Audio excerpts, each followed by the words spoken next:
Sao Paulo, Brazil, a city region of 20 million citizens, is the second stop on this season's Women's Sevens World Series.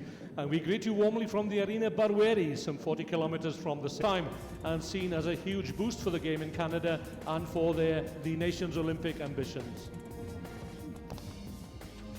Across the Atlantic to England in May, also hosting an official Women's Sevens World Series tournament for the first time at the home of English Rugby in Twickenham. And then, with time running out for automatic Olympic qualification, the championship points will be keenly contested at the always popular Amsterdam Sevens. Here in Brazil, 12 teams are divided into 3 pools based on the results in Dubai, and so France, USA and Spain have the unenviable task of toppling world champions New Zealand in Pool A. Australia, runners-up in Dubai, top Pool B, and are in determined mood to repeat their success of here in Sao Paulo. Canada, England and Russia are all capable of upsetting the odds, but it'll be a battle royal between them to qualify from Pool C. Points gathered along the way, yeah? According to my... Yeah, it was standings, wasn't it, that should have come up first. So points are gathered at each tournament, and any and every team with Olympic ambitions has to aim for consistency and the maximum 20 points on offer. And for the lower teams placed, there are valuable championship points to be won in order to secure core team status for next season. Yep, then it's Fiji against China, first game.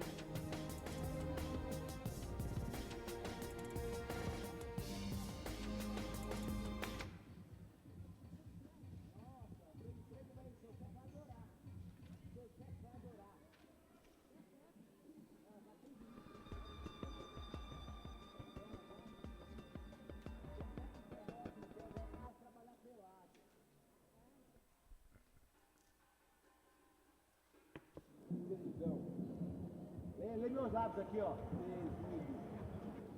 Nossa, você tirou foto aqui, bicho feio pra caralho, velho. Eu não sei o que isso é, velho. É não, o bonequinho da cultura inglesa.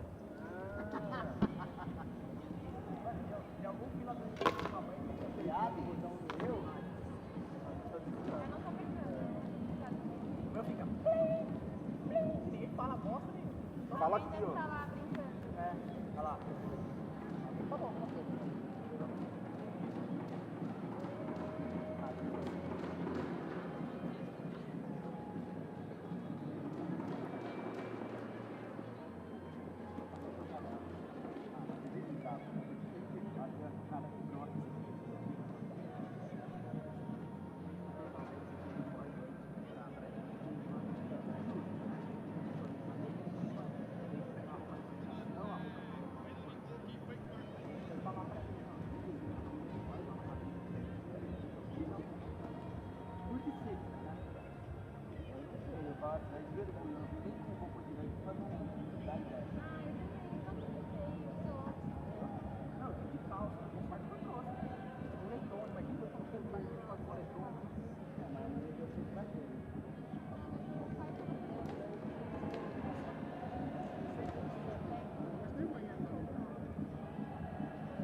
Vê sua mensagem aí.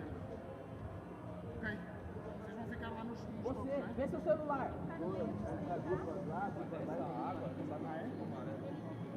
Ok. Pega o celular. Como aqui é o... Não, o dele. Não, e é o principal da câmera. Tenta ficar o mais discretos possíveis. Tá? Não no meio da placa, no intervalo das placas.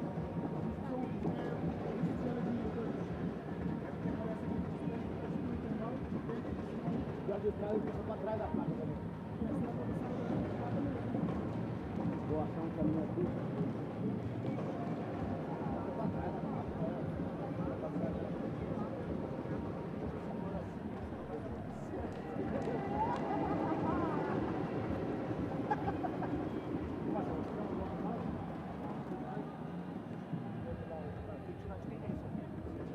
Fala pro pessoal pegar o celular dele.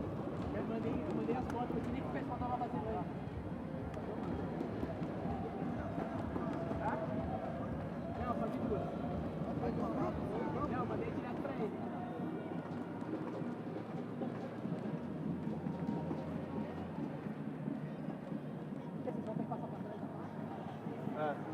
Pedrão. Vocês também. Ah, mas como que a gente vai marcar o decisão que ele fez? Não vai problema não. Você é o árbitro vai apitar. É o árbitro. Aí se ele apitar, vai falar. Ele vai dar um Ele vai escutar. Espero que ele não procura mesmo.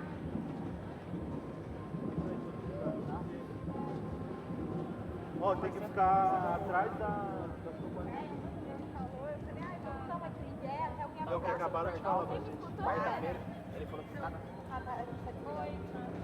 plaquinha dessa daqui pra CBR vai 50 mil. E cada plaquinha dessa daqui pra CBR vai 50 mil. Vai dar um tapa conversando com a gente. Mas alguém falou, alguém escuta? Eu pensei que era você. Faz as contas, quantas plaquinhas tem ali. Tá ok, né? São duas Então, o que a gente ia combinar é... Se for cartão vermelho e amarelo, tá no meio, fala, a menos que seja lá no Tá bom. E eu acho que a numeração de quem vai chutar é mais fácil quem tá no meio falar. Tá bom. Porque ela vai estar de costa pra vocês. Tá. Então no gol. Então a gente só marca o try mesmo. O try e a conversão. Conversão. Não. Aí vocês vão falar se foi bom ou ruim. Não, mas daí eu não sei, porque vai ficar meio confuso. A gente fala e a gente fala sequencial. Não, a gente fala antes de chutar e vocês falam depois de chutar, se for bom ou ruim. Ah, beleza, mas o try não. O try... Não, o try são vocês. É só na conversão que a gente é mais fácil ver o número que tá no meio do que quem tá pra lá. Daí Porque a gente fala tá quem vendo tá pras indo e você costas. confirma. Tá, aí a gente só confirma. Lembra que antes da conversão temos que falar o que Falar, então vai falar o que falar. o meio vai falar o meio.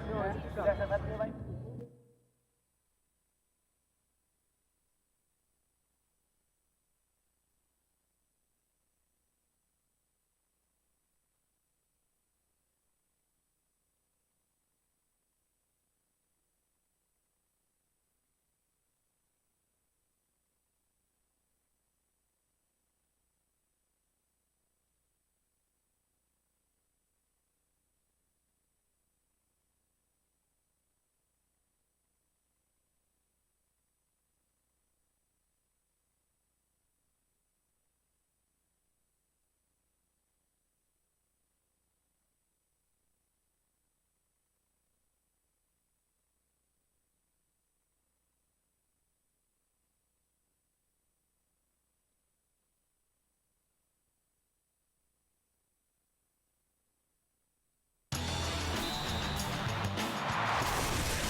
Sao Paulo, Brazil, a city region of 20 million citizens, is the second stop on this season's Women's Sevens World Series. As we greet you warmly from the Arena Barueri, some 40 kilometers from the city centre. Following the season's opening tournament in Dubai in November, world champions New Zealand are in pole position, ahead of the chasing Australia, Canada and France. The top four placings this year having an added significance with automatic Olympic qualification. It all started in the desert sands of Dubai last November, where New Zealand clinched the trophy and gained revenge over Australia for a defeat 12 months earlier. And this weekend, it's the Arena Barueri here in Sao Paulo for the second season, and a growing sport certainly in the country. Next month, the focus will turn to the 5th Third Bank Stadium in Atlanta in the USA. They host the women's tournament for the second time. And then to Langford in British Columbia, having secured hosting rights for the very first time and seen as a huge boost for Canada's Olympic ambitions. Across the Atlantic to England in May, as London hosts an official Women's Sevens World Series tournament for the first time at the home of English Rugby Twickenham. And with time running out for automatic Olympic qualification, championship points will be keenly contested at the always popular Amsterdam Sevens, the last stop of this season's expanded 6-tournament series. Here in Brazil, 12 teams are divided into 3 pools of 4 based on their results in Dubai. And so France, USA, let's recap on the points available. Points are gathered at each tournament and at each and every team with Olympic ambitions has to aim for consistency and the maximum 20 points on offer. And for the lower placed teams, there are valuable championship points to be won in order to secure core team status for next season. So let's have a look at the pools here. And the teams, 12 teams divided into 3 pools of 4. And so France, USA and Spain have the unenviable task of toppling world champions New Zealand in Pool A. Australia runners-up in Dubai top Pool B, and in determined mood to repeat their success of last year here in Sao Paulo. Canada, England and Russia are all capable of upsetting the odds, but it'll be a battle royal between them to qualify from Pool C. So the first game on the opening day of competition here in Brazil features Fiji and China, 2 teams that went through from the qualifying tournament in Hong Kong last September. Fiji and China, therefore, are now core teams on the Women's Sevens World Series. Let's have a look at the Fiji team, captained there by Priscilla Siata. She can draw on the experience of Elena Ratuluva. Any number of changes from the team that featured in Dubai in November. And China, well, they're captained by Anhui representative Lu Yanyan from Beijing, Yang Hong, and all the other players are from the very successful Shantung region of China. So sharing commentary with me, Wyn Griffith, here in the commentary box, is former All Black Silver Fern representative Melody Robinson. Melody, you saw these teams play in Dubai. What can we expect? Well, Fiji will be favourites, no doubt about that, when they ended up 6th in Dubai. And, you know, they play a really amazing style. They keep the ball alive. They're very unpredictable.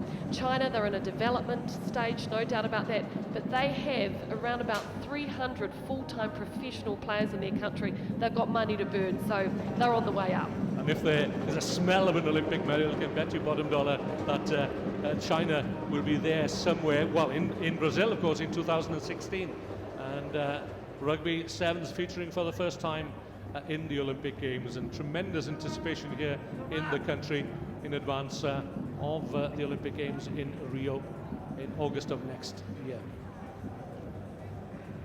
Fiji, of course, is the only part-time team in this competition. Players are students or they have jobs.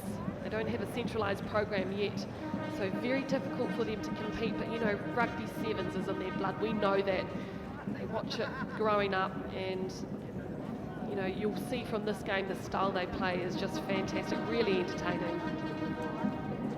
So everything runs like clockwork here in Brazil. That's what is meant to happen as the teams step up onto the luscious green grass here at the Arena Barueri. And you walked it earlier, Mel, and I seemed to think at that time that, well, you wouldn't mind playing here this morning. It's such a lovely stadium, isn't it?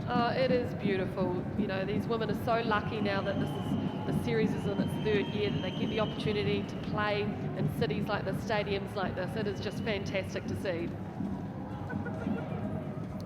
Just got a glimpse there of the Fiji number 5, Timaima Tamoy. It's a proud day for her and her family. She's representing her country for the first time. Chinese, easily distinguishable in their orange and yellow kit. Referee for this match, very experienced New Zealand referee. She is Jessica Beard.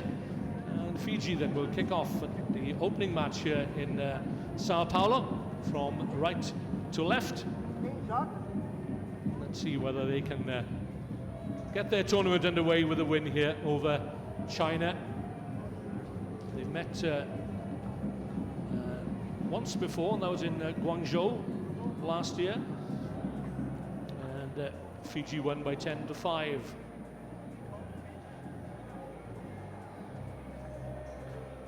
Temperatures here in the 20s, but we can expect some rain and some thunderstorms probably before the day is out. So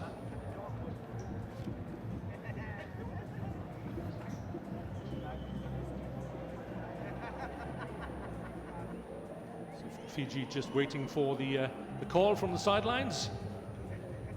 Communication can be a little problematic.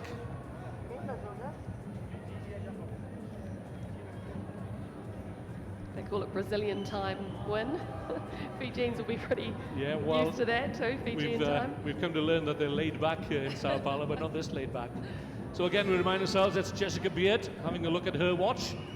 Might have to take responsibility herself for getting the game underway. So Fiji playing from right to left, chasing down possession there was Talitha Vondo, the Fijian number 3. Brittany Coates is the blonde-haired, blue-eyed Fiji representative. Dairy farmer's daughter from the Waikato, but has Fijian ancestry, and delighted to be included in the Fijian squad. China, well, we know they can play a little. Good ball handling skills and quick learners too. Yeah, just isolated there. So the Fijian defence stayed on their feet, put the pressure on at the breakdown, won the ball. Well done. Lavinia Tinai.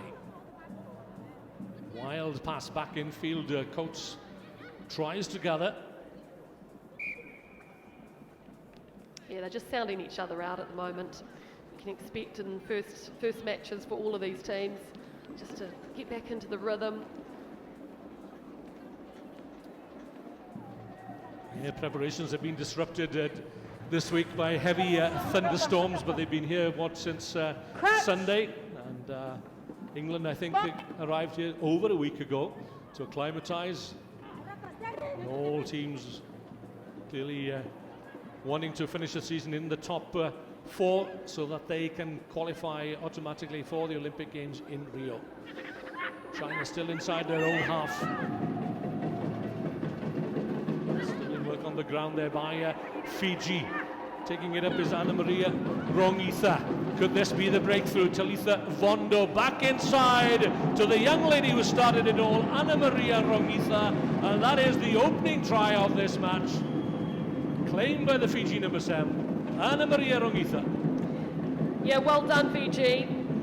It was turnover ball there. China had no defence on that blind side. And look at this, just assessing where the defence is. Nice little ball back on the inside, Rongitha on the inside to take it. Very easy try there for Fiji in the end. Well, that'll certainly settle the nerves. Difficult kick, way out on the 22. Just falls short. So it's the opening score for Ilyesa Tanivula's team. I was speaking to him on the way over. They flew over on the plane with me, and he said that he's had a good 3 weeks with the girls getting them super fit, but the one issue he has with them is they love the fried food, so he's got to watch what they eat. So they've got a nutritionist on board now too. Field or off the field in terms of nutrition and preparation. So China looking to get back into this match. The high stepping Yu. Lovely pass out wide, not well taken though. It's an advantage Fiji here. What's happening with China is they're trying to get it wide, but the problem is that their wingers are standing quite close. They haven't really got their width. They're not using, the whole width of the field. So it's very easy for that Fijian defence to come over and take them. No tournament in China this year, having successfully hosted a tournament in Guangzhou rather. So there's no pressure on these young ladies to perform. No home pressure, certainly. Fiji, Rongitha, she's the playmaker. She has the confidence to take on the Chinese defence, but Yang Hong just bundles her over. Yang is the most experienced player in this Chinese side. The kick and the chase covering is Captain Pri Siata. Does it so nonchalantly. Now she needs support and gets it. The gap opens up for Jemima Tamoy. Hasn't got the pace though. Needs support here. Possession lost forward. Well, there was a chance, certainly there for Fiji to double their count.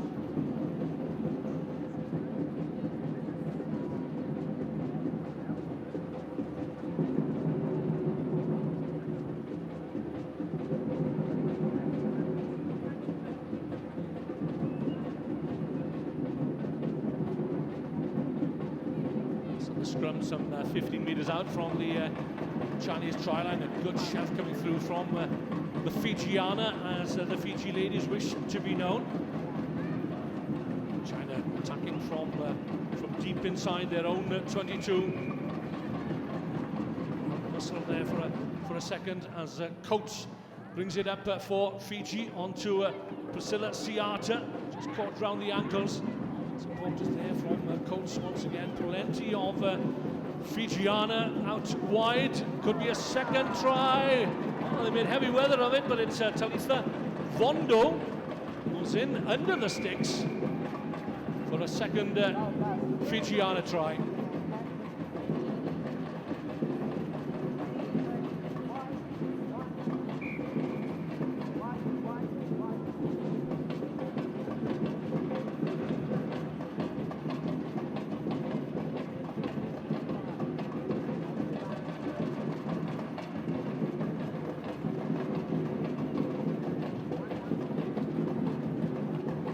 Fiji in control here with just over a minute remaining of the first half.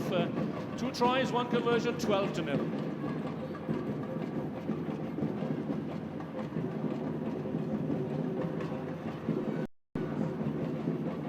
China yet to get out of their own half in the opening 7 minutes. This looks more promising though. Yeah, he needed somebody here to inject some pace into the attack, and that's Zhao. Lilian Zhao. To halfway, but she's held up by a very solid-looking Fiji defence.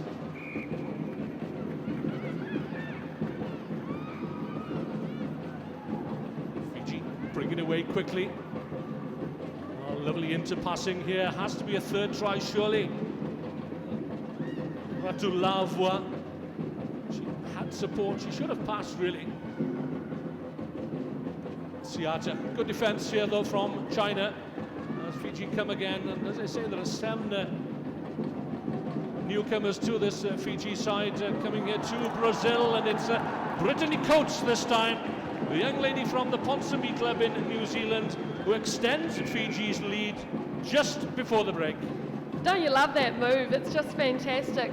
You know, players will practice for hours to get a kick pinpoint. There it is there. Perfectly up there from Tinai. Coates was underneath it. She took it accurately and a very easy stroll over. Fiji playing some really attractive 7s, great to watch.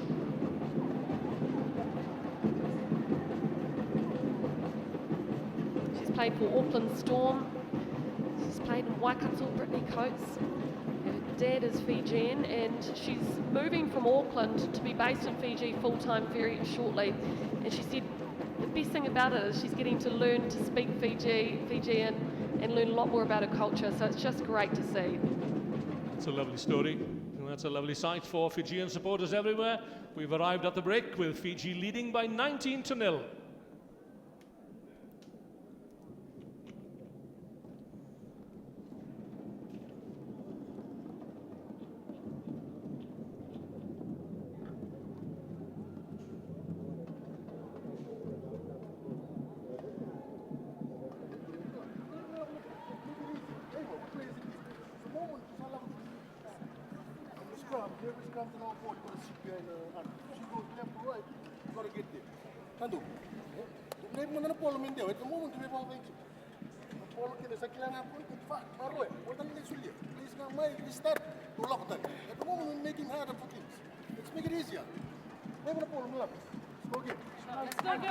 I think I'd agree with that, Mel. They're making it hard for themselves when there is an extra player out wide. They cut back inside, and passes are always to hand. Absolutely. He also talked about work rate as well. You got to push yourself to get around the field, to get to the breakdowns, to make sure the ruck ball is fast, so you can take advantage of the numbers on the outside. China, well, they've got a long way to go. They really need to work on the width of their passes. It's obvious they've got some athletic ability there, and they're trying to work that pattern and play good 7s, but you have to have the skills underneath to be able to perform it. Certainly have the physique, don't they? They've literally grown in stature in recent years. Now the Chinese, the power base of Chinese rugby used to be in Beijing, but it's now in Shantung, east of the country.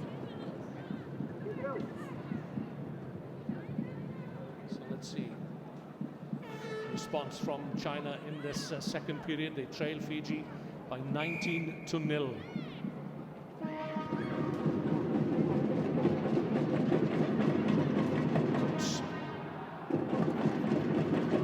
First tackle, lovely hands out to Lavinia Tinai, over halfway. Fiji looking strong here again. Lovely take there by Coates.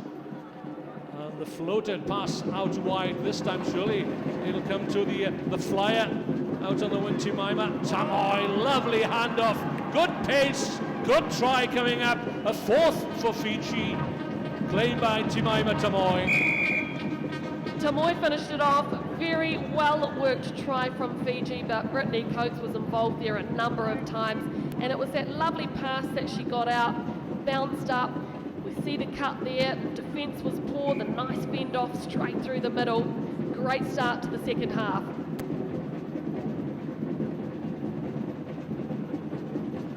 I just love it how they keep the ball alive, Fiji. They've got that great offload game. Well, it's a strength of their men's 7 squad, and clearly the women's 7 squad as well. It was a well-worked try.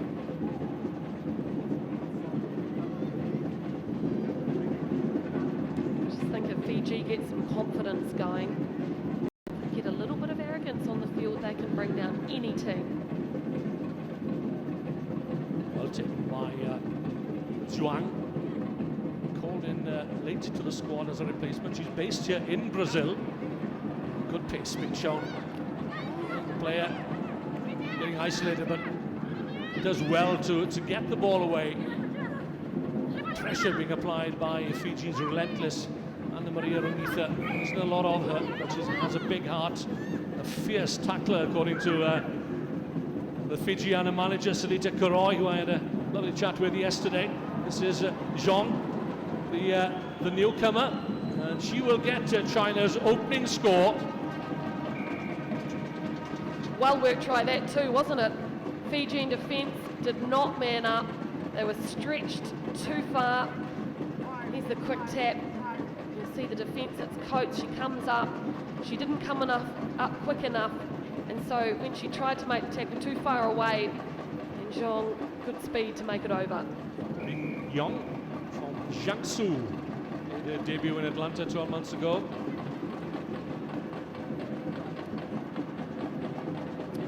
Kick is good. China onto the score sheet, and that'll give them confidence. 26-7.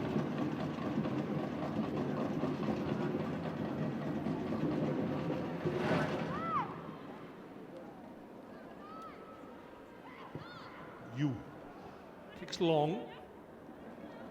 More often than not, you see teams try and place that ball on the 10-meter line for the forwards to regather possession. And sometimes those little sleights of hand don't come off.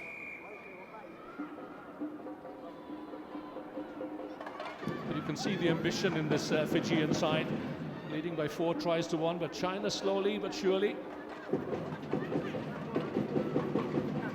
coming back into this match in terms of territory. Zhao, good interplay with Yu. Down the middle. This is much better from China in this second period, and Fiji have it all to do to keep the Chinese out. China's starting to work those switches, aren't they? The cuts. 11 causing problems for the Fijian defence. Carving up the middle, China, and it's obvious they've got quite a bit of fitness on board. Again, you'd expect that from the Chinese. So dedicated. Whatever sport they choose to play. Yeah, and it's a good tactic to use too when you don't have the width and pass, to use that cut back. Just try and wrong foot the defence. Yue is the replacement for China, wearing 12.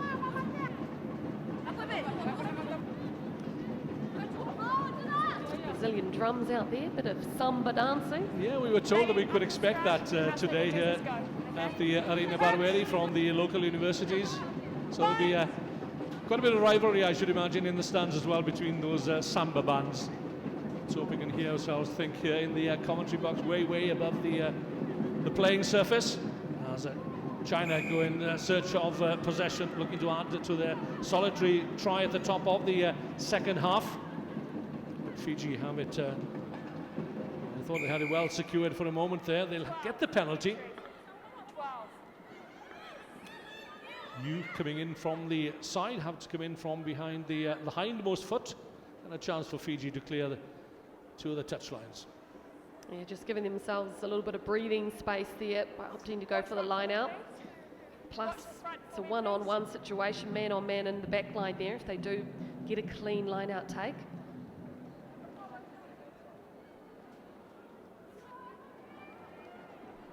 I saw a comment the other day from Fiji men's coach Ben Ryan saying how impressed he was with the skill base of the Fijiana ladies. And that will have given them confidence as they open their account here against China. Now then, Ruela Radiniavuni, she has got pace, and she won't be caught here. Rounding the last line of Chinese defence in under the post, having soaked up the pressure for the greater part of this second period. Fiji will have this sewn up. But what a run that was from Ruela Radiniavuni.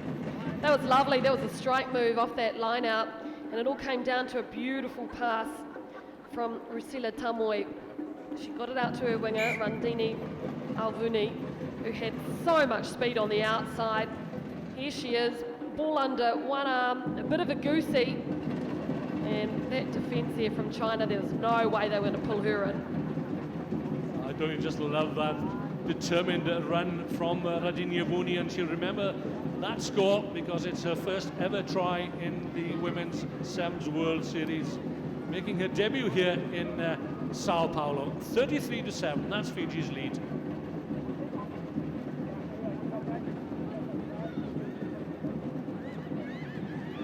A little too far for the advancing Fijian forwards. Not going to have it all a little untidy here from the Chinese. Oh, that's good work though from Chen.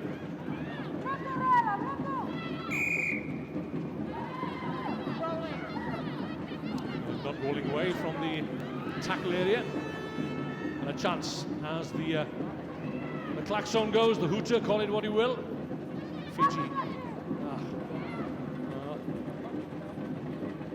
looking to find a gap before securing possession. But China have one last chance here to add to their tally, because every point counts at the pool stage, can make all the difference at the end of pool play.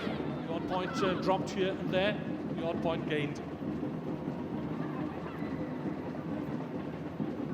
Isolated, she might as well just kick the ball out, the game is won. Fiji, I dare say, will want another try before the referee calls time. Game can't finish on the penalty. You.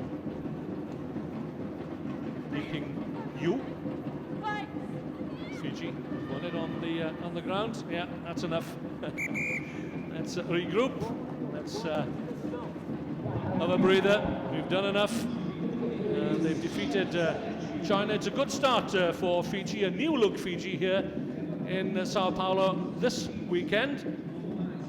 33-7, the final scoreline. As we look ahead to the next game, Australia against Brazil, and your commentary team, Sean Maloney and England's Sue Day.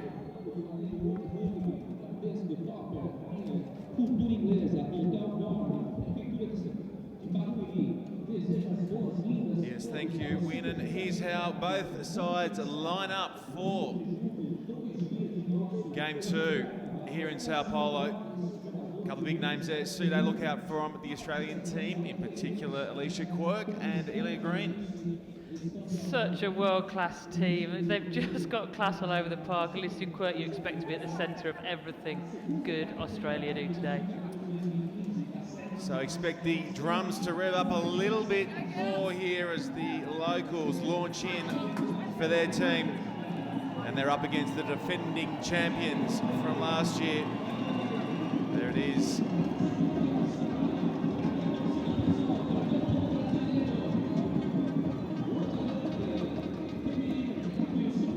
couple of more than handy players as well in that Brazilian lineup, Sue.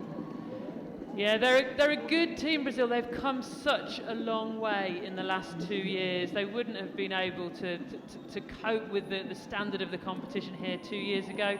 They've got a big challenge on their hands. Australia first up, but the likes of Sada, Ishibashi, Campos, they need to look to that experience to lead them through here. Okay, so we are just about ready to pull the trigger here. Game 2 here in Brazil, and it's the locals, the home team, taking on Australia.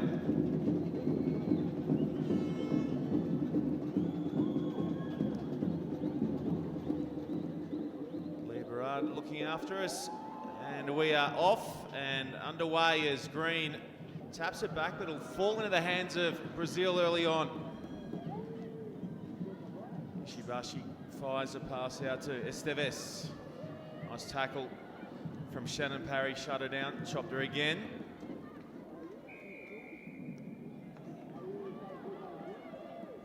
Penalty there for holding onto the ball on the ground, and away come Australia through Green.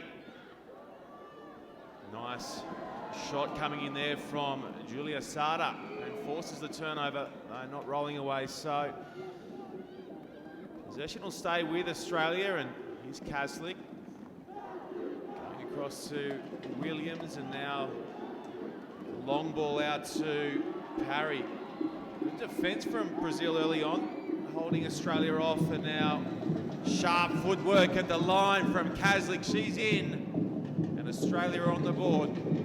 How often have we seen that from Charlotte Kaslik? Those ribbons in her hair flowing behind her, but that footwork, she holds the ball in 2 hands. Here she is. She sees the defence in front of her, ball back in 2 hands, so the defence don't know which way she's going to pass it. A little bit of footwork, and she's in.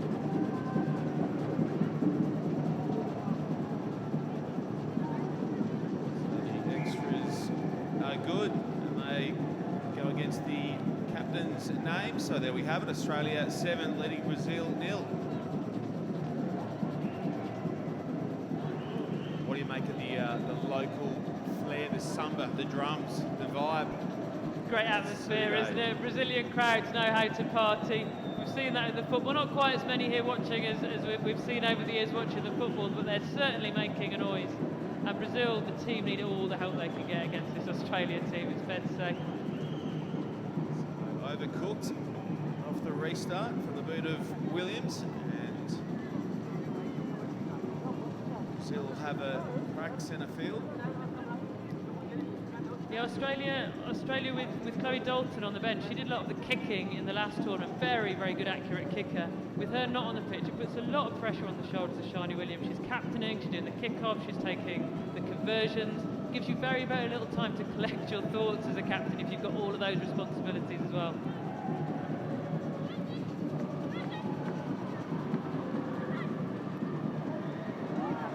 So it's Campos up and going again and stealing a couple of cheeky meters, but again they don't get numbers to the breakdown and concede a penalty, and it's Australia straight back on attack through Quirk, looking for the switch runner and picking it up and unloading.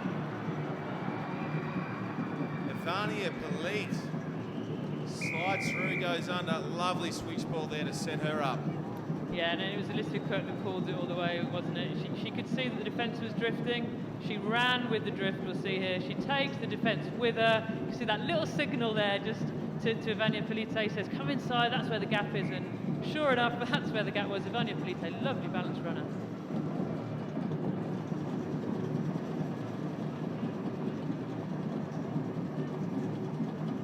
So all the running with Charlotte Kaslik and her teammates. They're up 14-0. And all of this with Emily Cherry, World Player of the Year last year, on the bench watching, keeping cool. It's Kosha taking the restart now, floating it long and wide to Julia Sada. straight down the right touchline. It's better from Brazil.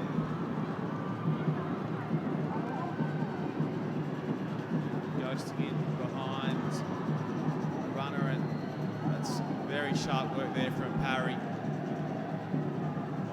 The turnover, but it gets scrappy and they'll take a scrum instead. So good at the breakdown, Shannon Parry for Australia. Yeah, Shannon Parry and Shani Williams make such a difference for Australia at that breakdown. They get in there, they're so quick and they're so physical at the breakdown. We don't see that from a lot of the other teams. Australia always pick two real forwards in their pack.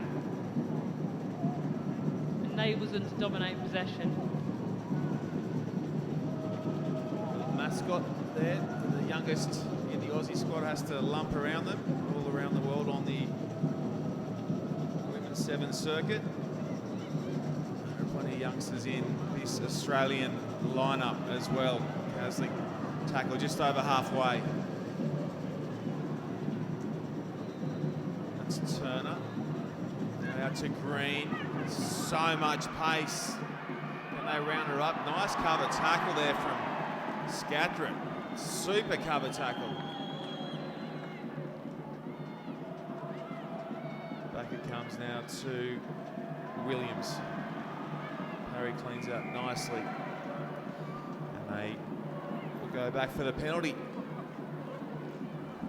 Yeah, Brazil trying to compete at the breakdown, but doing it illegally on that occasion. Got to come in from the back foot, not from the side. Australia taking their time setting up for the penalty move. If they can't take quick ball, they might as well take their time to set up, get all the right people in the right places. Here's Quirk. Nice sharp hands those from Quirk to Williams. Bumps off one, goes straight through the middle. The captain's in. And Australia extend their lead. Yeah, we just talked about the great work that Shani Williams does in the breakdown, but she also knows how to score tries. 16 tries in her World Series career. She certainly knows how to pick a line, but that time the defence pretty much opened up in front of her, didn't it? Handed off one, then Red Sea opens up and she's in under the post. He's such a powerful runner, so strong up top.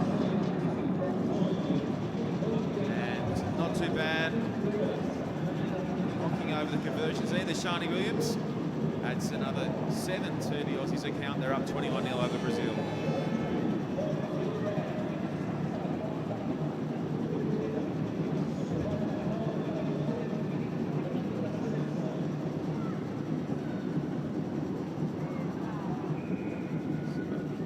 Offside there with the knock on and picked up by a player in the offside position, and Australia will look to inflict a little more damage on the locals on that occasion.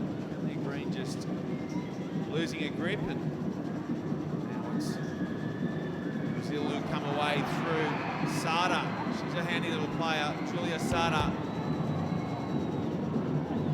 So a few really nice touches in this first half, where is Australia leading 21 points to 0 over Brazil.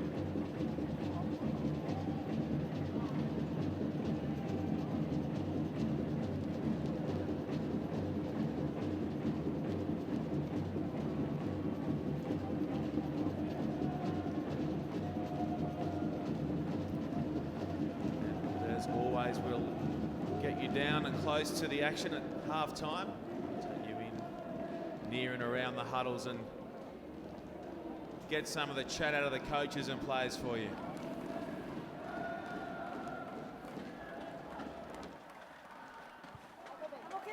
Okay, let's go. Hey, good defense. Boa defesa. Just be aware pushing up too hard in the middle. If they do a cruiser, so you slide on the person's back. Tem que estar atrás da pessoa, mais escorregando, menos subindo. Two areas we need to clear out is our ball security. We're doing one phase. É, a gente só faz uma fase. You're not getting your head stuck in the hole, but getting over the top of us. Elas estão ficando em cima da gente, a gente tá conseguindo fazer isso. You have to present long, and you really have to physically remove the Australian player. Tem uma maluca no meio do caminho, a criadora tá ali, cara. A por cima dela pisa, sei lá, tá atrapalhando. Não, chuta a costela dela. Okay, so let's go. Let's go to our normal crit talk. Ball security rights go the same way, but it's keeping the ball, keeping the ball. Continua com a mão. Okay? Vamos ter uma O que fase. aconteceu no cruz ali que a Mari estava sendo pressionada? No cruza, quando a gente fez a recepção? Ela já, é que, na verdade, quem tem que buscar Okay, a let's bola... tighten it up. Tighten it, so it can go up, okay? Gente, só qualquer coisa aí a gente vai fazer. Bora, gente. Vamos. Tem muito mais, vai. So the very distinct accent of New Zealand accent of the Brazilian coach Chris Neal. Got the translator there working overtime for him. Yeah, no surprise he's concentrating on the breakdown. He said to the girls, you're getting one phase, and that's because Australia's so good in that breakdown area, getting in over the ball. Shannon Parry, Shani Williams just stealing it almost as soon as Brazil go to ground. We've got to get in there and protect the ball better.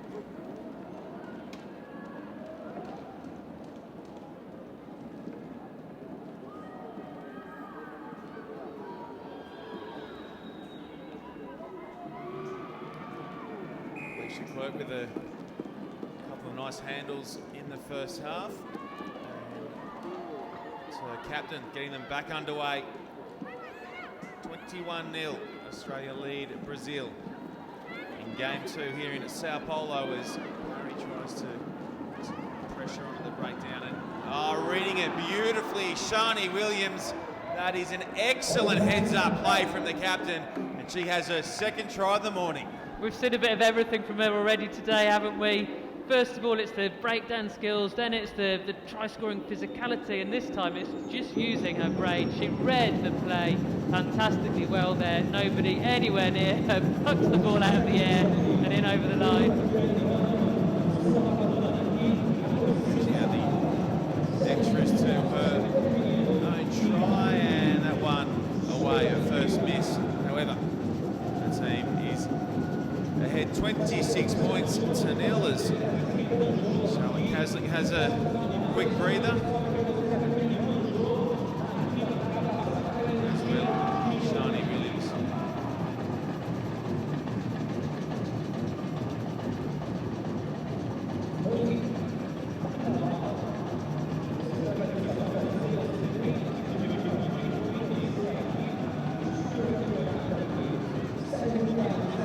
Nicely there by Esteves.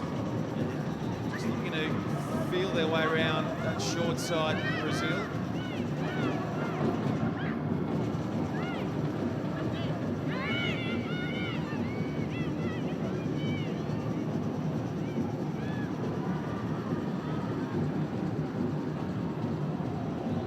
Big contact there with Emma Tonegado coming in and affecting the tackle.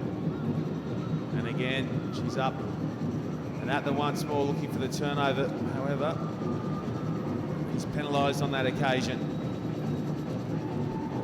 Yeah, referee says the ruck was formed. Australia doing so well, working hard at the breakdown to try and steal the ball, but sometimes if you don't get there quickly enough, ruck's formed, you've got to get your hands out of there.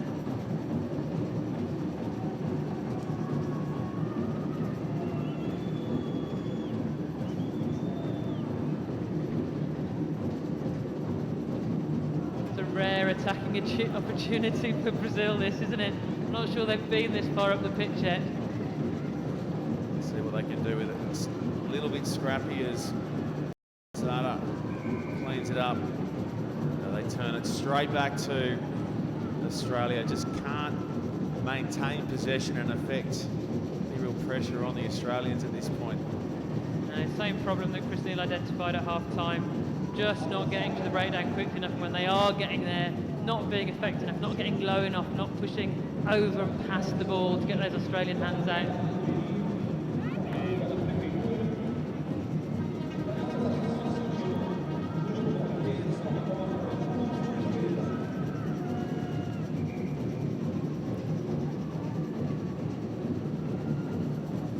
Quirk switches play to Cherry, who's come onto the park, the reigning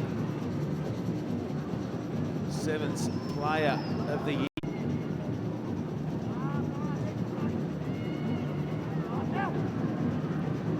Nice little offload there to Ishibashi. The closest they've been all morning, Brazil. Chasing their first points of their home tournament.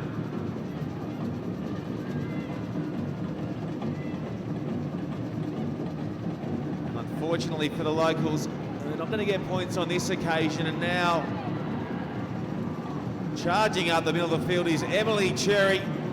Has she got the toe? It's a classic match race. She's gonna get mown down. Goes back to the lady who set it all up. That's Turner, and Australia in once more. Yeah, there was a very, very rare error from Emily Cherry that gave Brazil a chance for all that possession near the try line, but she more than made up for it here. Normally she'll be outgassing plays, this time nearly caught, gets the offload away to Chloe Dalton, who's not been on the pitch long, and she'll be the one asked to take the conversion now. No problems from point blank. She knocks through the extras, does Chloe Dalton, and Australia go 100 metres to extend their lead, 33-0 over Brazil. It's quite a way to warm up, isn't it? Just on the pitch, and you've got to sprint pretty much 100 metres. Sure, however fit you are, doing that is pretty much the first thing you do when you get on the pitch. You always feel it. Tiana Penatani coming on. Australia as well.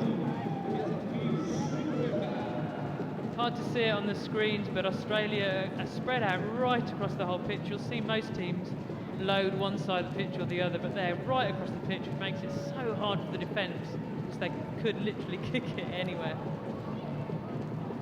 Big tackle coming there on Nikki Etheridge. She's only just made her way onto the park as well. What a little welcome gift that was for Etheridge.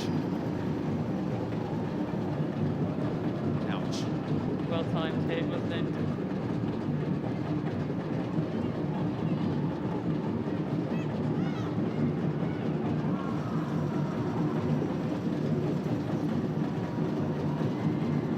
So they opt to try and march though out the field via the boot, but it's gone straight back to Australia, who clean up nicely, and now they'll look to launch from just over halfway.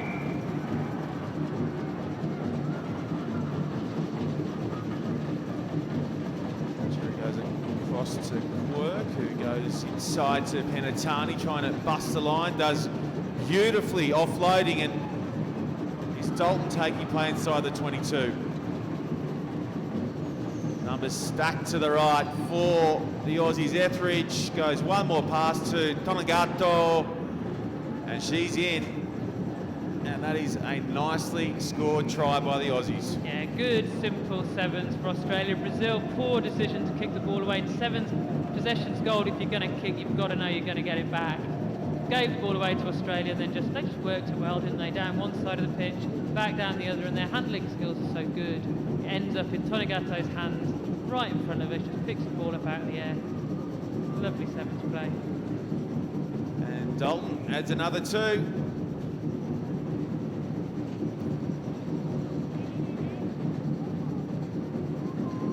And such a sharp finisher too, Tonegato. She's got a lovely step. We just saw there the defence had drifted onto her, but she just steps off the right foot through the gap.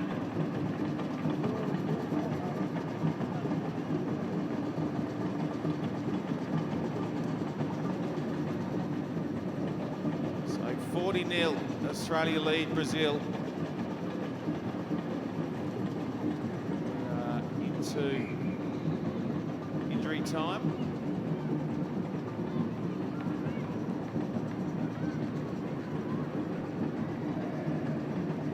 It's hard to say this Australia side has weaknesses, but probably the kick-off area is one area that could improve. Saw Shani Williams a little bit in accuracy earlier, Chloe Dalton that time. Best teams, New Zealand with Nathan Tyler Wong, always such absolutely pinpoint perfect kick-offs.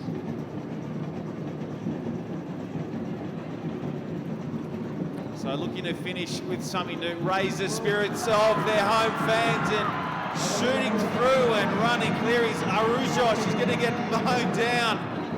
Great cover tackle from Quirk. They up and go again. Oh, so close, Brazil. It's a real mess, and that will do us. That is full time in game two between Australia and Brazil, and it is the defending champions winners 40 points to 0.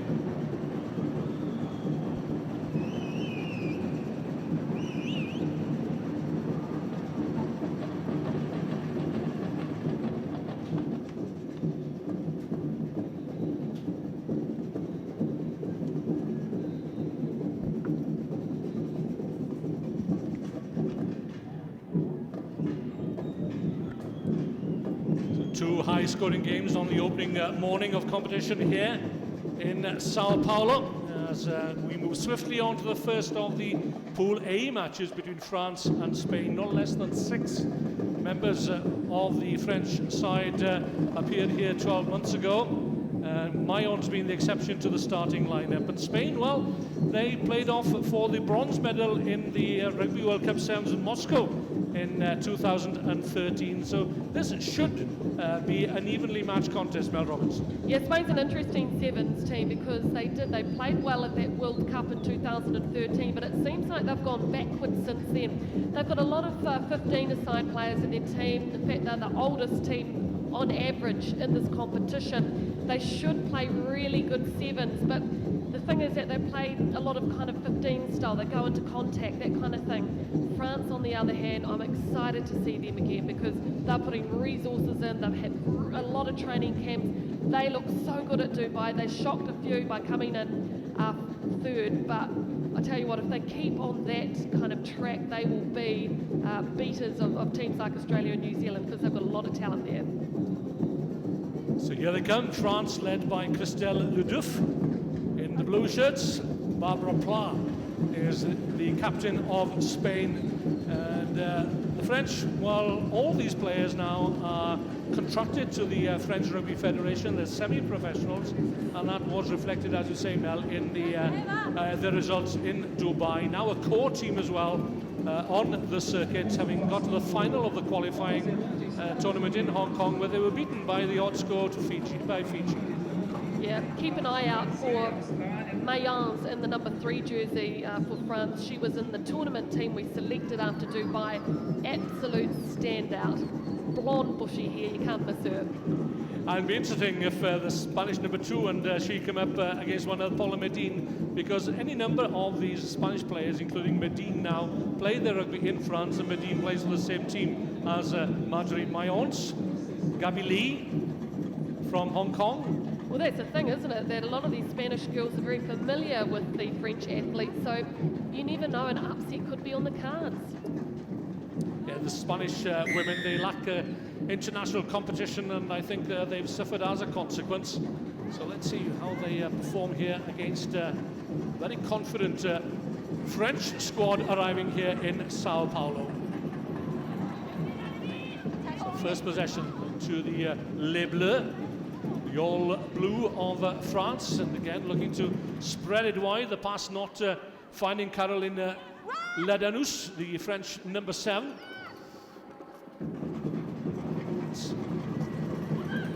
Angela Delpan wearing 12. Quick release. Paula Medine. Tackled by the French captain, Fanny Horter, wearing 6. Gabi Lee making sure that the French are onside as Paula Medine takes the ball into contact from the sister club in Corunna. Holding. Clear message from Gabi Lee, the referee, holding the ball on the ground. A chance perhaps here for France. A lovely pass, but again, not going to hand. This time it is Shannon Iza on the wide right, who will win this chase. The Frenchwoman seems to think that she got there first. And she may well have done. The referee in goal, the referee's assistant in goal, confirms that the try should be allowed. Well, it was an ugly pass, wasn't it? But that little kick through by Isa, it worked because there was no sweeper standing back, and then she had so much speed to get through. Wow, that was a bit touch and go, wasn't it? I don't know if I would have given that try. But hey, she's got the 5 points, and France are on the board. Yeah, Gabi Lee doesn't have to take the responsibility, and as much that the assistant in the in-goal area made the call.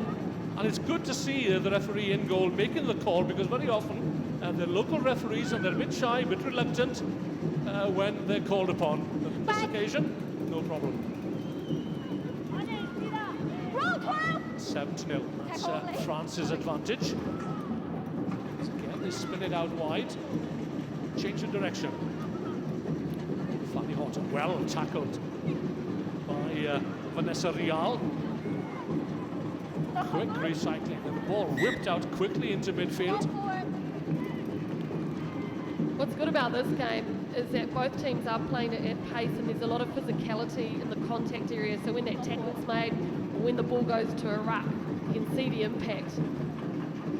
It's 6 games over a period of 2 days, and it's all about recovery, isn't it? Who recovers better? And we've already seen Australia this morning in Feinfettel, well drilled, well coached, and supremely fit.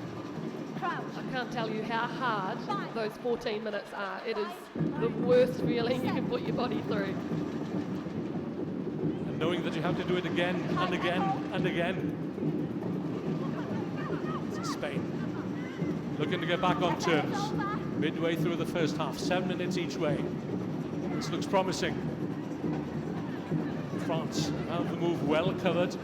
Drift defence working well for France. Now then a gap, a hint of a gap on the far side, and away goes Patricia Garcia. Can she be caught by Caroline Ledanos? Yes, she can. What a brilliant tackle that was. A try-saving tackle from the French number 7. Oh, she's such a dynamite little player. She's played for the Waikato women's NPC team in New Zealand for 2 years. She makes breaks around the breakdown often, just didn't quite have that top end speed to get to the line, but I love seeing her with the ball. Caroline Ledanos bringing all her military training into effect there. She's a professional soldier in the French military, is Caroline Ledanos. Key part of France's 7 squad for the last 3 or 4 years. Drive coming through from Spain, but it's held up by the French forwards. Ledanos with the attack this time. Makes the ball available, just pops it up to Fanny Horta. Now in the space for Ledouf. To turn the defender inside and out. But Ellie Martinez would have none of it. Yeah, the problem there was she didn't actually release the ball when she stood up. She needed to release it if she wanted to pick it up again. Ledouf isolated herself.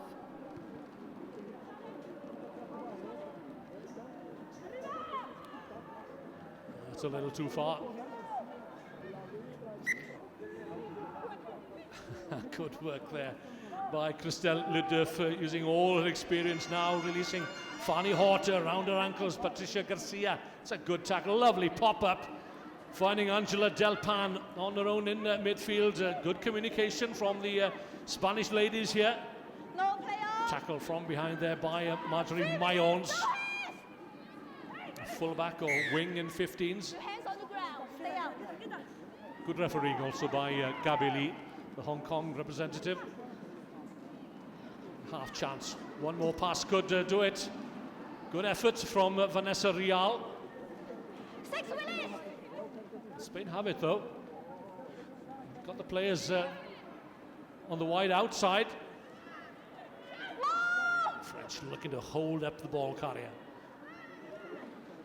And through comes Marjorie Mayons.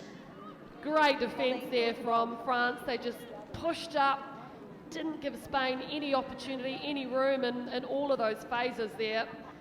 Pat themselves on the back from that. France not having it all their own way here. Certainly on paper they were the favourites coming into this match. But Spain have taken the match to them. Well, they're feisty. I mean, the Spanish girls, they always put their body 100% into it. I think the difference between the two teams at the moment, though, is that Spain's, I guess, the passing, they're kind of panicking where they go into the contact rather than giving a nice soft ball away. You've got a good mix of Basque and Catalan representatives, so proud of their regions in Spain. Galicia represented, Madrid as well. Can Spain get a score before Gabi blows for half-time? Need a scrum half here. Find it in the form of Maria Casado. Oh, good strength being shown there once more by Patricia Garcia, a young lady who's played out there in the Waikato, as Mel Robertson has already alluded to, and to good effect. Barbara Pla, last chance perhaps for Spain in this opening half. Away goes Barbara Pla, in under the post, and that's A well-deserved try for the effort from the Spanish ladies in this first half, and the conversion should tie it up at 7 points all. Oh, Pla, we've seen her do this for a number of years, in both the 15s and 7s game. She had a player on her outside, and that meant that the French defence was in two minds. She just took advantage of that little gap with some nice little twinkling toes to go through. She brings the experience of two Rugby World Cup 7s to the party here in Dubai in 2009 and Moscow in 2013. The conversion is good, and it's all tied up then at 7 points all as we arrive at the break, courtesy of that individual effort from Barbara Pla. Yeah, Spain certainly in this game, no doubt about it. 7-all at this point. Just have to collect themselves, don't panic in the contact. They've made the opportunities, possession is key.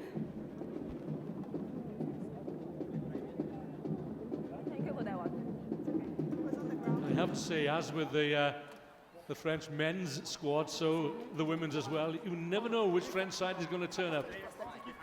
You're right about that. Being a New Zealander, I can tell you from a couple of World Cups, that's certainly the case. I will come back to it.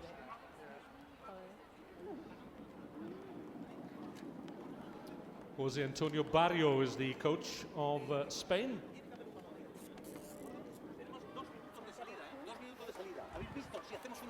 Una defensa de ayudas, tranquilidad, al final tiene un error. Si nos cerramos tranquilamente yendo, al final hay un error. ¿De acuerdo? Seguimos 2 minutos en el mismo equipo.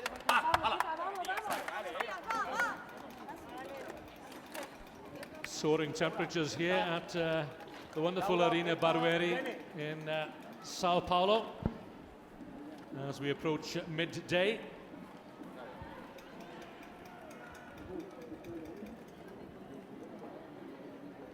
Vamos, é Geraldo, caralho.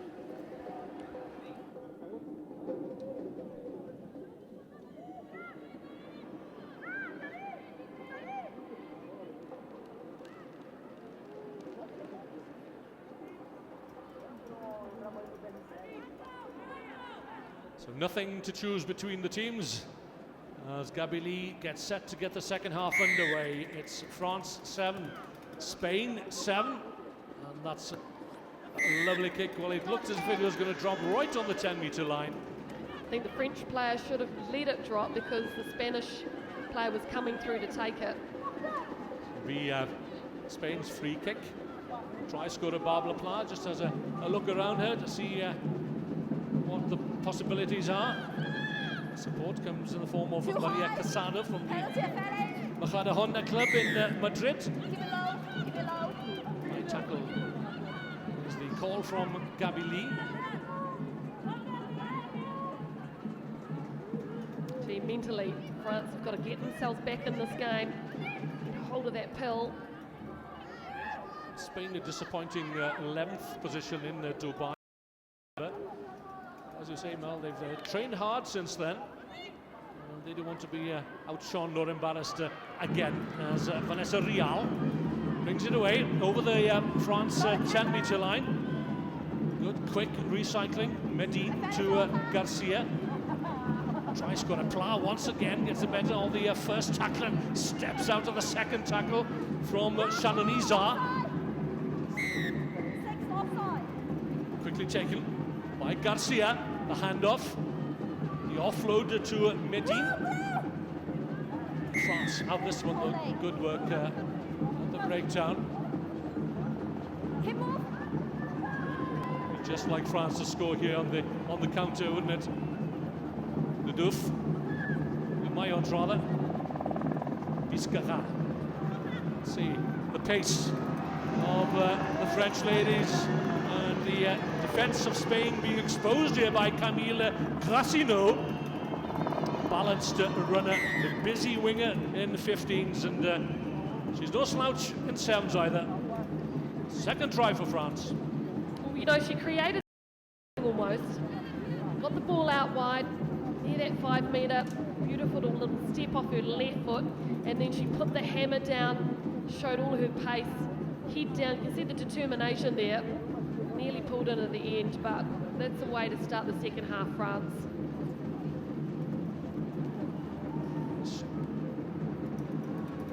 conversion is good. So France reclaim the lead. Perhaps there was a little lack of experience there from Spain. They were in a try-scoring position, really. Gave possession away, and France didn't need a second invitation. Yeah, the defensive player was standing on the outside of Glassino. You've got to stay on the inside, show them the sideline. And use the sideline as an extra defender. It's a better restart from France, but it falls to Barbara Pla. Spain wanting to get back into the hunt here. Can't afford to let France claim another score. Medine. It comes to Eli Martinez. Another mistake by Spain. Another chance for France. Vizcarra up to halfway. She's isolated. Full work of the breakdown there by Spain. There are 2 or 3 Spanish women there. They still have possession though. Through replacement Laura Esprit. Barcelona. France once more steal possession, and here they come through Christelle Ledouf. And it's a third try, simple as that for France, but you can tell that the heat is taking its toll. Yeah, you can just see that the passes between the French team, they're sticking. Just ducked under the tackle there, and then Horta got it. So we're working in threes. She had players off the ball. The defence didn't know whether to take her immediately or look for the supporting players. So that indecision created this opportunity. Yeah, good interplay between 5 and 6 and catching me at 6s and 7s. Does Ledouf and Horta combining? And it's another good conversion that takes the game away from Spain, as you think, with 53 minutes remaining. Yeah, their passing has been a lot more accurate than the Spanish passing. There's a difference here. Look, you can stop. You can stop. Spain have created plenty of opportunities for themselves. Number 5. David Courtet is the French coach, 42-year-old, former player coach at Montferrand. Clermont, as the team is known these days. Go for it. You want a scrum or lie out? Scrum here. Option Go for it. scrum or line out. Ultimately, the scrum is the choice. France in no real hurry to get on with it. Crouch. Just under 2 minutes remaining. Still time for Spain. Set. But they need to get their hands on the ball. Ready. Spain penalised. France look to round it off here. Lina Guerin, she's the replacement, and she's away under the posts. France home and host. I tell you what, those two Spanish defenders will not want to look at this replay. Have a look here. You see Guerra just going straight through the middle of them. There's no way she should have broken that tackle. They should have made it. It was a huge defensive lapse, and it's put France in an unassailable lead now. Yeah, Spain have not recovered from the moment they gave away the penalty early on in the second half, and France are running away with this one now at 28-7. And the French ladies' fitness, I think, is beginning to show, as Spain would appear to be wilting in the sunshine and the heat.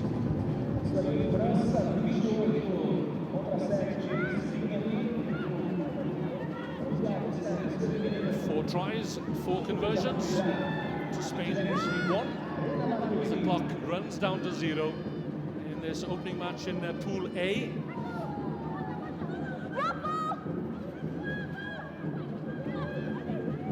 Laurine Lezia, she's the replacement, wearing 1 for France. It's a big hit on Spain number 10, Irene Scavion. Player over on the right here. Vanessa Rial chooses to go her own way here. It's a huge tackle again. Love that. I think it was Amiel who came over there, the big hit. So we've arrived at 0 at the end of this match. Can Spain get another score? Might make all the difference by the end of the day, whether they progress in the cup competition or find themselves in the lower tier competition. The first and second in each pool qualify as of right, and the best 2 third-placed teams also go through. Last throw of the dice here for Spain. Paula Medin, well tackled. Spain just taking far too long to push that ball across the field. Should have been hands, draw and pass. They mucked around and that French defence came over. Well, a huge effort there from Pauline Biscara, and all it needed really was a tap into touch. But it's a job well done for France, and you can tell how the game and the heat has taken its toll on the Spanish ladies. But at full time, it's 28-7 in.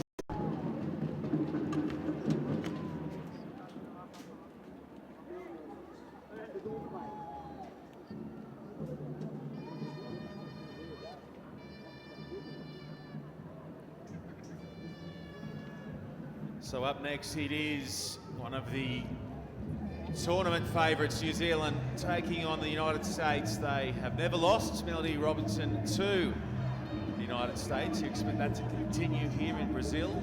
This is the United States' best chance to take down New Zealand, because the USA plays a lot more sevens than the Kiwis do. So this is their chance. Get out there, take it. Who are we looking at today? Who are we keeping an eye on in these lineups? Well, in the New Zealand team, have a look there at number 6, Broughton. She's starting. She's a playmaker. She's unbelievable. Keeping out Kelly Brazier in the number 8, which is a huge call. And, of course, for the United States, Javelet, so fast. You'll see plenty of that speed out there. So conditions are absolutely perfect here in Sao Paulo for this game 4. League 2 of the Women's World 7 Series. Cal McAllister back in the lineup as well. She's an angry woman, I can tell you that. She got left out of Dubai even though she was back from injury. She is, of course, All Black Luke McAllister's sister. She's an unbelievable athlete. At the Nationals just recently, she got 12 tries, player of the tournament. Okay. Unbelievable. Coming in hot, as they say, so keep an eye on that lady there in the number 12 jersey, Kayla McAllister.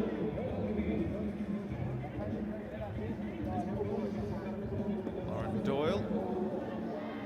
She's one of the many cross athletes in the United States team. She ran track for 8 years. And the familiar face of Rasta, our referee, makes his way onto the park for the first time in Brazil to look after us in this matchup, which really should be a cracker, as New Zealand looking to make it a double this weekend with their men's team getting the chocolates down in Wellington. Can the ladies go all the way here in Brazil?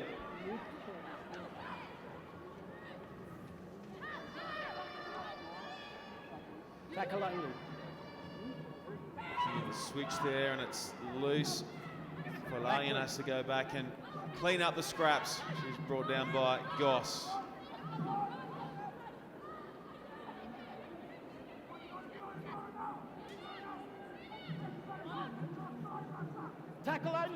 So good possession here early for the United States, and on that occasion the ball just coming loose, and McAllister snapped it up and pinched a couple of cheeky meters as well.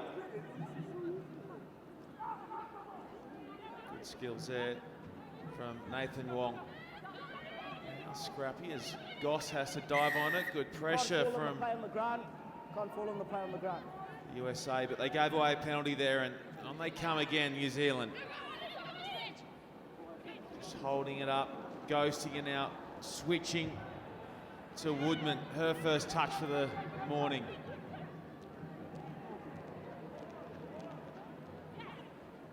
Wonderful work there at the breakdown by the US to force a turnover. They swarmed, pounced, and now look to free up their runners down the left side.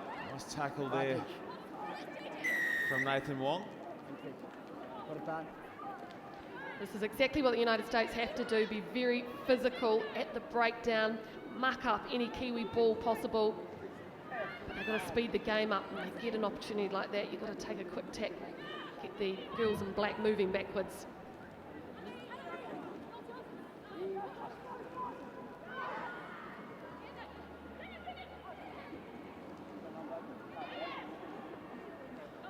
So they steady the ship and now just trying to put Foylayan into a bit of room. When she finds herself there, she can motor, but it's come away for New Zealand, and Woodman is wrapped up well, just inside the 22.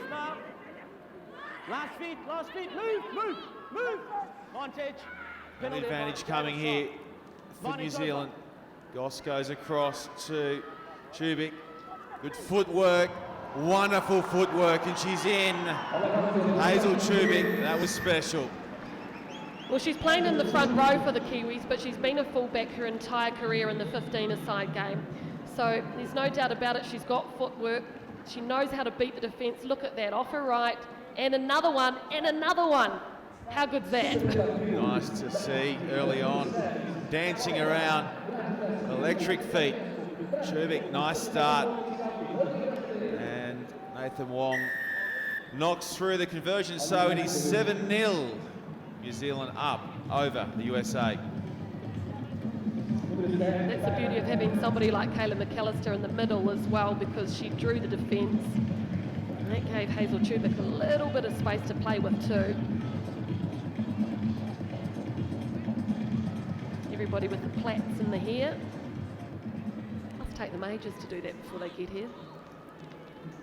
No comment. I wouldn't know.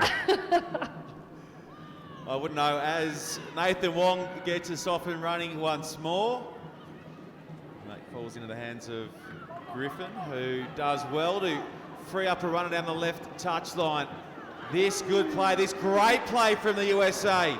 Excellent interchange of passing for the corner. It's Johnson. Oh yes, that's good. Yeah, wasn't that just the way to strike back big time? And all on the short side, just two players working it. Griffin, Johnson. Johnson had enough pace just to get in the corner. I think it was brought in from New Zealand, the defensive player. They had no sweeper back.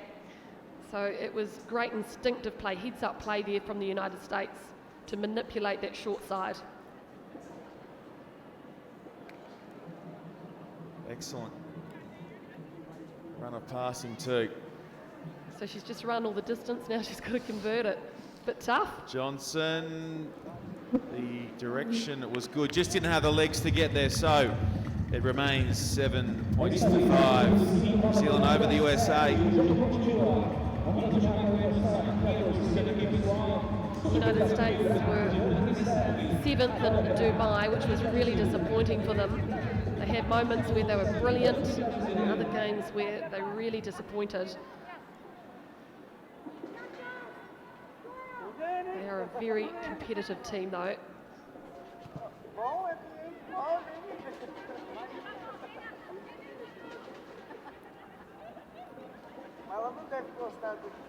So the little skip, jump and run there, and then jarred free. Good tackle coming in from Griffin to force it out of the hands of McAllister. Yeah, she needed Woodman to hit close to her there. She was too far away, she was keeping her with Woodman, but Griffin came across, she needed to support her just to make that pass a little bit easier. Okay, first scrum, let's get it right. First scrum, yes? In the middle. Thank you. Yeah. So Ruster setting the crouch. agenda Bind. at scrum time. Set. In we go. Cleared by Muskisi. And here is Foylayan. Holds her feet well, just buys a couple of moments, and then it comes clear for her opponents. Away to McAllister. In and away, and had Woodman on the outside, then bumps off another. Then switches. Oh, that is excellent play from Kayla McAllister to set up Woodman. Excellent work. She should do MMA wrestling as well, I reckon, because she's so powerful. You know, the defence was right there, and she still managed to bumped them off basically. Here's another look. In, out, Finn there, boff! Johnson goes backwards and she's got Woodman coming back on the cut. Those two have got a great combination. They've played the first 2 seasons together, and here they are again. And the conversion from right in front, chip through. So they extend it out to a 9-point lead. It is New Zealand 14 leading the USA 5. Well, you did call it, Melody Robinson. You said Callum McAllister is one to keep an eye on in this match, and the number 12 has been enormous. It's unbelievable, netball convert, and she's so good at the contact area. You know, I just sit back and just watch her with awe sometimes.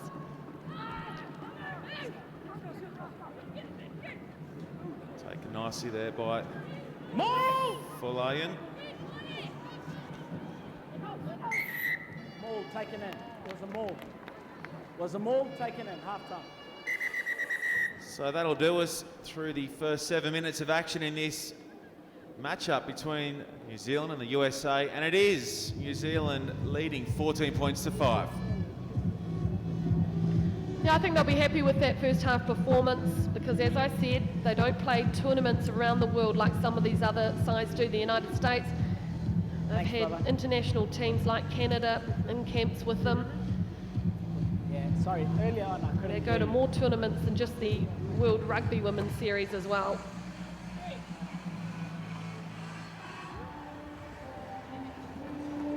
Good job. Hey, it's good rugby. It's really good rugby. Just get a reaction at the breakdown. Let's get more clinical with it again. Get the clear out. Make sure when you hit the clear out, you're there as a 3 to move the ball. Tempo's got to be fast. You got to go for 2. Tempo's got to be fast. You guys drop on your realignments and let's have a go at it. And you have to break.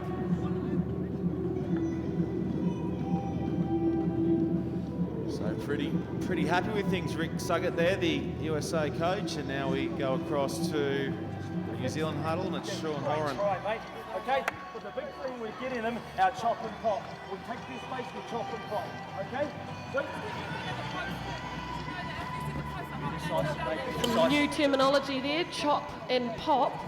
I'm guessing that means you do a bit of footwork, you step, and then you do an offload.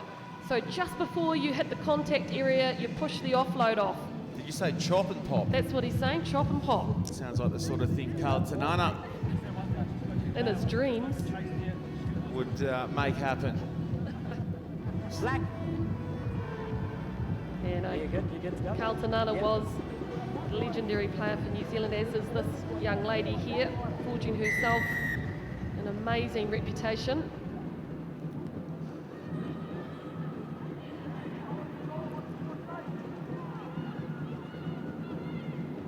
So the long ball here, and that frees up Woodman, and she can motor. Oh man, can she motor? Off and gone. Woodman's in for another. Poetry in motion, really. And it all started with a beautiful in and out. They call it a juke in NFL football. You're just basically stepping off her left foot and going on the outside of a defensive player, who in this case was Johnson. And then because she put the ball in 2 hands and looked like she was passing on the inside, that Javelay didn't know who to take. There is the in and out right there. Lovely. There she looks for her inside player, decides, no, I'm going to take it myself. And goes over for a second try, and Javelay nowhere near her. All-time try scorer, 51 5-pointers to her name. Needs to stop, yeah? You need to hurry up every kickoff, yeah? Bit of a lecture there. Bit snappy this morning, Ruster. Yeah. Might have had a rough night's sleep. McAllister again, making the tackle on this occasion. It'll come back for Skisi. That looked a touch forward. In fact, that wouldn't have been out of place in the Super Bowl last week. Yeah, the option was good though, because she was coming in to hit the hole. It was just that execution. 6 or 8? 8. Yeah. She's coming off. Yeah. That was about 4 metres forward, that pass. Please. It really was. It really was, wasn't it? Yeah, she should have just dummied Bonnie in the end there, Javelay. Let's go 7, time back on. Yep. Javalay's an interesting prospect because they play her at that first 5 Forward pass. position, where if she was playing with a team like Australia or New Zealand, she'd actually be on the wing. She's that fast. Number 3, angle. He's Goss putting on some good footwork in contact, and now they're looking to open up down the left-hand side, and it'll be McAllister dotting it down. Try number 40. Yeah, teamwork, they're using all of their numbers. We've only actually got one player in their entire squad that played in the forward pack in 15. So. Number 6. They call that a whacking, waving, inflatable arm guy. That's what they call him. Do they? Yeah. Okay, time back on.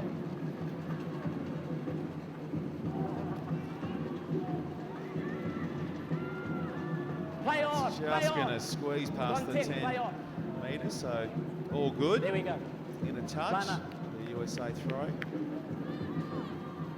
Stay on the line, please, Black. Pull them on the line. Well, the USA were really On the line, impressive Black, early on on, the weren't line. they, Mel? And then just a couple of lapses, and then bang, bang, they're chasing big time. Yeah, they've brought in a lot of new players, as I mentioned, those crossover athletes into their program. So they're still adjusting to the game of rugby. And it's just that, you know, thing of being automatic at the tackle area. That's what they've got to learn. That a nice run from Favisi.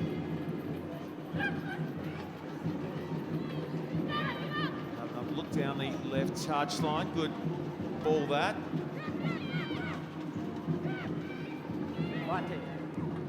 Lopez takes it on.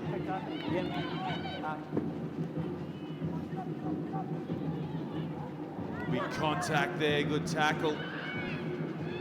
Wonderful shot there from Number 1, Ruby not Tui. running quick enough. New advantage.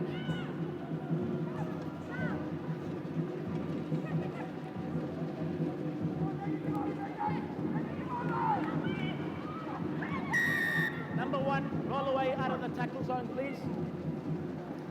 So 2 to run here. Yep. USA looking just to bridge the gap a little as Johnson takes it in and pops up beautifully. That's sharp play from Johnson, and Thomas, she's in. Yeah, that was good, the offload. Very difficult for the defence to watch the supporting player come in for a short pop ball like that. So Johnson, there it is, immediately off the deck, up through to Thompson. Great support play and good work rate from her. He does look a bit grumpy, doesn't he? How can you be grumpy in Brazil? This is one of the great countries in the world. Well, he lives in Australia, and it took you about 27 hours to get over here. Maybe that's got a bit to do with it. Sure. Nice conversion off the boot too of Catherine Johnson. Yeah, Brazil has really turned it on this week. Stunning place. Sao Paulo just hustling and bustling in and keeping rugby clean is the message. Time off, please. Just time off, please. Number 1 or 11? Yes, we're looking forward to our Samba lessons at the end of the tournament. Yep, let's go. Yep, Samba will be a ton of fun, as has been watching these two teams play. It's been a high-quality game, as McAllister, speaking of high quality, she sets off and she will go into contact, brought down 5 short. That's a good cover tackle. Unclear release. Thank you. Yeah. Juggle there. And Lost forward. Yeah, that was back knocked on. Jordan Weber there, just probably too anxious to get the ball away because she knew that they had a line up there. 4 and 5 as the Huda gone. Been a try, but here's McAllister. Look at the power. She just kind of swipes the defence away like she's swatting at flies. Let's go. Great defensive work by Falayan though. One of the United States standout players, in particular in Dubai. Catch. Bind. Set. bit of work to do here for the USA if they're going to finish with a bang. A long way to run. Last. Vantage over. It's come loose and sit up fortuitously for Lion. The pressure at the breakdown though from New Zealand. They force a penalty and they'll chase. More points. So important, the for and against, and it doesn't come much easier than that for Broughton. Gal goes in and it's an exclamation point on New Zealand's win over the USA. Yeah, that's a very slick start for New Zealand, and they turned defence into attack. All that pressure at the breakdown. Sarah Goss, the captain, took the quick tap, and Gail Broughton didn't even need to pass it. She was that close to the try line to dot down. And the additional 2 are through and on the board for New Zealand. Strong winners in a high-quality game. They came out on top over the USA, 35 points to 12. Now welcome back to the commentary position with Griffin and Sue Day.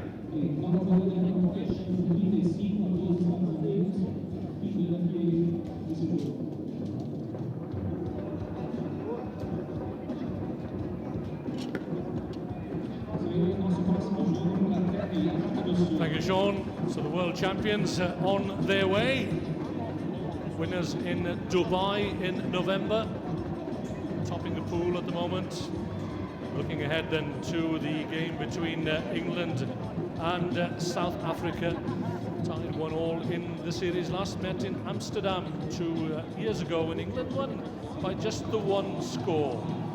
South Africa will do well to restrict England, I think, to 1 score today, despite the fact that they have Zine Jordan back to lead the side. She missed the Dubai tournament through injury, and interestingly, Abby Chamberlain, I noticed, isn't starting for England, and I suspect that she was injured in training, and we'll see who does lead out a star-studded England side with their Rugby World Cup 15's winning captain Katie McLean back in the ranks today. Yeah, there's no shortage of leadership ability in that England team, even if Abby Chamberlain is on the bench. Rachel Burford has captained at sevens a lot. Katie McLean, 15's World Cup winner, not bad. It's great to see such support here for the game in Brazil, where there's been such an investment in recent years from their Olympic committee, from the World Rugby as well. There is Zine Jordan with a heavily strapped right knee. My last recollection of her, and I think you were there as well, Sue, was back in Amsterdam, where she could hardly walk up the stairs after a semi-final, but somehow they patched her up to bring her out again for the final. Tough cooking. I'm not sure the last time we saw her without heavy strapping on that right knee. It wouldn't look quite right if she didn't have it. She is, as you say, such an important player for this South Africa team. She's in the middle. Noticeable by the orange laces on the blue boots. Packer. Industrious flank forward. This is Natasha Brennan. Held up just outside the South African 22-metre line. Spun out for a Packer to Burford. This looks promising for Wilson Hardy again to Watmore. Fleet-footed wing three-quarter. Quite get that pass away. She made the ball available. Full marks to South Africa for contesting the breakdown as Jordan spins it into midfield, finding Jackie Griel. Well tackled by Brennan, I think it was, for England. Going to regroup here on halfway. England plate winners in Dubai. Right into their 5th place. Jordan in with a tackle.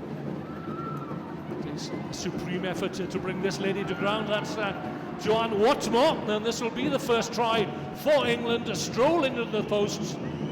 In the movement twice was Joanne Watmore, and did the hard yards to the try line. She did. It was very, very persistent defence from South Africa, but England stayed patient, recycled the ball, recycled the ball, recycled the ball again, and in the end the the strength of Marley Packer to get the offload out of the tackle to Jo Watmore, and once she gets her stride going, it's a great sight to see for England. First strike goes England's way. They lead South Africa by 7-0.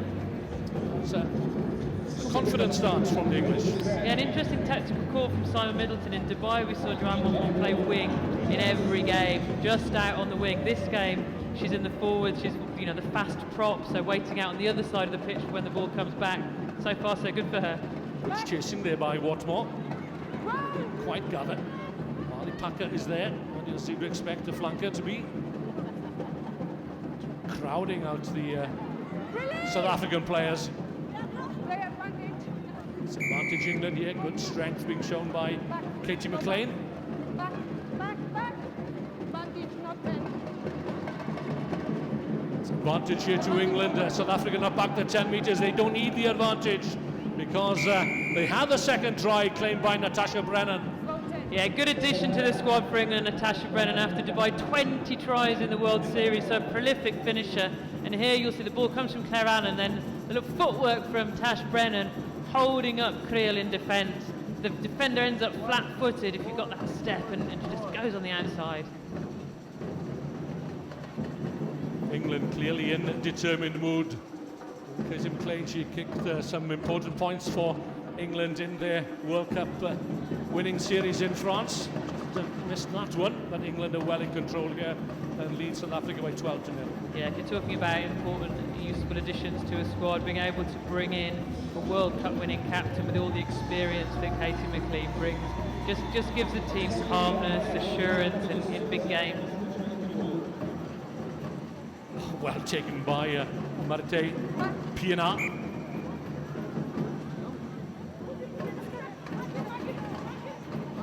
But when you can bring somebody who's got 73 England caps onto the field, such as Katie McLean has got, you're immediately on the front foot. There she is, the number 4. Decisive try in that 15s final. High tackle, being penalised. South Africa still camped in their own half. Just over 2 minutes remaining of the opening 7 minutes. Yeah, we've seen this a couple of times from teams, England here, because they couldn't take a quick tap. They're taking their time, setting up. They've got a set move here, getting all the right players in the right places. Run a training ground move. Let's see what they've got up their sleeves. Burford opening the door for Katie McLean. It's a sprint for the line, and Katie McLean gets her first try, pulling on the England shirt for the first time since Paris in August, and proving her worth. Yeah, in the end, they didn't need any of those players out wide who got into that structure, did they at all? A simple switch ball. Rachel Burford and Katie McLean. Usually in the 15s World Cup, it's the other way round. Katie McLean at 10, giving Rachel Burford at 12 the switch. But those two players know each other so well from 15s and 7s. Very, very easy in the end. Simple conversion from Katie McLean, converting her own try. England have already established a stranglehold on this match. They lead South Africa by 19-0. It's been a very dominant performance, hasn't it, from England? The breakdown skills have been a real difference. Katie McLean, Marley Packer really getting into that breakdown and stopping South Africa getting close to getting their hands on the ball. Should add that South Africa reclaimed core status as a result of the qualifiers in Hong Kong in September of last year. They defeated the Netherlands. Just one Women's Sevens World Series tournament behind them, and that in Amsterdam prior to this season. So let's see. We can get a score here before half-time. Watmore doing well, using the sideline as an extra defender. Disadvantage England. Yeah, well watched in defence by Joanne Watmore. Looks like she's a bit sore from that tackle. Time off.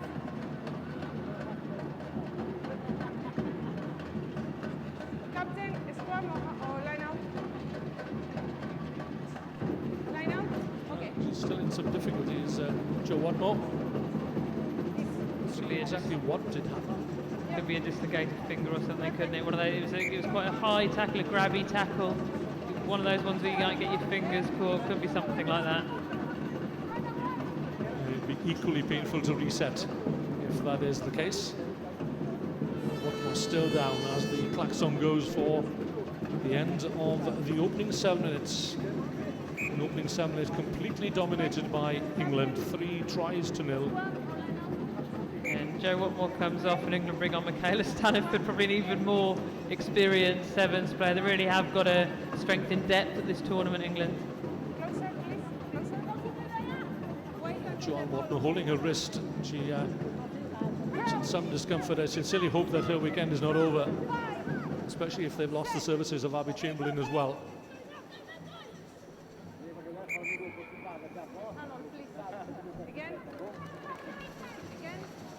Teams don't give any quarter at the scrummage these days, do they? It's so competitive, so strongly contested.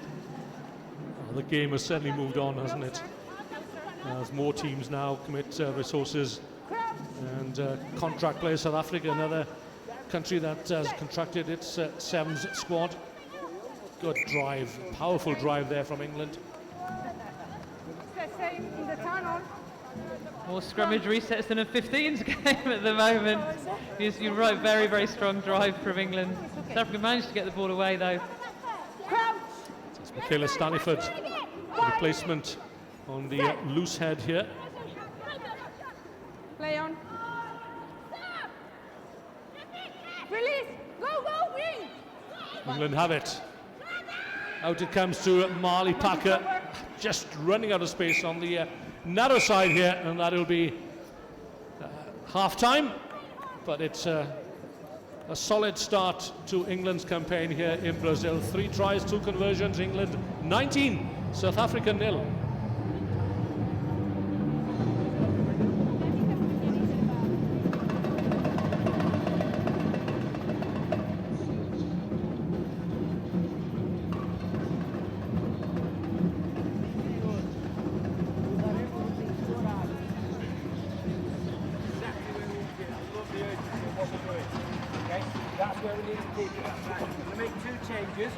Okay, so Marley, you come off, Amy go to a hooker, Absol go on, okay, and the other change will be curve off and go on, and just go to the other come shortly. Okay, look, things that they're doing, switching the centre, as we go, so we just...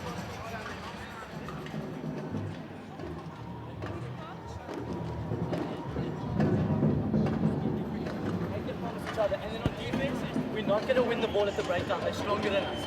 Let's get clever, let's get our 6 on our feet, line speed, don't make penalty, line speed, get off the line, put them under pressure, up, we can reach on this inside. The inside need to go with Berry because Berry force them all the time to come back and then they come in the middle and they want to go high.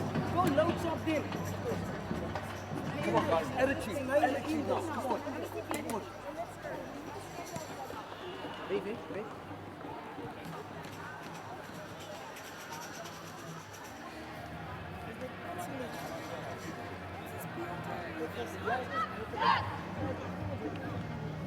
Renfred Dezel, the South African coach, a former sevens exponent with the Blitzbokke, also 6 or 7 years.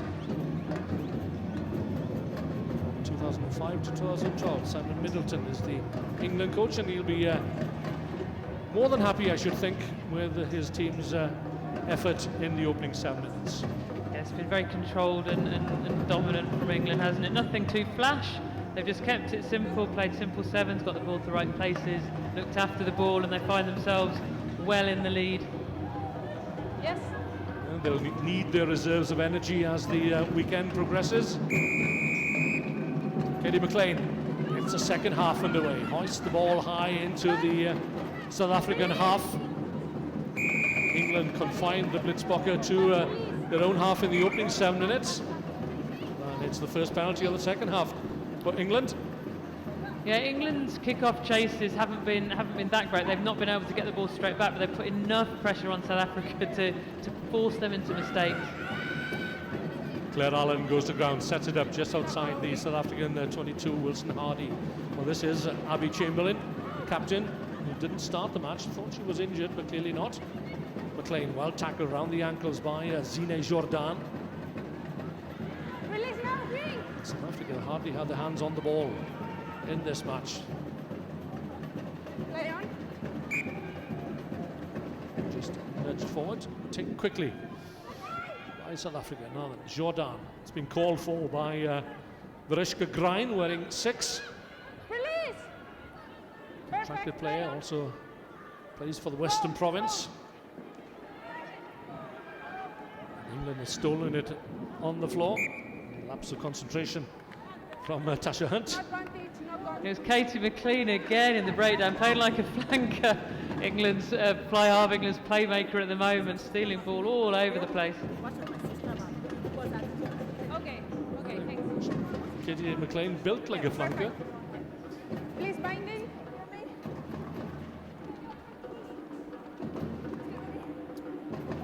Fundiswa Plaiku with the ball in hand. Feed into the scrum. South Africa still chasing that elusive first score. Jordan really got the pace to go herself. Geldenhuis. Oh, go down to reach for that one. It's just not quite accurate enough for South Africa, is it? Putting themselves under too much pressure at kick-off receipt time, putting themselves under too much pressure just when they're trying to move the ball across the pitch. They need better accuracy.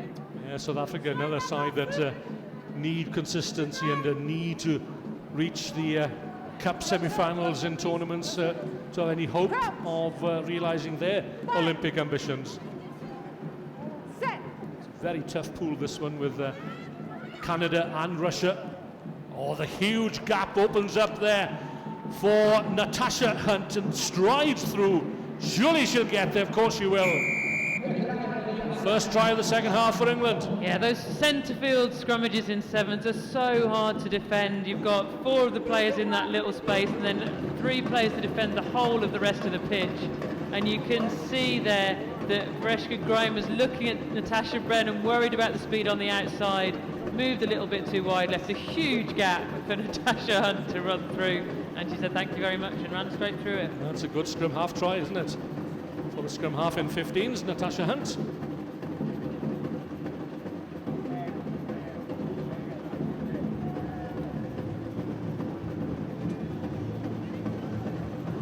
That fourth try takes England out to a 24-point lead.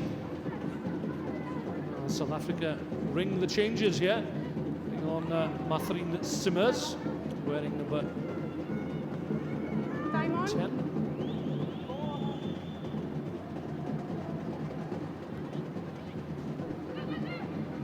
Well placed restart kick.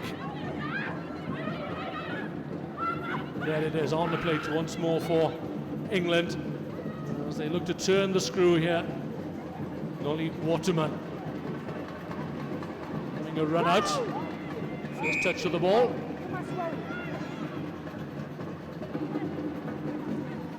Richardson, Chamberlain. There are runners out wide. This is Staniford. Lovely offload on to Amy Wilson-Hardy, round under the posts. And England piling on the agony for South Africa. Yeah, good work from England. Lovely sevens play. Michaela Staniford important in that. First of all, on the kick-off chase, she managed to get the tap back. Then she waited out there on the other side of the pitch, takes the ball from Natasha Hunt here, and then gets the offload away to Amy Wilson-Hardy.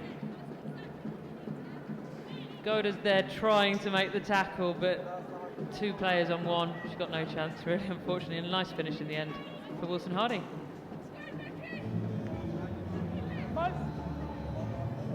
Time off.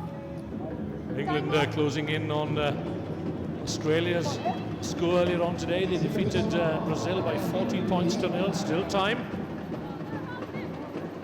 It's all about scoring points on the opening day. It is, and not just for that points difference. It's about imposing yourself on the first day, making the other teams sit up and take notice. England kicked long this time. And that's given Nosipiwa Goda the chance to take the ball cleanly South Africa again still camped in their own half. Plaiki with the offload. Now then, here's a chance for Pumeza Gadu. Gadu over the 10-meter line, chased down by Tash Brennan inside the England 22. Ruck had been formed. South Africa come again through Vrishka Grind, 5 meters short of the England try line. Dug out there by Pumeza Gadu. Out into midfield, the cut back inside from Goda. But still, the England tackling is resolute. You never release. Never release. It's a yellow card shown in the face of Natasha Hunt, I think it is. Yeah, she didn't release, but also ended up completely off her feet. The right call from the referee. So England now will just be a big blitz defence. They know they don't have enough players out wide, so they just have to get up in the face of the South African ball carriers. So here comes South Africa looking for their first score. Lovely handoff. And finally, South Africa have managed to cross the England try line. First time in the England half throughout this match. And they're rewarded with a try for Vrishka Grind. Yeah, in the end, South Africa had the numbers. And they went for the direct route inside ball, and Avi Chamberlain just falls off the tackle there. Grind doesn't need asking twice, finishes it off.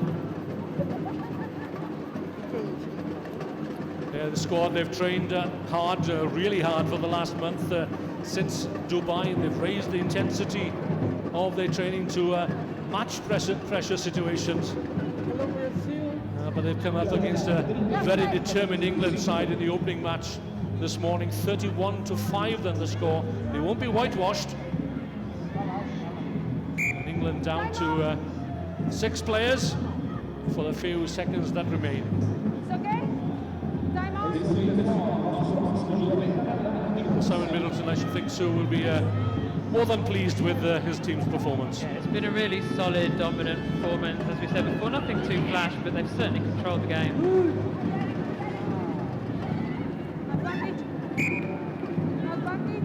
Advantage South Africa, but there will be no time to play advantage. And England can look back on a job well done. 5 tries in the end, 3 conversions. England are on their way. They've defeated South Africa by 31-5. Up next, it's Canada, Russia. And I'll hand you back to Sean Maloney.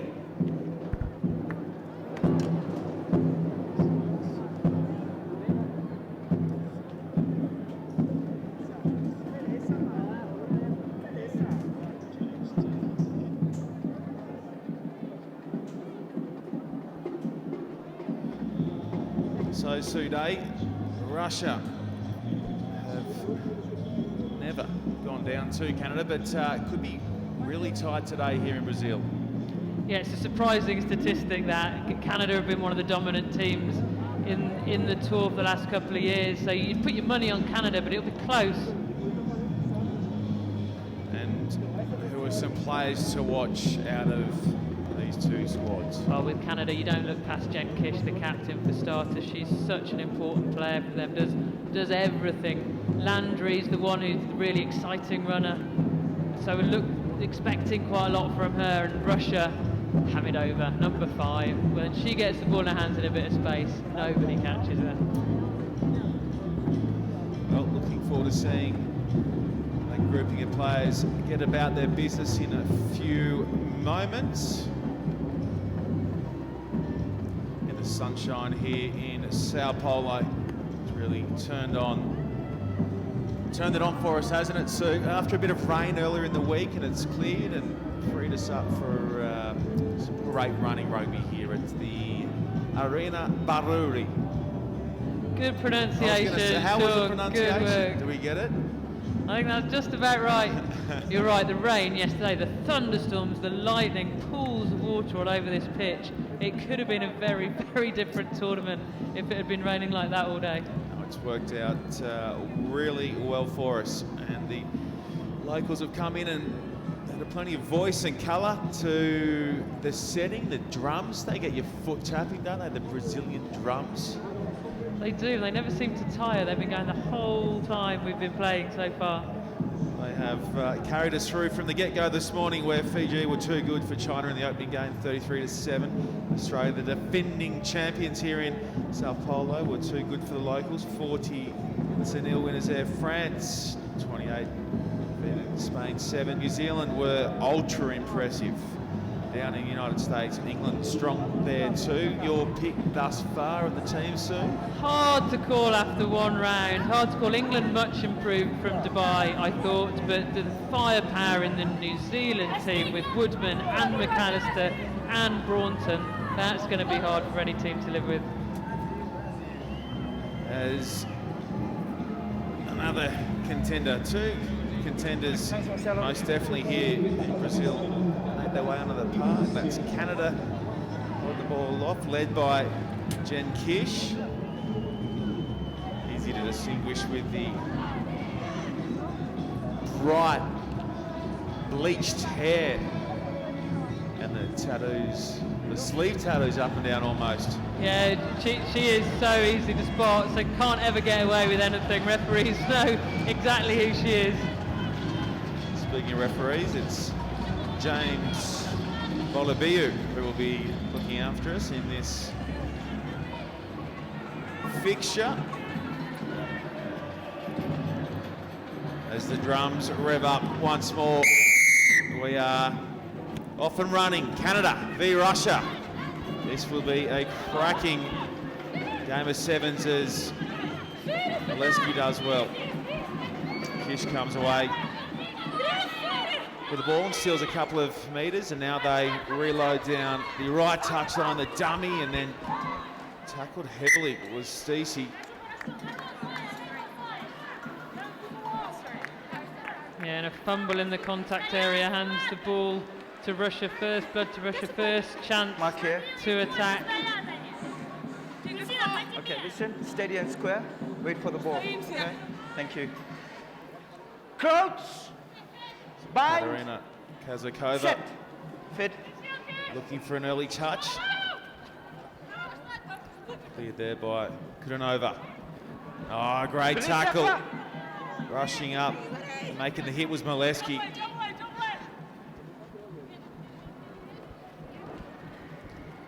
And there is Kamadova with an early handle. Number 5, keep an eye on her for Russia. Tackle roll! Wait. So strong defence here from Canada, really pinning Russia in and around their 22. This will help relieve the pressure a little though. Penalty comes and Petrova taps and goes and now looks for a strong little charge there from Kamadova. Bumped off the first tackler and now will come back for Malinga. However, knocked on. Yeah, first sign of the strength of Hamidova there. Didn't have the ball in space, so we didn't see that finishing ability she's got. But goodness me, she bumped Bianca Ferreira off there. At the moment, it's the story of the defences, isn't it? Both defences holding strong. Canada getting up in the face of Russia really hard. Bind! Set! So that's fed there by Molesky, and she has a little dart, chances her arm, and now they go wide. Pass doesn't go to the hands of Farella though, and it's a fairly cheap turnover of possession. Yeah, cheap turnover, and that the Canadian backline was just drifting sideways really there. Quite easy for the Russian defence to drift along with them. Kazakova not really challenged there, even had Bianca Ferrella held onto the ball. Set! Fit! So they opt for the boot. They are offside. Still running. Number 6. Russia in the pursuit of the kick downtown. It looked like it was going to be an effective kick as well, didn't it? So quite fortunate there for Canada. Kazakova was certainly getting ahead of the defence and looked favourite to get to that ball first.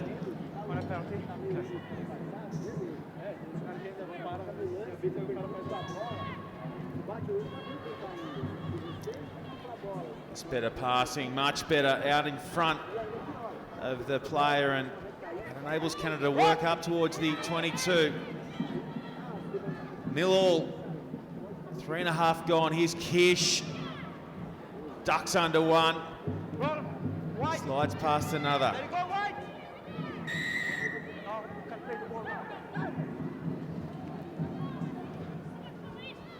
So Canada chasing the opening score here in game 6 as Varela just gets dragged down short of the line, pops beautifully, and they are in Canada. That is tight work from the Canadians. Yeah, good pop from Bianca Varela, wasn't it, under pressure, and Ghislaine Landry just managed to keep hold of the ball. Seeing it from a little bit further back here. It's Landry out to Varela. Varela gets tackled, but just gets the pop out to Landry. Good finish.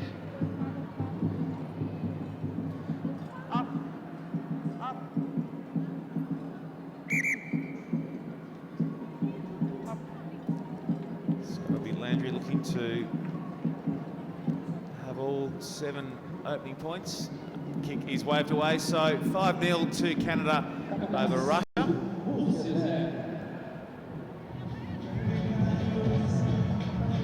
In this Pool C matchup, and as expected, it's playing out just as we thought.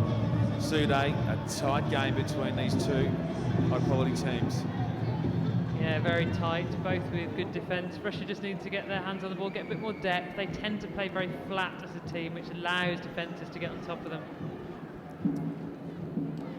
Just bounces in the field of play before running in a touch, and they go on quickly, and here's the danger woman coming over. Takes 3 people to bring her down, and that enables a bit of space on the outside. The numbers are good here for Russia as they look to hit back. Charging down that left touchline is Seradina. Nice tackle, Kish. She loves the rough stuff. She certainly does.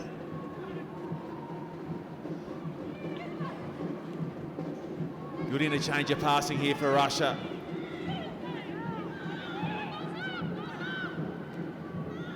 It's a nice tight line there, and hands it back to Petrova. That's a well-worked try. Marina Petrova is in under the sticks. Yeah, the offloading game worked very, very well for Russia then, didn't it? The continuity, just keeping the ball moving, and finally getting it into the hands of Petrova. You won't see it back on the replay because it's too far back, but just have to give a nod to Kudinova. Beautiful hands early on. Just took the ball and gave in the flash. And that's what made the try. That's what gave them the space.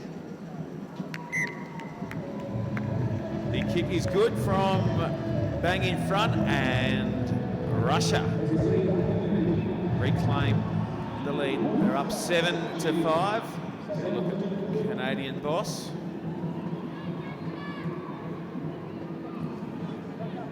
Mr. John Tate. Imagine he'd be pretty happy being down by just the 2. 6 gone, keeping in mind that his Chargers have never beaten Russia. Could today be their day? A nice way to start the tournament here in Sao Paulo, Brazil. They come, Canada. Thank you. Andrew stops, starts, goes again. Good work at the breakdown to affect some good quick ball for Canada. Asking for the kick downtown. Instead it goes through the hands, and it is Mileski getting the offload away. Excellent run of passes these from Canada. On it goes. I need numbers there now to retain possession. They do that through Kish. She fires it wide, and on we come again. Freeing up Landry, who's going to scoot through and touchdown, and in the shadows of half-time, Canada take the lead. Yeah, ended up with a bit of a mismatch on the wing there. We carry him over opposite Landry, and Landry is quick, real turn of pace from that distance. The ball comes out to here, and you can see carry him over, putting her head down, but just can't get there. Excellent build up to that try as well. So both teams displaying why they can be right in the mix at the business end as the kick is away to the left. So no change to the score, and it half-time in this Pool C matchup between Canada and Russia. It is the Canadians leading 10 points to 7.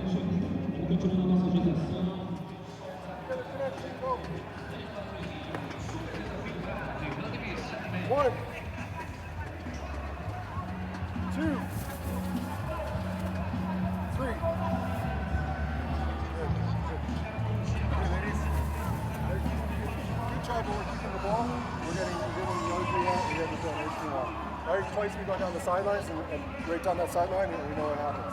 Right, we got to just keep power stepping back. Power step works because they're turning their hips as soon as we leave that ball. Okay, let's see if we can. That one we're going down that side. Let's see if we can get that fourth person over in the reverse it out. We got to outwork him now. We're hanging wide, hoping it comes back. We're 4 wide. They're focusing in his pocket for the reverse. We got to connect because it's on. They're not coming up and shutting it off.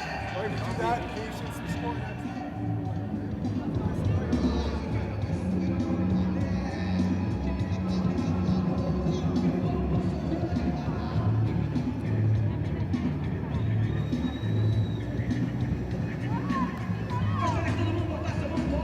Canadian coach there. Calm on the sideline. You see some coaches shouting and screaming and waving their arms about, but he's a calm chap on the sideline.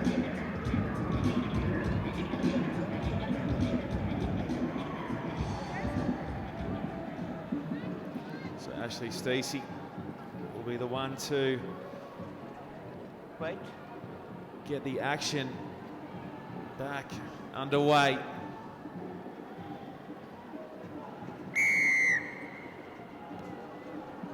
Waits that kick really nicely. Good tackle to stop the charge of Seredina. Stutter step from Kazakova.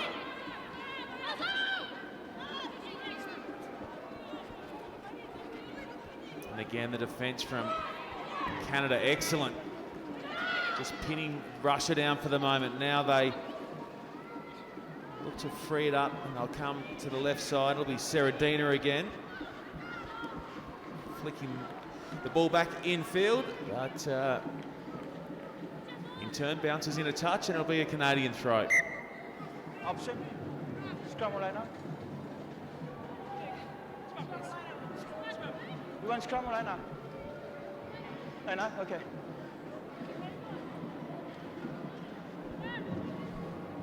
Yeah, it was good skill from Seredina flicking the ball out the back, wasn't it? But teammate wasn't ready for it.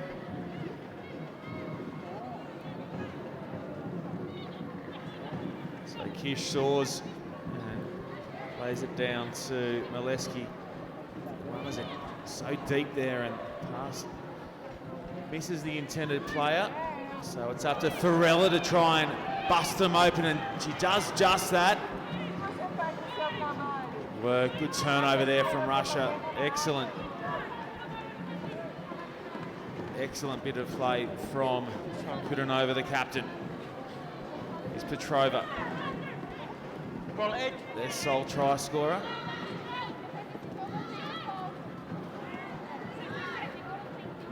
Kudanova just lays it off. So by the time Kish sets up the big shot from Kelly Russell. Boom, boom. Yeah, it looked like a bit of a standoff, didn't it? But Kelly Russell said, I'm fed up of waiting for this. Came in. Big tackle. Out. Here it comes. Boom. Bang. And it's forced the turnover. Ball got knocked on, I think. So ball to Canada. Excellent work from Russell to wait for the ball. Jam in and Crouch. Really rattle some ribs there. Bind. Set. So now they come away with it, chasing their first ever win against Russia, Canada. Kish goes long, pass bounces up, luckily to the hands of Stacey. This is the lady rather.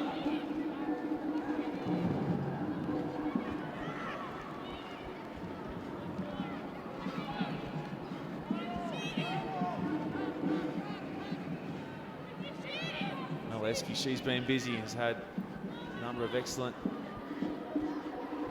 runs through the first 10 minutes of this match. That one bounces out. So just getting a bit scrappy for the moment. Now a penalty comes as well, so the issues compound there for Canada. Yeah, very scrappy minutes or so from Canada. Almost no pass went to hand, did it? Every single one was a bounce pass of some description. At this level, you have to make those passes more accurate. They're not going to challenge an organised Russian defence with those passes that are slowing up the attacking players coming onto the ball. Roll 6. Play on, tackle on. Comes Petrova. Once more, the defence is up to the questions being asked of it as Russell tried to drag it in. Yeah, scrappy from both teams there. Petrova chose to go left when actually there's a huge gaping hole out wide on the right with just Kish and Bianca Perella guarding the whole pitch for Canada. Had they gone the other way, all sorts of space for Russia. Okay, mark here. Let's go.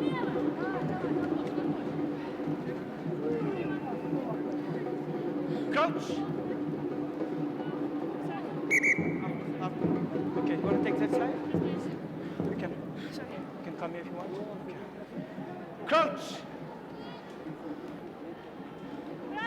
Bind. Set. Hold. Free kick.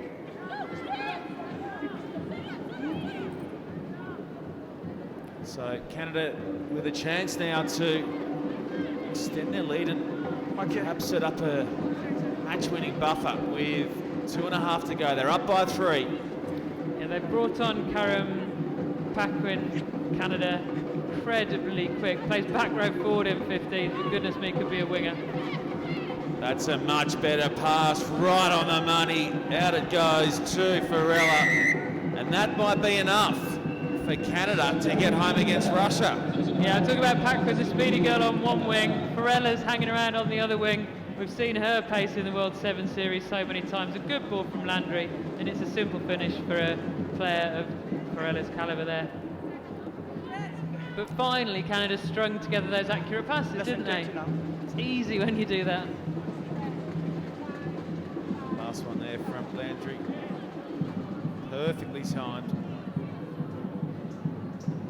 And at full tilt, there was no stopping that lady there. Bianca Farella had a hand setting up the Canadians try early as the drums beat away here. They just keep going and going and going. His arms must be wrecked.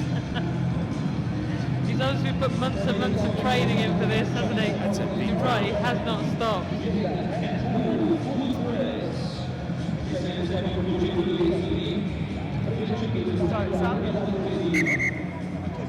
Time off. So an 8-point lead here for Canada over Russia. It's an upset of sorts with the ladies in red never defeating Russia prior to this tournament. A minute to run.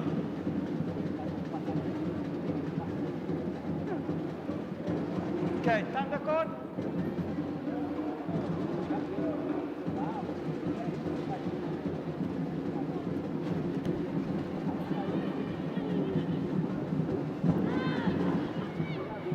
Back it comes for Canada. The excellent work there from Paquin.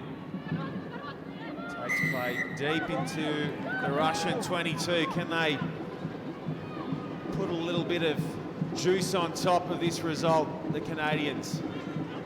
The chip and chase is going to fall beautifully. Wow, that is some way to wrap it up. They're all smiles of Canadians, and it is Paquin with the last try of the game. Sude, you would have loved that one. Sat right up, didn't it, for her? It's almost like she didn't realise quite how close the try line was. Landry sees a space outside, and it's a lovely balanced chip and chase, but it bounces not for her, but to Paquin, who looks up and thinks, oh, that's the try line. Yes, like that. Thank you very much. So a great start to their campaign here in Brazil, Canada. Now, looking for the additional 2. From out wide is Ashley Stacey. She hits it well. It's off the top of the pads. No good. However, the result is just what Canada wanted and needed. And we'll still have a little bit of extra for you folks. The game time to run with the hooter going, and we're into the final play of the match.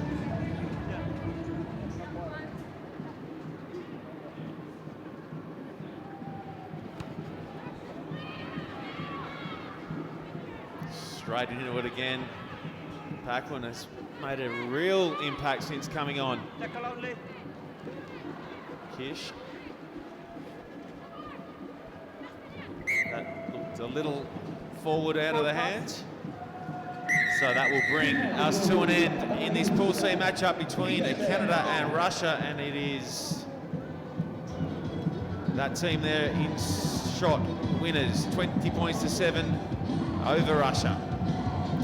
So let's get a look now at the pools where we sit after the opening hours of action here in Brazil. Pool A sees New Zealand, who are very good in downing the United States at the top of Pool A. France, Spain and the US at the bottom.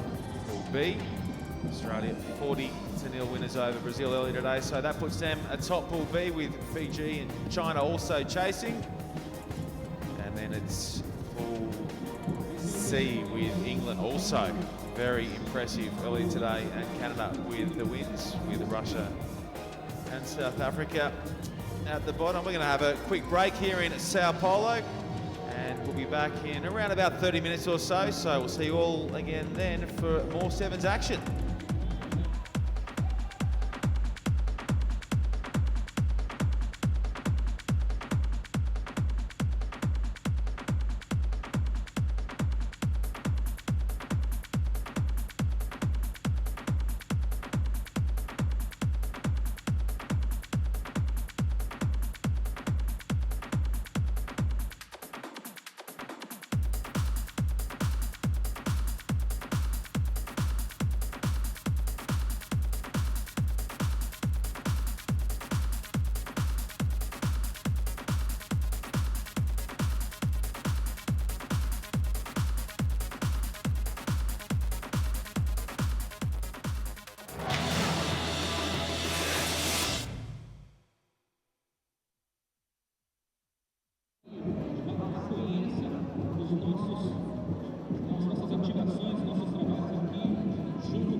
cruza quando a gente fez a recepção? Ela já. É que na verdade, quem tem que buscar Okay, a bola. let's tighten it up. Tighten that second gill up, okay? Gente!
So conditions are absolutely perfect here in Sao Paulo for this game 4, League 2 of the women's. Jade offside.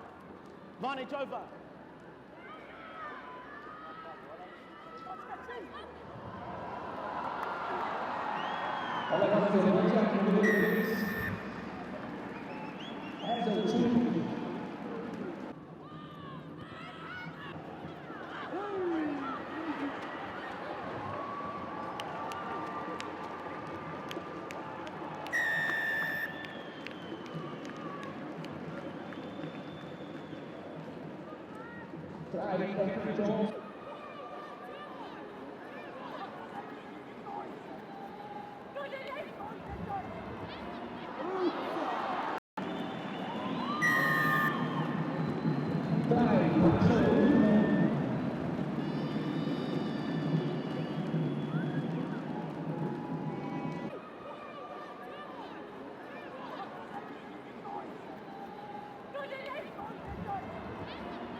Holding on.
mini bola, Rugby Bradesco. Essa equipe se prepara aí, pessoal, mais um lançamento.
Welcome back to Sao Paulo as the sevens action continues to come at you all around the world. Out of the Arena Baruri, bathed in sunshine. It has been a terrific morning's action. We'll get a look at the results in just a moment, but this is how they look overall in the race for Olympic qualifying. Keep in mind it's the top 4 that will qualify immediately. Melody Robinson, after the series is all wrapped up. Yeah, 6 legs to the series, or 6 tournaments. This is the second one. New Zealand took out the first in Dubai, and they're in Pool A, which, yeah, is a pretty tough one. Although the Kiwis have already beaten the United States, they still have to take on France, so who will be very tough. In Pool B, well, it was Australia off to a fly this morning, giving Brazil a bit of a touch-up early on, and Fiji and China round out Pool B. Fiji was also very good this morning, and now let's get a look over at Pool C. And it was a very strong English lineup that put away South Africa and Canada. Well, they sprung somewhat of an upset, didn't they, Mel, rolling Russia for the first time ever? Yeah, that's in the Women's World Rugby Series, but they have met them before. Russia are a really good team. Canada, of course, made the final of the Rugby World Cup in 2013, so I'm surprised that they beat them by quite so much, especially considering they took so long to get to Brazil, only arrived here on Thursday. Well, everyone on hand and on deck now, ready to continue the action into the afternoon. As mentioned, bathed in sunshine here in Sao Paulo, and conditions could not be any better for this next matchup between Australia and China. Australia far too strong for Brazil earlier today. And you'd expect them to wipe China off the park. That's what they'll be expecting to do themselves. And the reason they won't take their foot off the pedal is because the whole thing about, you know, getting on top in the series is making other teams fear you, being absolutely ruthless. So on they come to the park for a second time today. Australia led out on this occasion by Shannon Parry. Joined now by skipper Shani Williams. And for and against, crucial in the run for top spot and then to play in the main draw and rack up those big points in the World Series. Yeah, that's right. The quarterfinal for the Cup will kick off the day tomorrow, and the top 3 of each of the pools go through, obviously, but then points will dictate who else. So even if you're behind on the scoreboard, always got to keep on going, never give up. Try and get as many points as possible.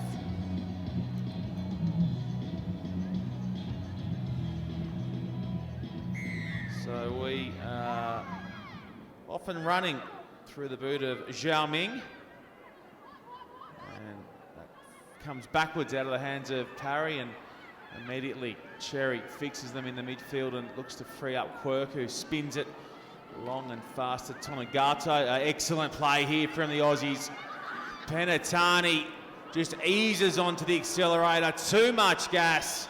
And she'll go away and score the opening try inside 25 seconds.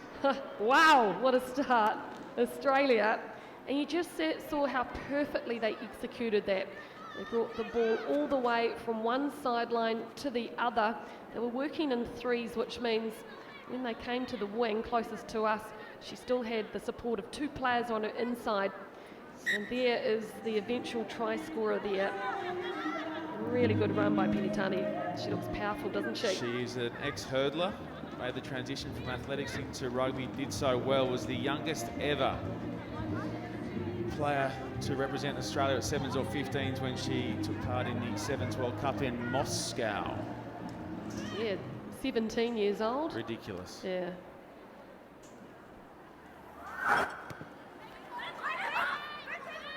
So that's Dalton sending it up. And No ball tackle. come back for a penalty in favour of China here. No ball tackle, lady. Oh, she's hurt herself as well, Sean.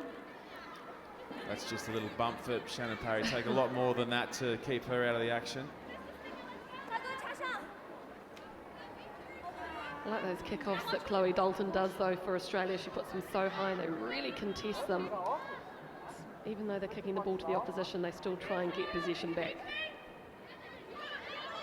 Penatani making a tackle and misses the first up shot at the ball on the ground. China go without and knocked on the deck there by Penatani and Kaslik. You can see what China are doing there, though. They're trying to play direct and keep it tight because they don't have the width in their passing skills yet to play that wide game. So doing those switchbacks is a good tactic if you can execute it accurately.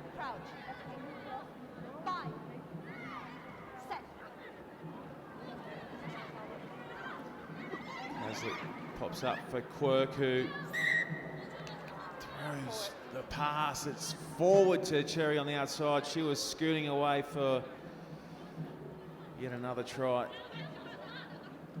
She's chasing Portia Woodman in the top try-scoring ranks.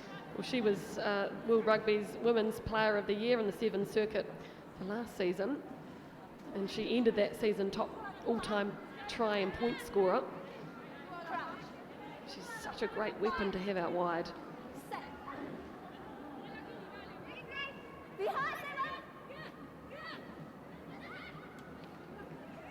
So now they opt to play with a bit of width, and it's a good interchange of passes there for China. Their best run of play so far in this matchup with Australia. Penatani makes a good grasping tackle on Yang Hong.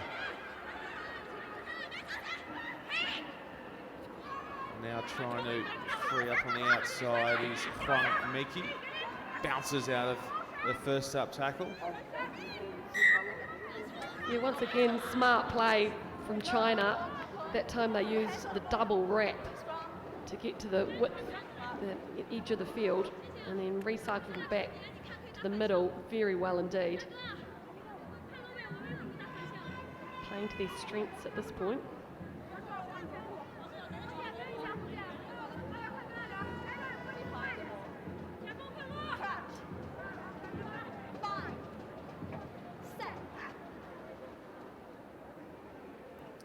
Lillian feeds and clears nicely. Now going back towards the traffic, go China through Chen Chen.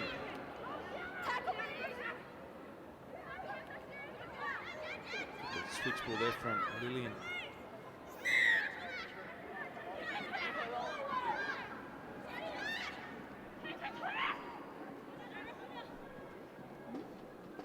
So the penalty there for not rolling away despite them having the ball. I am totally confused with that one. Usually, if you're the tackler, you have to roll away. But China had the ball, so that was very confusing. Hey, but we're not the first people to be confused at a breakdown. No, we're not. And here comes Cherry. Flying up the middle of the park, and in she goes. That one all too easy for Emily Cherry. Yeah, when you get a turnover, the key is in sevens is to make sure you react quickly and start going forward. It was Kaslik who took it with her plats flying in the wind, as we often say, and she knew she had inside support of Cherry there. So, very good 5-pointer for them. Make that 7. Sweet hit from right in front off the boot of Chloe Dalton, and it's now Australia 14, China yet to score. China have done pretty well so far though. This Australian team is class. Only 2 tries at this point. They've shown that they can recycle the ball, keep possession.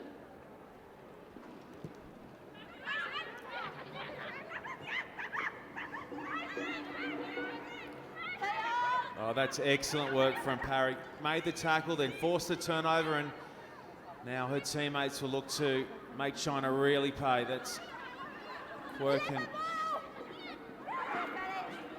Ko looking to now strike down the left-hand side. On the switch to Penatani. She opened the scoring, and she is going to grab another try. That's Penatani. Well, the key to that one is that on the switch, she held out wide and came late. And that was where the hole was, right on the inside there. And it was all because she stayed on the outside. I think it was Quirk who had the ball. The defence just didn't expect her to come back on the cut like that. And is this an area that coaches really have their teams target just in the shadows of half-time to really try and put teams away? Oh, absolutely. And sides like Australia, like New Zealand, like England, who are supremely fit, they know that's one of their advantages. So it's 100% for the entire 14 minutes. Over. Here comes Kaslik, shapes the pass and now fires it over the top. Tonegado looked to have kept it in, but assistant ref says, that'll do us for the first half. All wrapped up, and it is Australia well and truly on top over China. They lead 21 points to 0. Oh, good. Yeah, Australia will be pretty pleased with that first half, the 3 tries, because they actually haven't had that much of the possession. You're seeing the moves that they've put together, very slick and accurate. And as for China, well, I like the tactics they're putting out there.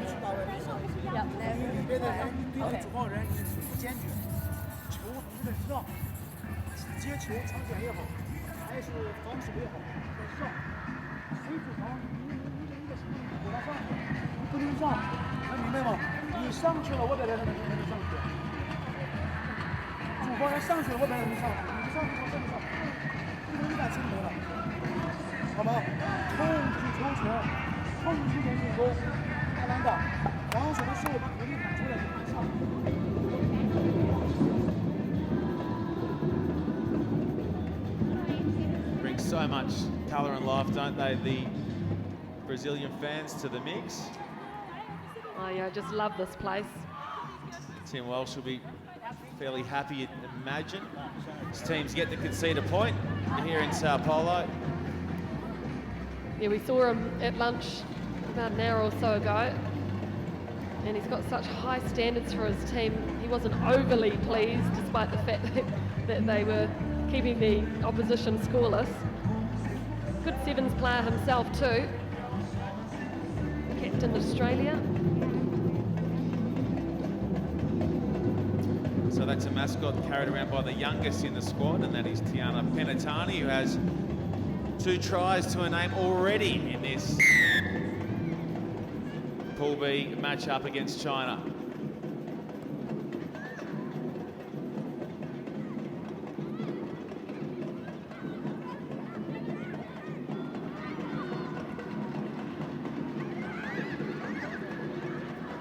It's loose out of the hand from China, but it'll be play on for the moment. Good tackle from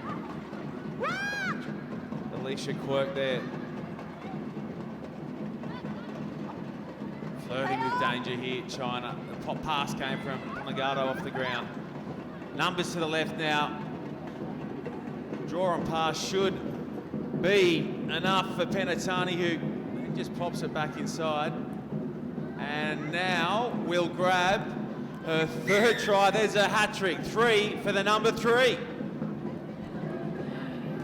You know, the wonderful thing about that try is that Australia, from the turnover, moved the ball right to the other side of the field. You can see Penatani there. Great defence from the Chinese player to reel her in, and then the mistake. Yeah. She's trying to keep the ball alive, give her team an opportunity there. Chinese number 12, Li Ping, but just didn't come off, did it? The conversion just bounces away off the left upright. So it's all Australia over China. They lead 26 points to 0.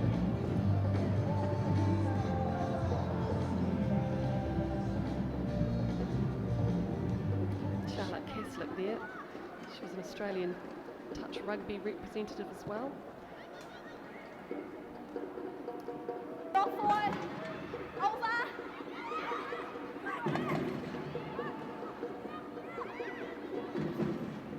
So China moving it left, moving it right, and now getting collared in the midfield. It was Turner who rushed up and made a big tackle.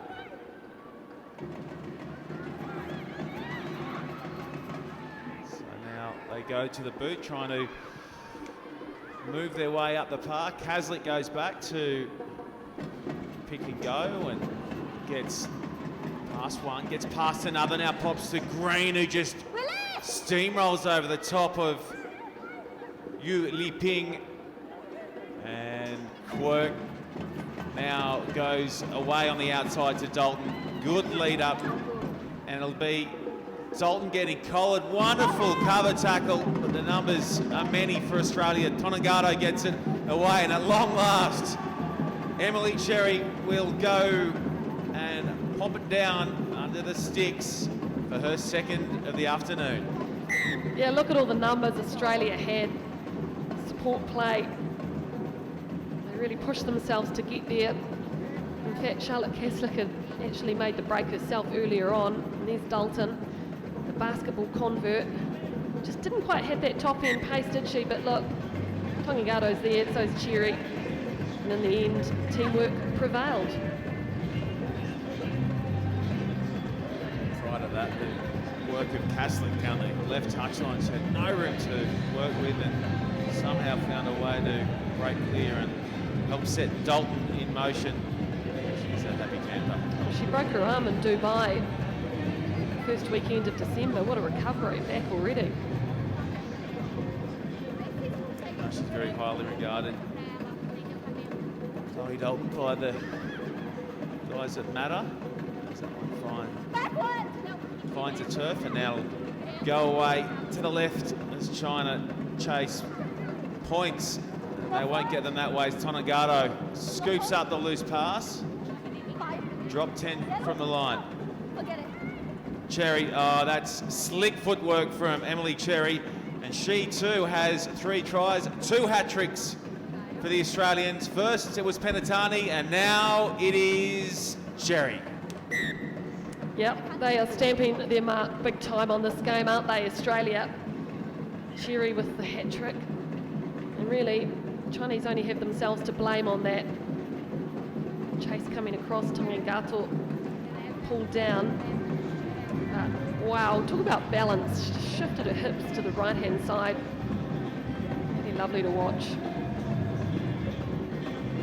I think the problem with the Chinese team and how they're playing is that they've got the ball, they're recycling it, they're moving it across the field, but they don't have any threats.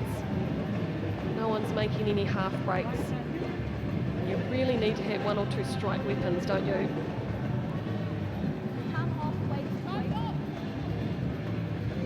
So 38-0 to Australia over China, still 2 remain.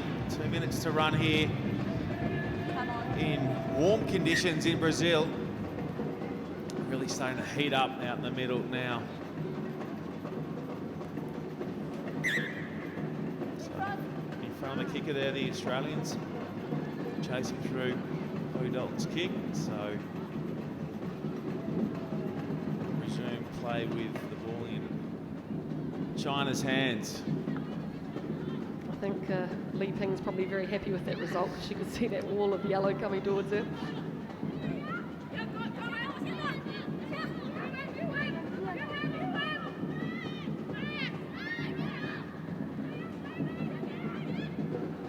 So they rush up to the Australians and Dalton rips it away, but it'll fall for the moment with China. Just struggling a little to break the line. This is better though from the Chinese, and good footwork there and a good offload too. Li Ping. Williams is on hand to save the day for Australia. She pounced.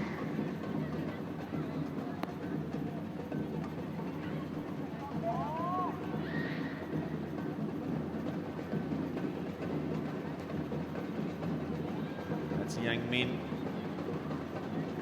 Now, the flick pass out the back of the hand goes to Brown, and somehow it comes away again for China. They'd love to grab a try, and they'll do just that with 30 seconds to go as Tonegata almost knocks the ball clear, but China are in, and that will take a little bit of the sting out of the result, you'd imagine. Well, it's great because no one's breached Australia's try line so far. Look at that lovely little ball there through to Lillian. That was great work by the Chinese girls. Be very happy with that indeed. Caught Australia napping a little there.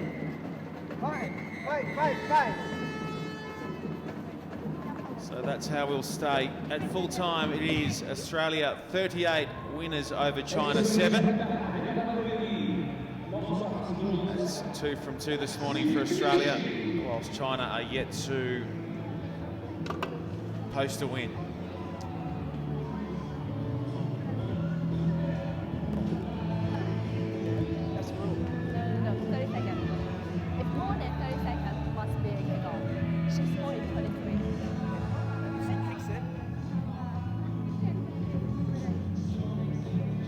So the defending champions continue on their winning ways, and that's how they look overall on the World Series table. Olympic qualifying spots on the line for the top 4 teams, and as it stands, New Zealand, Australia, Canada and France fill them out to keep the action running for the afternoon. We now welcome back to the commentary position Wing Griffith and ex-England international Sude.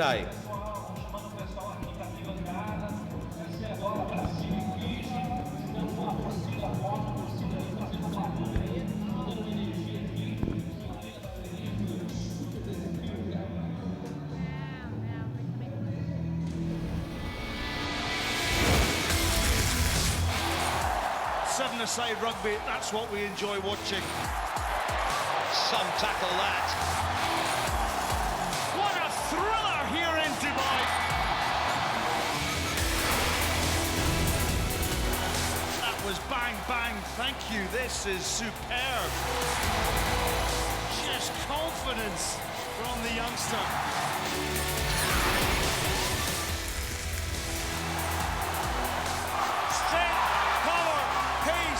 Wonderful try.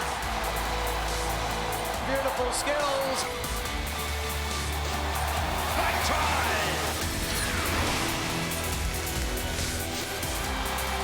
Oh, lovely silky skills to step and go, and well, that is class out the top draw.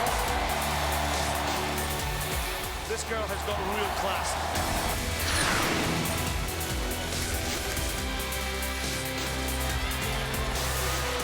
ebb and flow of this game is absolutely outstanding. Can she get it the whole way?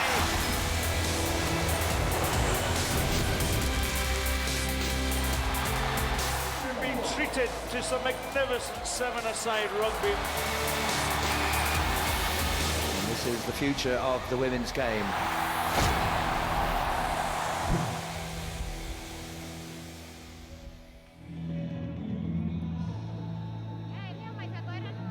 So back here at the Arena Barueri, here are the games coming up. Next it will be Fiji against the hosts Brazil, and Spain will have it all to do against New Zealand. France looking good earlier on today. They take on the United States, and Canada also against South Africa. England against Russia, that's going to be an interesting one, and all the way down.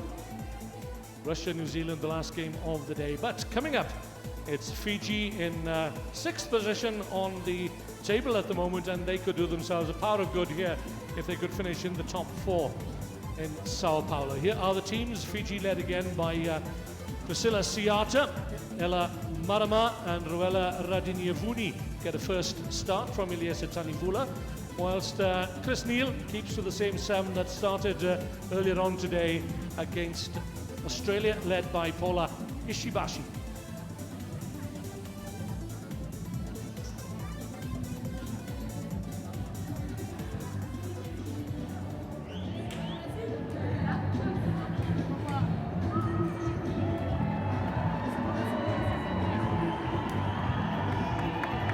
Huge round of applause for Brazil, known as the Los Yaras. The bands will pipe up, no doubt, in the far grandstand today. I'm sure they will. They haven't let us down so far. The dancing has started in the stands. The drums not quite yet, but they will when the game gets underway. But it's significant, I think, that the Brazilian supporters have also sought the shade of the terracing on the far side. Well, if they're looking for shade, then it has to be rather hot here at the Arena Barueri, probably in the high 20s, the temperatures, as Brazil, the hosts, take to the field. Rasta Rasavenga, now from Australia, takes charge of this match. A very experienced referee employed by World Rugby. Fiji get the game underway. First possession to Juliana Esteves Santos, and despite losing by 40 points to 0 earlier on this morning to Australia, Brazil, well, they looked quite competent. They know what needs to be done. If they could put the game together, that they have got a very determined Fiji side up against them here, in the form of Elina Ratoluva there, and here is the speedster Radiniavuni. She scored an exciting try in the opening match this morning against China, and she's doubled her count here against Brazil. Very, very good start for Fiji. Radiniavuni, new to this Fiji team, 7 players in from Dubai, just took advantage of a gap between the outside Brazilian defender and the next defender, and you can't afford to leave that much space in 7. A player like Radiniavuni will take the switch back inside just like she did. Fiji lacked a bit of pace perhaps in Dubai, but they brought in speedsters such as the try scorer there, Ruela Radiniavuni, and could make all the difference here this weekend. From the Seahawks, making her debut as the try scorer, 2 tries to her name already. Esteves Santos, the switch. Isolated though, needs some support here. No surprise that the penalty has come. Yeah, not letting go of the ball in the breakdown is some good work by Paula Ishibashi to get it out there, but Brittany Coates has been right in the middle of everything Fiji have been doing, hasn't she, today so far? Yes, a very experienced Sevens exponent in New Zealand, plays for the Ponsonby club. It's advantage, good advantage being played by referee Rasavenga. Campos couldn't quite gather it, but it's covered there by the captain Paula Ishibashi, and sometimes you have to retreat in order to advance. A lovely pass, again finding Luisa Campos. She gets no change whatsoever from the little Ana Maria Rongitha, just 5 feet 4 inches tall, punches way above her height and weight. Still advantage, still advantage. Still advantage to Brazil here. Going through the hands. Campos, gets away this time. Up to the Fijian 22. Much better from Brazil in this second match. Santos! Out it goes to Maria Ramalho. A little deception there, and the try has come. Captain Paul Aishibashi, and that try has certainly brought the crowd to its feet here at the Arena Barueri. Very patient work from Brazil, wasn't it? The crowd is going wild. The atmosphere is brilliant. They worked so hard, just recycled the ball very cleverly, didn't panic, and Ramalho there just didn't panic. So you can see the defender in front of her, isn't quite sure where to go, waits and waits and waits until she's got Campos on her shoulder, and Paul Aishibashi, great work. The decibels have been turned up a notch as Brazil then get back on level terms at 7 points all. They met in Dubai in November. The game won by Fiji by 21-12. But Brazil looking for revenge here on home turf.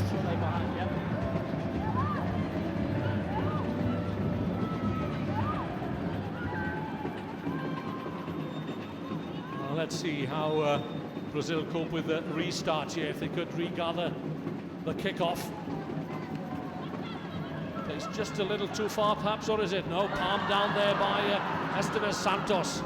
Into midfield, Helene Skatrut. Looking to bring Julia Sardar in on the angle. Fiji under pressure here. Let's see how they cope. And they turn defence into attack. To Luva with a kick through meant for Radinjavuni. The initial bounce is not kind. The second one is better though. Away goes Radinjavuni as he's only got referee Rastavenga to beat. He's a speedster himself. That's a well-taken try, an opportunist try for Ruela Radinjavuni. Her third try this weekend, her second in this match. Real reward for persistence, wasn't she? Kept chasing, got a toe to it once, got a toe to it twice. And on that second time, it just popped up into her hands. Really kind bounce, that one.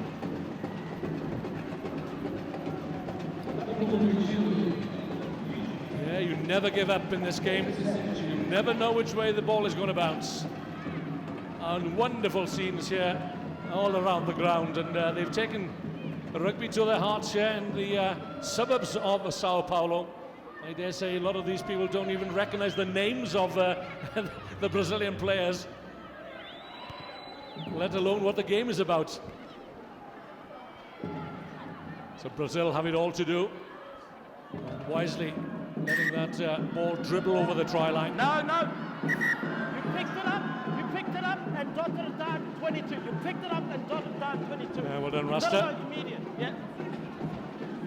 Spotted that the ball had been grounded behind the try line, so it's a kick off from the 22, a restart from the 22, as opposed to the try line. Julia Sardar wrapped up in the tackle. Campos again looking for support and gets it from Skatrut. Needs some help. Fiji not releasing. It's Esteves Santos. Thais Hosha, wearing 12. Yep, well recovered by Sardar. This is much better from Brazil.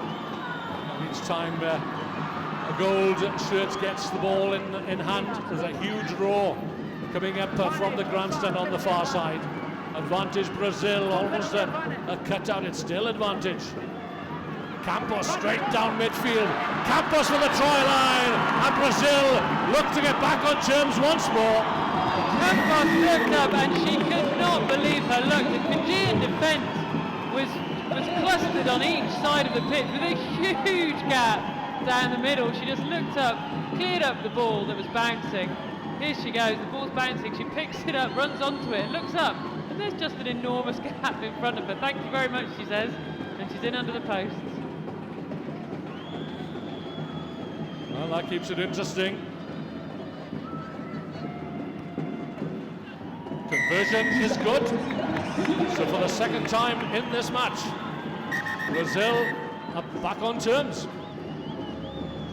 Just get them on side and ruts. So we've arrived at half-time, an enthralling encounter between Fiji and Brazil. And nothing to choose between them. It's tied up at 14 points all. Série Mundial recebe feminino. Super desafio craque Rugby.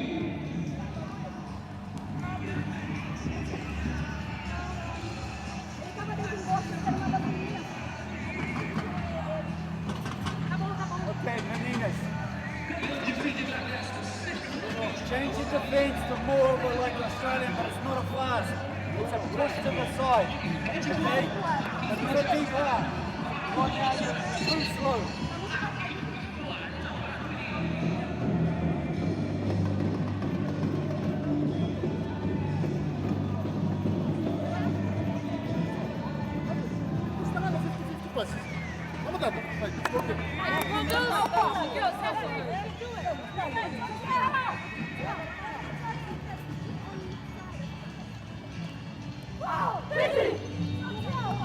Both teams have won 10 games in the World Series, but the percentage of wins for Fiji is far better. And that's Chris Neal, the New Zealander, charged with the coaching duties here in Brazil, in charge of the men's and the women's. And interesting to hear what he had to say over the last few days, that he's got a second B squad here, which actually defeated the Russian squad that's here in training last week. And he's hugely encouraged by the way that the Brazilians have taken to the game. Yeah, they've done a lot of work talent spotting. There's a lot of very young players, 16, 17, 18-year-olds coming through, so it should be very exciting to see what the Brazilian team becomes in the next few years. Yeah, there's another Jogo Bonito, a beautiful game, quickly developing and growing apace in Brazil. It's not soccer, it's not football this time. So Fiji have to do it all over again. Siata, the captain. Well tackled, there is space on the far side if Brazil can get their hands on the ball. Oh, congratulate themselves. That's confidence for you. Yeah, Siata had options there, but in the end just took the ball under one arm and went forward. She could have just stepped inside, fixed and given on the outside. She could have taken the defence across and popped back on the inside, but instead just took the ball in and ran out of options, really.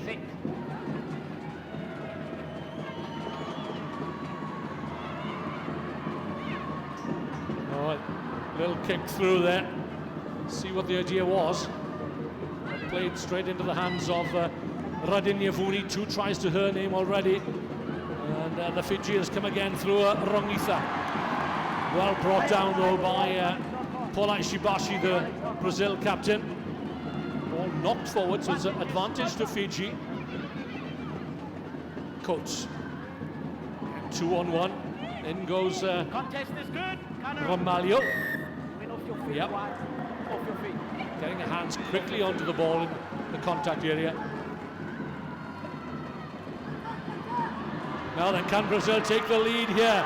It's out with Helena Skatrut twisting one way, then the other. The ball is there, it's available, or is it? Still advantage. Still advantage here for Brazil. Driving forward is Sardar. Make the tackle while you're off the deck there. Come back there. They'll have to come back though. Some exciting stuff. Yeah, referees called it back, so Scarrett doesn't get the try there, but a great attacking position for Brazil. Fiji have just lost a bit of structure both in attack and defence. We saw at the end of the first half a huge gaping holes in their defence. They've got to communicate better, they've got to recycle themselves back into the game quicker. 2 evenly matched teams here, but Brazil actually did beat Fiji in the Rugby World Cup Sevens in Moscow. The only game they won was against the Islanders. Can they repeat that performance? That's what their supporters are hoping for, and they're willing them on here. You've got it. But have to be accurate. Yeah, good defence from Fiji, but Brazil again that time getting too flat, not giving themselves enough space to play. Well, the game has certainly moved on here in Brazil. 5 years or so ago, there were 8 to 10 teams, but now well over 50 teams with focus in particular on youth, and that man, Chris Neal, at the heart of it.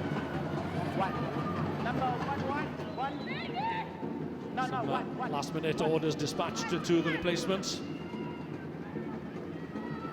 Karina Godoy and Raquel Cojan waiting to come on. Such a big game for Brazil, isn't it? They're playing at home 14-all against one of the legendary nations of sevens rugby. 4 minutes to get a famous victory at home in this stadium. Yeah, in the country where Ronaldo and Pele, of course, people that have made the headlines over the years in soccer. Oh, well taken by Radinia Vuni. Been very impressed by her in the opening 2 matches. And Fiji look to break out on their own half here. Plenty of room on the wide outside for Rusilla Tamoy. The tackle comes in though from Ishibashi once again. Oh, what a big hit from the Brazilian captain. A big hit and such an important one. There was about 4-on-1 outside her. There were so many Fijian players waiting outside. Sardar digs it out for Ramalho. On the scissors, good work by Bruna. And this will give Brazil the lead for the first time. Don't you just love this game? She's not even smiling. I think she might be pretty tired, but that's a great try from Brazil, and it came from that tackle in the midfield when it was 4 Fijian players to 1. Brazil then got the ball from the penalty, recycled it, and look at that finish. We've got to go. Your time's ticking. We've got to go. A determined and spirited run there from Amanda Araujo, the replacement. Rasta Rasavenga giving Brazil the hurry up here. That's good. 21-14. Brazil have taken charge of this one, and I'm not sure that Fiji have the answers at the moment. No, what have Fiji got? We've not seen a huge amount of structure from them in this tournament or the last tournament. They need to think, right, what's our best play? What's the flashiest thing we can do now? What do we know? What's our gun move? What can we go to that can make the difference? Brazil on the verge of a famous victory here, and that's a well-placed kick from the restart. The bounce, well, it's kind eventually, and Brazil have the numbers here. Away goes Cojan, the pass out wide, the tackle comes in though from Little Rongitha, but Brazil still battling away. They can sense victory here with a minute and a half to go on home territory. That's a wild pass. Forcing the game at the moment. They don't need to do that. No, that's just getting overexcited, inexperienced, isn't it? As you say, Brazil had possession. All they needed to do was keep possession. No need to force the offloads when they're not on. Give the ball away. Just over a minute, 3 tries to 2, and it's been all Brazil in this second half, camped in the Fijian half, if not in the 22. Okay, time back on. Okay, crunch. Crunch. Still time for Fiji. Fine. Set.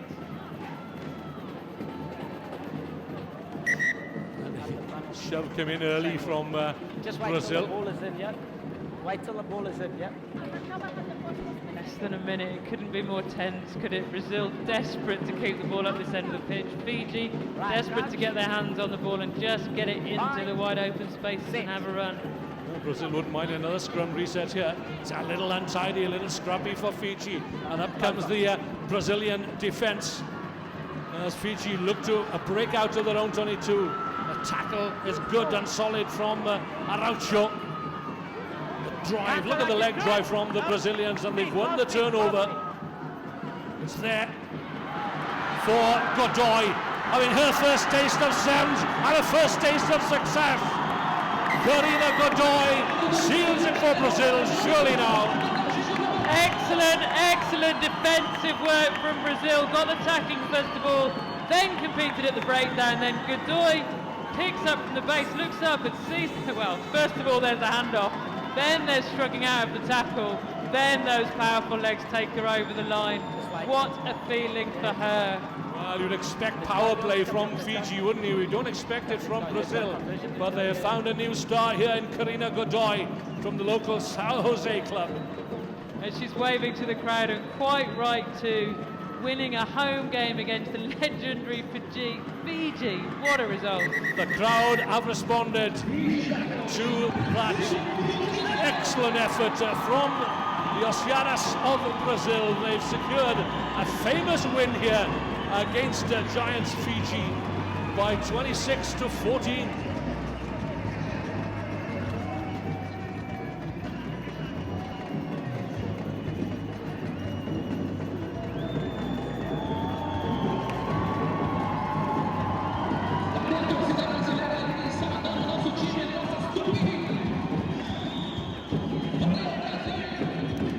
Locals are happy here at the Arena Baruri in Sao Paulo with Brazil downing Fiji. Joined in commentary by, well, one of New Zealand's finest ever rugby players, Melody Robinson. This got the crowd jumping, didn't it? They played some wonderful rugby just there. Oh, look, they'll be so pleased with themselves because Fiji ended up 6th in Dubai. They are a very good team, a difficult team to beat. And the way that the Brazilian girls played, they were so aggressive. Their skills were good and they were creative. It was so entertaining. They found their voice well and truly then. Did the Brazilians on hand to watch the national team go about their work? They've really improved in just 12 months' time, the Brazilian side. There's been a lot of development. We've got a top squad of about 16 players. A bit of shenanigans going on in the stands. Yep. It's the Brazilian way. Well, it's hot, shirts are off. Everybody's looking at everybody else, as you do. It's the best thing about Sevens, isn't it? The party, Oh, the it's carnival. awesome. It's the Rugby Carnival, they're calling it, Mel. Yes. Hashtag Rugby Carnival. Throw that in if you're watching on around the world, along with the World Rugby Sevens at handle. Let us know where you're watching on from, who you've enjoyed go about their business this morning. There are a couple in this New Zealand team that are about to take on Spain, who had our eyes spinning from the commentary box. Some dazzling work earlier today. Yeah, I was impressed with Spain in that first game. They've made a massive improvement from the first tournament in Dubai as well. They're an unorthodox team. They're difficult to play. They're very physical. New Zealand, of course, they looked very slick in their win over the United States. Beat them 35-12. And the thing you can say about the Kiwis is they've just got so much punch and power. So there's how they line up overall in the series. Last minute in Amsterdam, where New Zealand were a little too strong. And well, give us a couple of names here, please, Mel, to keep an eye on. Well, for Spain, Garcia in the number 4 jersey and Platt number 5, they are their 2 strike weapons. The rest of the team should get the ball to them and just support play. And then for New Zealand, well, I'd say McAllister through and through. She's the fastest in the New Zealand side. And she is so tough to stop, so quick. Let out by their captain, Sarah Goss. Yeah, and let's not underestimate her contribution to this team. She's great aerially, her fitness and work rate. So very good in developing into a great leader too, Sarah Goss. Captaining while Juliana Manuel is still out injured.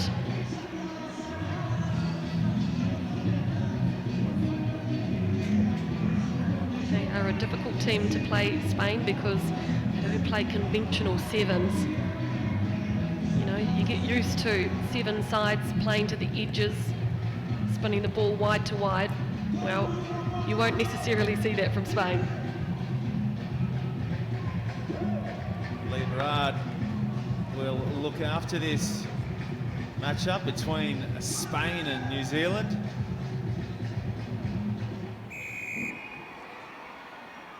And we are good to go off the boot of Patricia Garcia.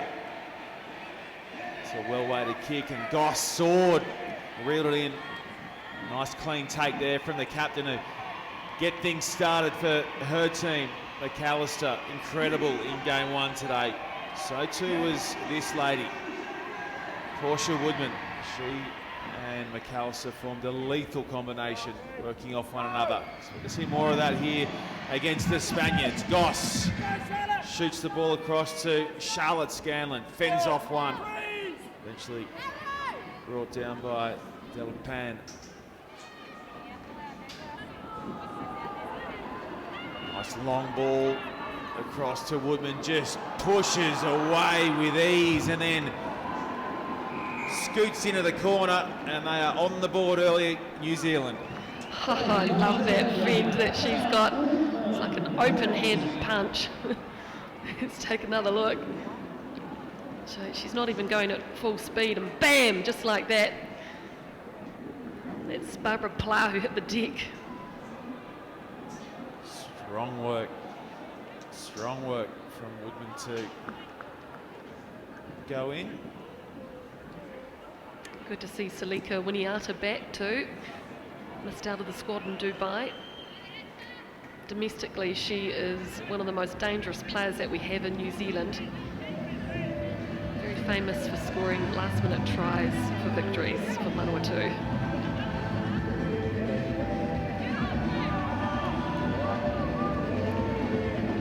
So she's sporting a bit of a black eye there, Blah.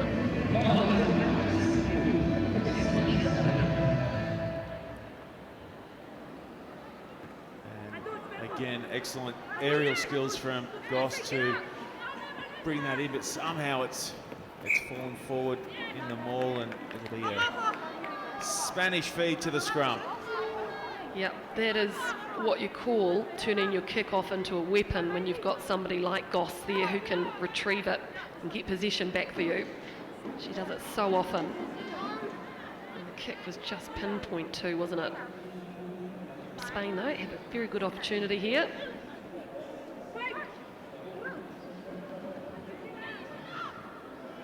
McAllister rushed up and made a big tackle, forcing Spain back inside their 22. And again, the big shots come. That was Scanlon dropping the runner on that occasion, and they're swarming here, New Zealand. They'll do well to get out of it. Spain, no, they cannot. It is New Zealand going in once more, and it is Woodman doing the damage. Can you believe that defence?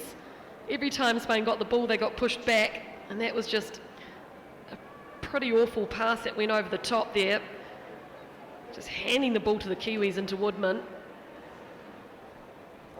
Dad was an All Black back in the early 80s. I saw her standing next to him recently, and she's pretty much got the same body as him. Really strong, muscular. Sure. So quick. So dangerous. Absolutely.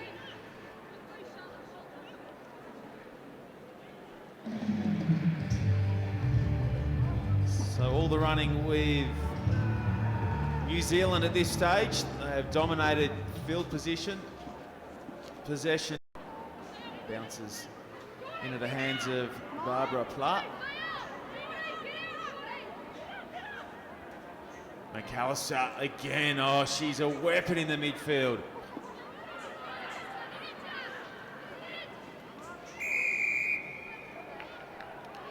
Yeah, McAllister just waiting for the ball. It's the speed that she gets up. She's so quick.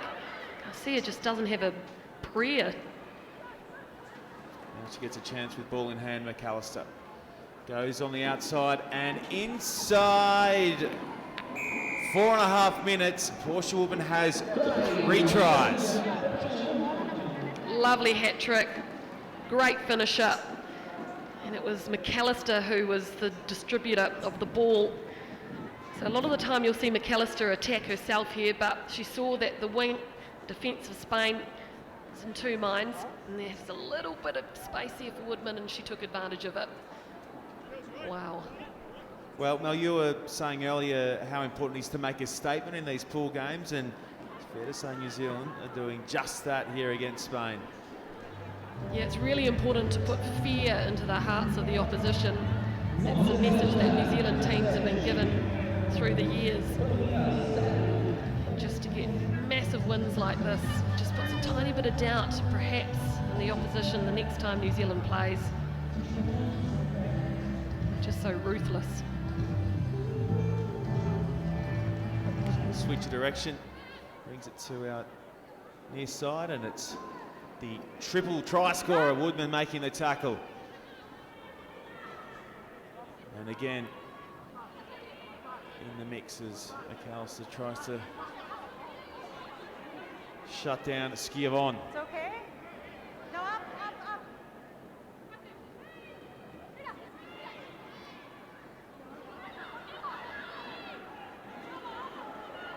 Good strength in the tackle there from Spain, and it was Martinez who helped get her team on the front foot, and now some fancy footwork coming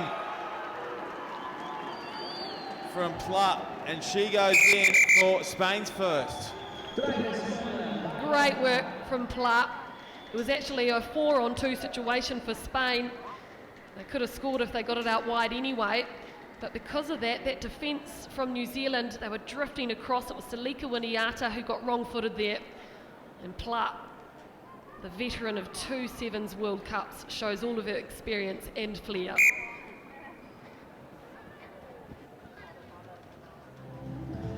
No dramas from right in front for the extras, and Spain are on the board. They trail 17 points to 7.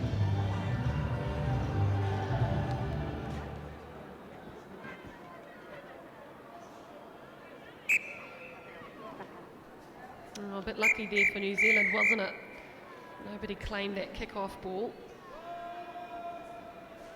So half-time between New Zealand and Spain, and it is New Zealand leading 17 points to 7.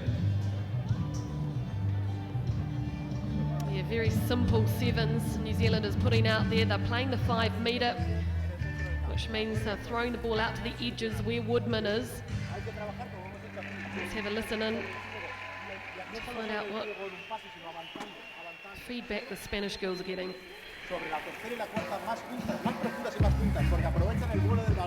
Well, that's some run of form for New Zealand. They've won their last 19 straight. That's not bad. It's not bad at all. In fact, in 31 games, they've lost 1, and that was to Australia here last year. They are so dominant.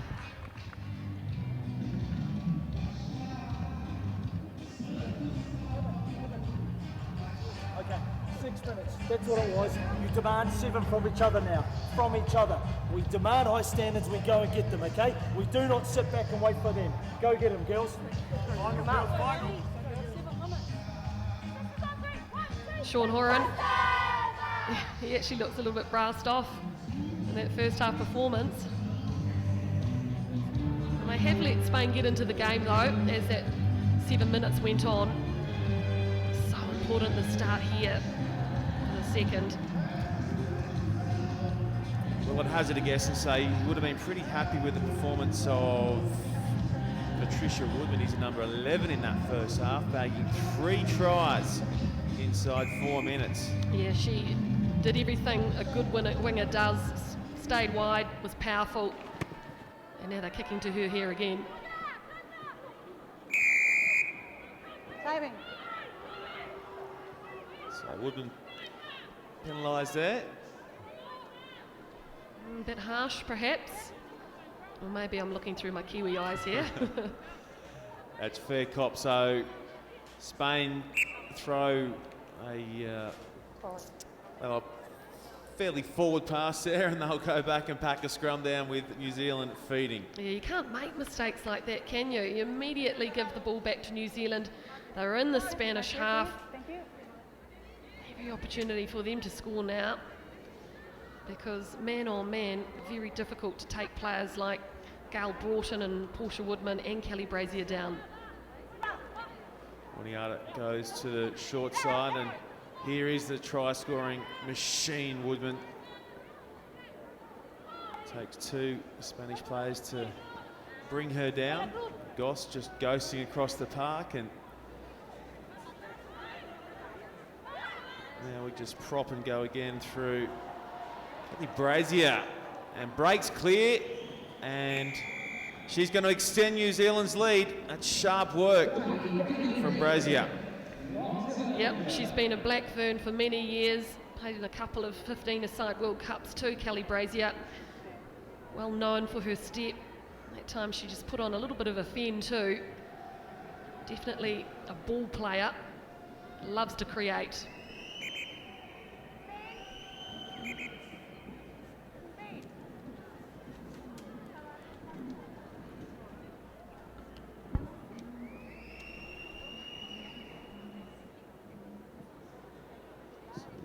With the conversion attempt, and that's a beauty from out wide. So that gives us a scoreline 24 points to 7 in favour of New Zealand over Spain.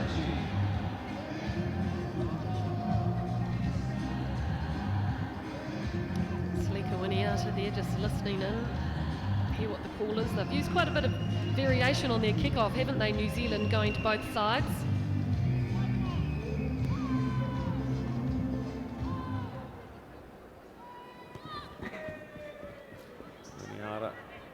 On this occasion, overdoes it a touch. It's interesting, teams like New Zealand and Australia, they always go short at kick-off, don't they? They never really kick it deep.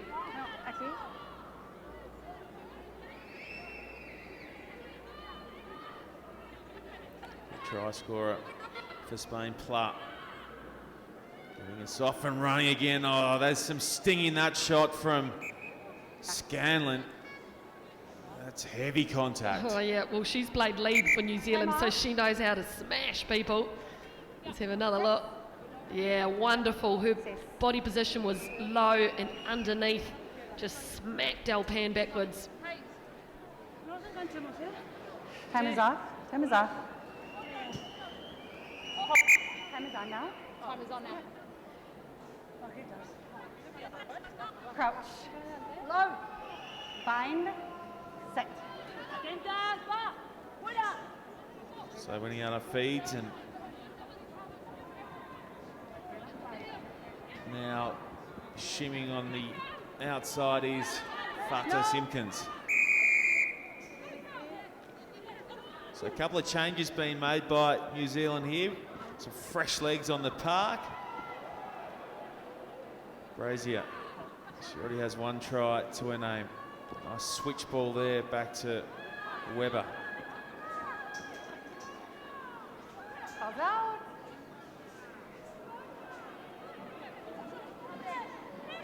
Good play from Spain to force a turnover there and dodge another New Zealand bullet. Now they're going to have a charge down that right side through Schiavon. Great scrambling D there. Brazier, it's a quality pass. That too. Free up Broughton. Oh, that is special footwork and a wonderful finish. Hats off, ma'am. That is excellent. Gail Broughton, she's a magician. Man, I could train for like a decade and not be able to pull that move out. She is just so stunning to watch. Here's another look. The backdoor pass from Fata Simpkins, and then bam. Oh, the defence didn't even have a show, did they? And the strength to finish off as well. Reach out and jam it down. It's not what you want to see though. Bit of pain there. Broughton. She's only 18 years old. Debuted for New Zealand at 17.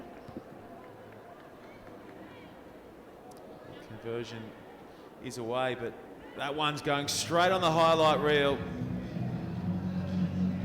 Oh, dazzling bit of footwork. Look at her face. Not a player New Zealand want to lose. The only good news is that they do have a couple of ball players in their squad. Is there a sub coming on? Okay, let's go, let's go. Come on. Tyler Nathan Wong will be the player that comes on to replace Broughton. Go on the field, please. Yeah, she's coming. Yeah, she's coming.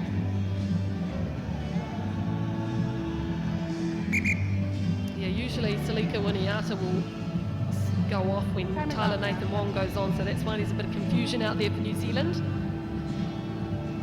Guys, I didn't hear a sub, so please make sure I hear. Time's up. Wait.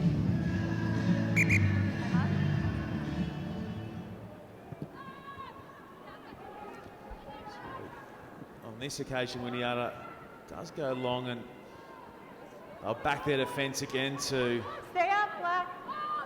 keep Spain trapped deep in their own territory.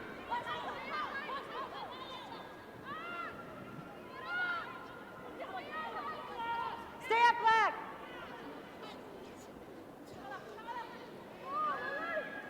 Webber all over that for New Zealand and forcing the penalty. So they'll look to finish with a bang, and they do just that. Winiata touches down and New Zealand move further ahead. Yeah, that's great from Salika Winiata. It was instinctive play, quick tap. She knew the defence would be in disarray. There's a good work by Webber at the breakdown. You just see right there, and a beautiful step off her left as well.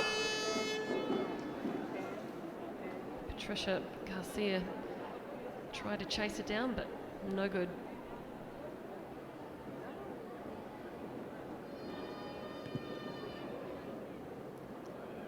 And through the sticks it goes, and that will be the last bit of play in this match between New Zealand and Spain. New Zealand too good.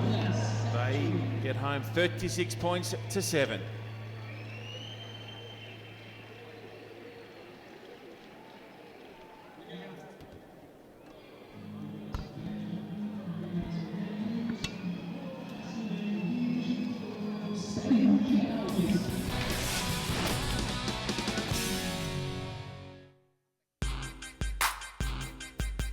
My name's Portia Woodman.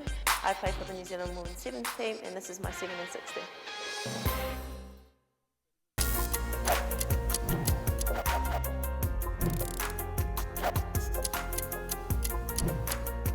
Porsche, a bit like a car, but just shortened it.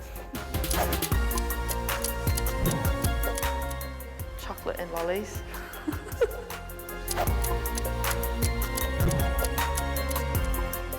Amsterdam, because I love the Europe environment and I love the canals. Probably my first game against Aussie in Dubai. All the girls trained pretty hard. I'd like to give myself a bit of credit. I trained pretty hard, I guess. Usain Bolt is my idol. That's been the fastest.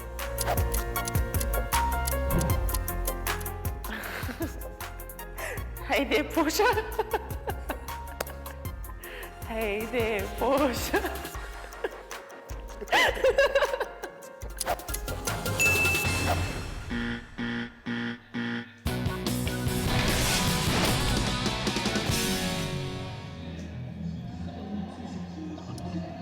So getting up close and personal there with Portia Woodman. New Zealand out on top of Pool A. Yeah, they've actually won 2 now. Well, I thought they had, yes. We just saw that game. They defeated Spain comprehensively. And the next match coming up is that between France and the United States. One or two guys having a cold beer, I would imagine, for any number of these spectators.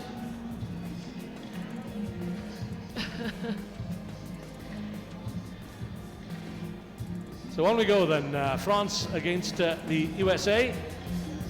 And this one a tough one to call again. France looked quite lively earlier on today. They defeated Spain, but the USA lead 3-1 in the series. They last met in Guangzhou in April of 14. That was in China, when France won by just the one score by a conversion, and 14-12. David Courtet keeps the same starting 7 as that which defeated Spain earlier on today, led again by Fanny Horta. They scored 4 tries in that opening match. The USA, well, they scored 2 against New Zealand and going down 35-12. Faavesi and Thomas are the newcomers, and they will start off the bench. And we've yet to see Javelet strutting her stuff here as she did 12 months ago. Yeah, it was interesting in that game against New Zealand, obviously playing at first 5, and she was the one running the cuts and being a real ball player, which actually isn't how she naturally plays anyway, because she's got all that pace. I'd love to see her out a little bit wider with more space in front of her. Well, she's still learning the game. I mean, she's only taken it up about 12 months ago, and she's a field hockey representative for the US of A. And missed the 2 last tournaments of last season as a consequence of that. This is a big game for the United States, going down to New Zealand, France, obviously with the 1 victory. It's all about making the cup quarter-final. They must win this one. France coming into the Sao Paulo tournament 4th in the rankings. That's where they want to be if they are to qualify automatically for the Olympic Games in Rio in 2016. I think France played well in their first victory today, but they played within themselves. In Dubai, they were outstanding. I love how they keep the ball alive. And they recycle players all the time, which means they wrap around, they make themselves. Alhambra Nievas from Spain is our referee for this encounter. France against the US of A. The USA looking for their first win of the tournament. They were bowl winners here in Sao Paulo 12 months ago. Catherine Johnson kicks long. It's Horta, the French captain. Giving away the first penalty within the opening seconds, and here come the Americans through Kelly Griffin. Quick thinking there by Kelly Griffin, and the captain is over in the corner. Great start, United States, and it all started from that very deep kick-off where the defence of the United States pushed up fast, and then they won that penalty there. The quick tap from Griffin, and she's a little dynamite, isn't she? Pocket rocket, right on the spot. Great try. She's one of the many crossover athletes, as we like to call them, in the USA lineup. Background in basketball and soccer, useful skills to have. Yeah, the good thing about Kelly Griffin, though, is she has been playing 7s for quite some time. So that's given her the time to learn about rucks, breakdowns, body into contact. That's what players who cross over from other sports really struggle in, just adapting to those areas of the game of rugby and being instinctive. USA get the early score, 5-0. It all stemmed from the opening kick-off as Johnson kicked long, and does so again. This time Horta goes to the narrow side.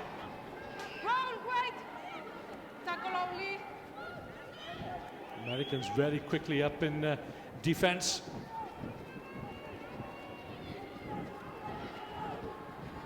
Good cover work there by the USA.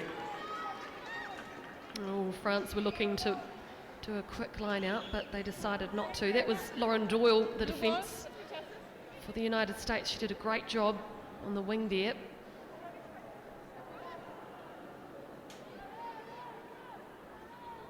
I like the intent from France, though, really spinning it wide, playing the edges. Looked a bit crooked from here, but play on, says referee Nievas. Quickly taken by Javelet. Into midfield, finds Lauren Doyle from the North Shore Chicago Rugby Club. There she is. Johnson had called for the ball early. France caught offside.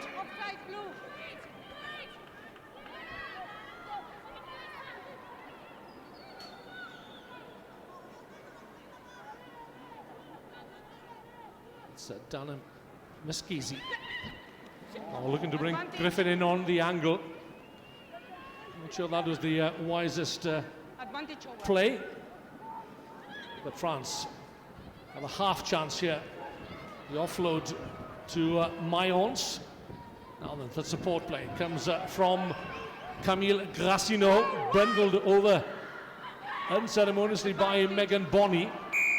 Shanmisa couldn't gather. It's a little scrappy.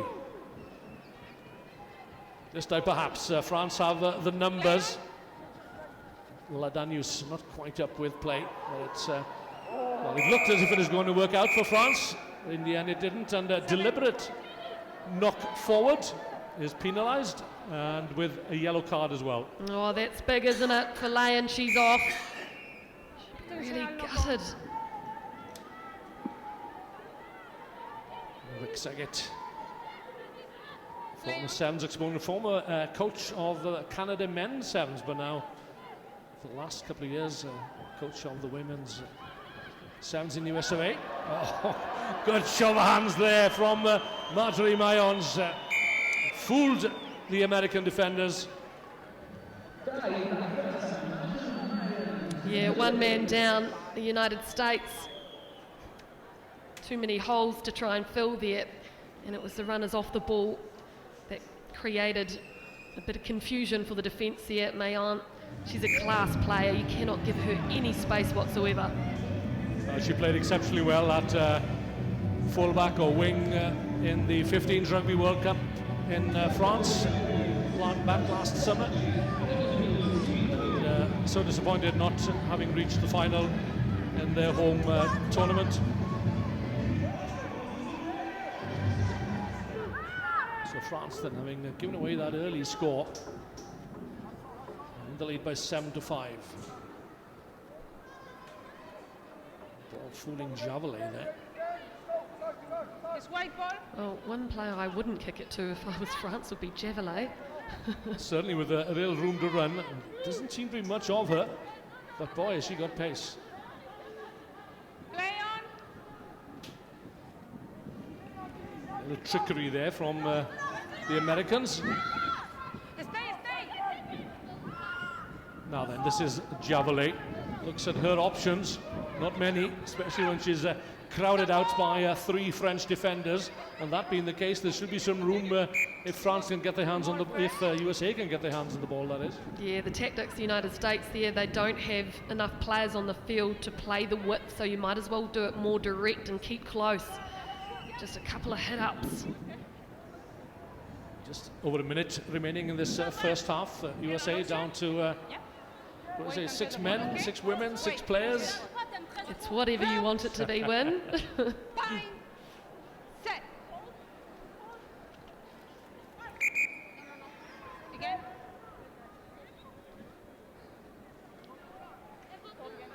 Time off. So France Wait. capitalised on Time on. Closer. the extra player. Crouch. Falayan is back on. Set. Out. Good drive coming through from the USA. Roll. Wait. Can they win the turnover? No. Still there for Mayence. The passing has not been too good. You're just rushing it a little there, Mayence. Look on. Just take your time, don't panic. Clock runs down to 0 at the end of this first half. Still time for a score. Clock turns to red. Until the ball, okay? Okay. Crouch. There goes the klaxon. USA put in last play of the first half. Not too much creative rugby having been played in the opening 7 minutes. This looks promising for Lyon. Big and strong. Looking to stay on her feet.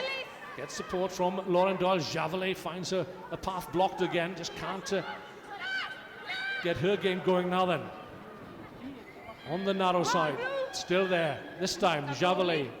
Wild pass to Mesquizi. 3 French women there. Just about got the ball away. Giving chase here is Megan Bonney. Is that knocked back by France or knocked forward? Yeah, advantage knocked forward by France. No advantage. Well, Alhambra Nieves brings a very untidy and unsatisfactory first half to a close, but it's nip and tuck here between France and the US of A. Just one try apiece, and the team separated by a conversion, 7-5. The score in France's favour.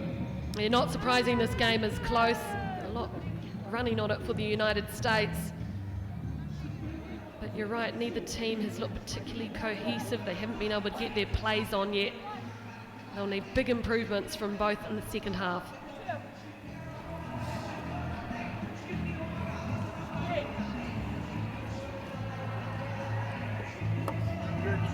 Nono's got one for Scotchy right at the half. All right?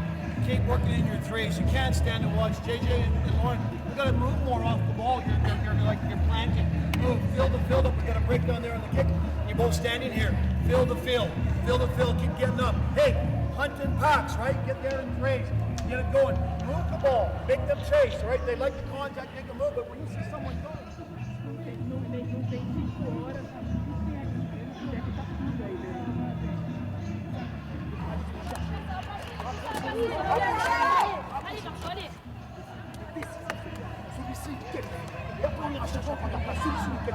C'est le plus important. 7 minutes pour être qualifié. Allez.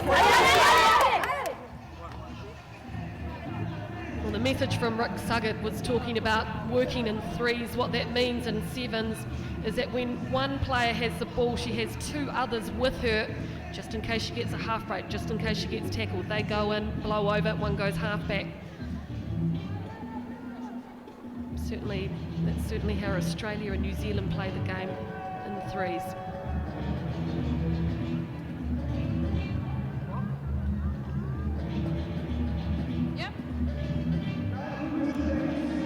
Christelle Ledouf to get the second half underway. The team leading the USA by 7-5. Still a close one to call this one. Ledouf just drops the ball beyond the 10-meter line. France can't gather. Very smart there from Griffin, wasn't it? Quick thinking.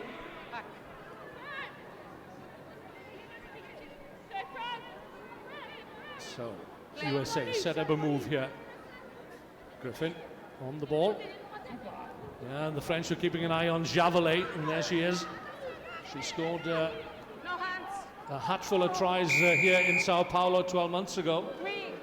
And 7 the previous week, so admitted about 11 to 12 tries, I think, in a fortnight for Javelet in the first outing in the USA shirt.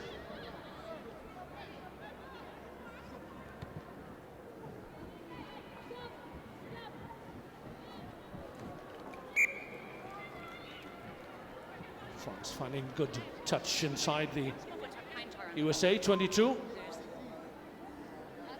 Okay. Yep.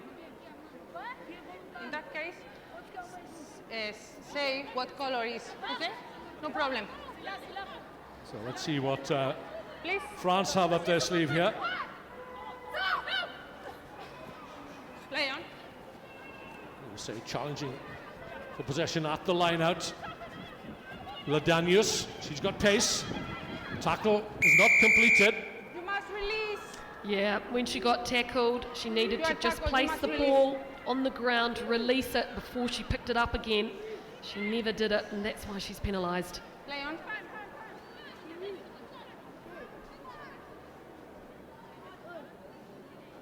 Play on. Gee, there's a lot of talking going on here. It's so hot down there. You can see it on the faces of the players. Good fend there from Fa'avesi. Now then a chance perhaps. Looking for some pace out wide. Yes, away slowly but surely, making their way upfield and then giving away a silly penalty. Release. Yeah, they're not offering much on attack at the moment, the United States. Got to look, who's their game breaker? Well, Javelet or Falayan, get the ball to them more often. But they're so close to the action, aren't they? They need to be out wide and give them the ball, as you say. I don't quite understand the reasoning behind Suggett playing Javelet where he is playing her. Sorry. 6. Bonnie, come back!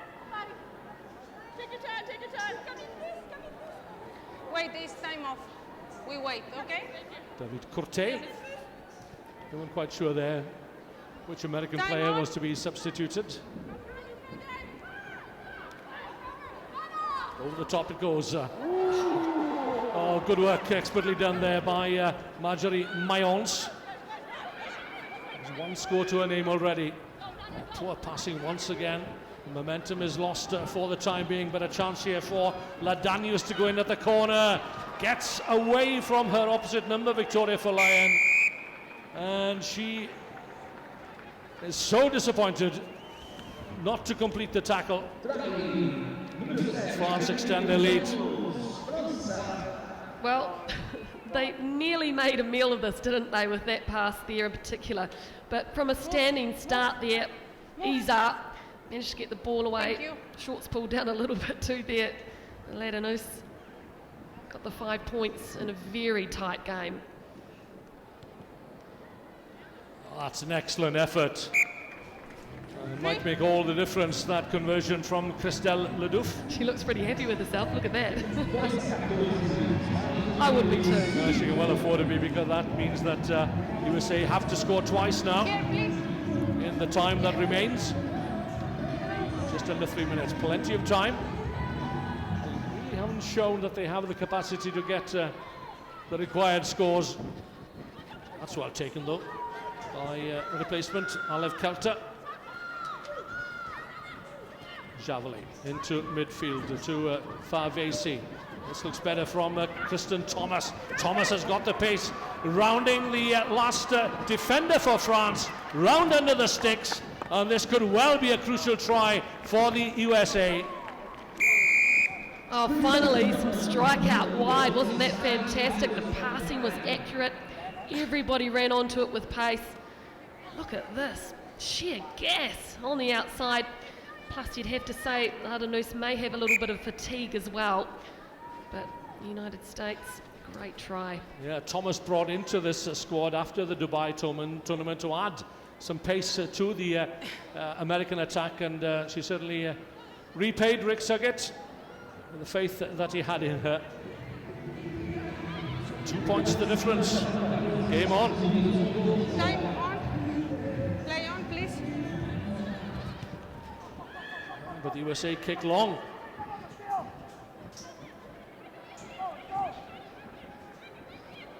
It was a useful kick.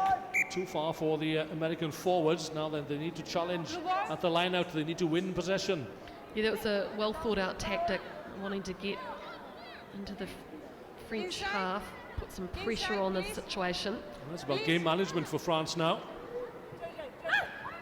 How do they run the clock down? They need to retain possession. I think it was Griffin, was it? Going in with a tackle, yeah. Away comes Biscara. France have the runners. Well tackled by Folayan, but it's still there though for Giglion. Mazy run there, big hit coming in from Alev Kelter. No advantage, no gone. Wow, that was some tackle from the former ice hockey international. Oh, I can't wait to see how she develops. Such a great athlete to have come onto the scene, and she's been playing for such a short amount of time too. There she is with the ball. Look at those shoulders. They're built for rugby, aren't they? Certainly are. Set. Javelin with the offload. This is Folayan running away from her supporting runners. Can she keep the ball alive? Just about. Just the 5 seconds. Time for the line out. It's not gone. Or will it be a scrum? No gone, line out, scrum and line out. Well, this is it. Last play. Scrum. Scrum. Scrum for France. Big scrum for the United States. Give me the ball, says Biscara. 5. Number 5.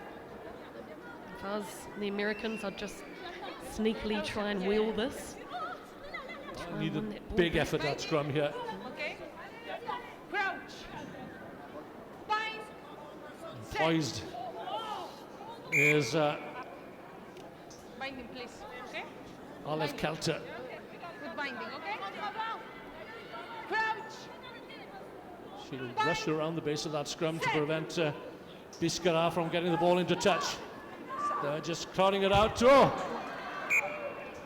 Was there time on the clock? I don't think there is.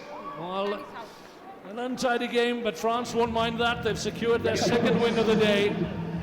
They've defeated the USA 2 tries apiece. Just that conversion, the difference of what a conversion it was from Christelle Ledeuf. So at full time, it's France 14, USA 12.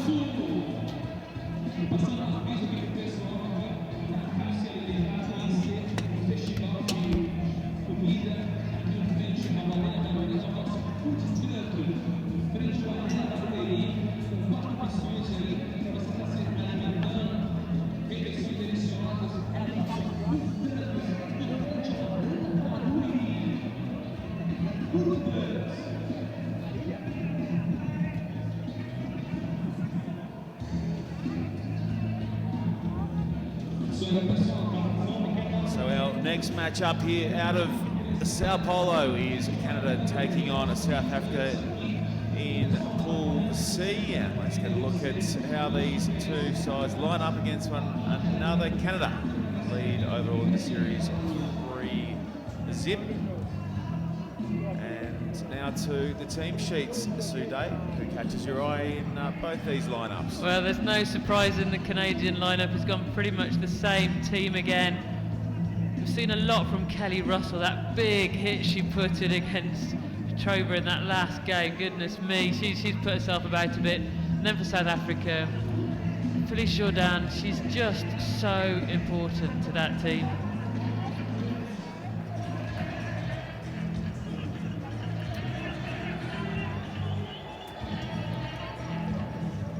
So on to the arena, Baruri come both Canada and South Africa. Canada were ultra impressive, as was Jen Kish, the skipper, rolling Russia earlier today. That was somewhat of an upset. Well, according to the stats of the series, yes, but I think they've not met each other that recently. Canada, you'd put your money on to beat Russia within the last year or so, certainly. You know, they've been there or thereabouts, third, fourth in the series, Canada. So not a huge upset, but a good performance, 20 points to 7. We thought it would be tighter than that. Are you going on me? Jessica Beard will be looking after the ladies in this matchup.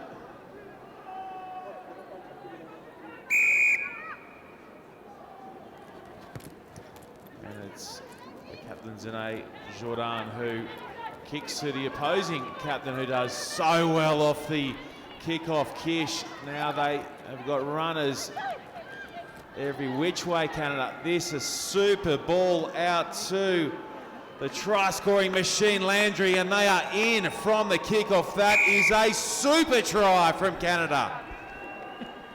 Wow, what a way to start the game. Jen Kish, first of all, claimed the kick-off brilliantly. Got the offload to Kelly Russell, who stormed through and then didn't panic. We've talked about players panicking in other games. She waited and waited and waited till she saw the right pass. The right pass was to Ghislaine Landry on the outside. Simple for her. Great finish. Great try. That was perfection. Kick-off was taken so beautifully, and then the interchange of passes, the running, the kick not so good, the conversion attempt, so it'll stay 5 points to 0, but Canada firing a massive shot at South Africa off the kick-off.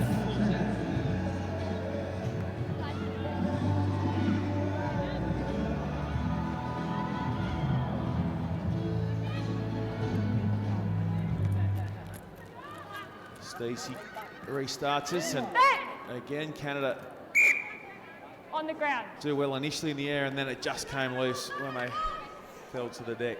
Big chase again from Kelly Russell. She really is having a good tournament so far. We saw her last summer playing in the 15s World Cup, led the Canada team there and was so inspirational, really putting herself about in this tournament too.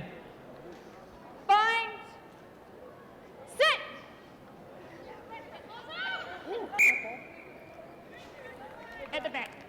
Pressure there coming from Stacey, who got around and made a real nuisance of herself to force the error out of South Africa, so they'll jump straight back onto attack Canada and look to extend on that 5-point lead.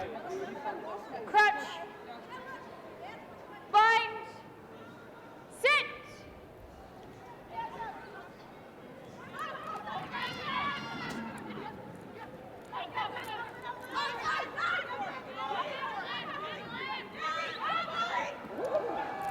That's some very, very good footwork there from Molesky, but it's come away with South Africa, so they've dodged that little bullet for the time being, South Africa. And a big palm coming here, and now opening right up. Has she got the toe? The chase is wonderful from Farella, and then Landry gets back and lends her shoulder to the defensive line. Both ways. What about the chase and the tackle? Great last ditch top draw. Great last ditch defending from Canada, wasn't it? Bianca Farella steaming back, trying to catch her, got there in the end. That was Veroshka Graham from South Africa. It looked like she had their measure and then just got the wobbles at the back end. Crutch. Swallowed up Bind. by the chasing Canadians. Sit.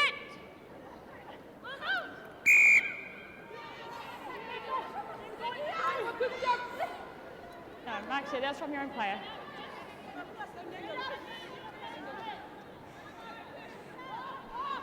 So quick to reorganise in defence, Canada. The second the whistle went, they sprinted back. Line of 7 red shirts.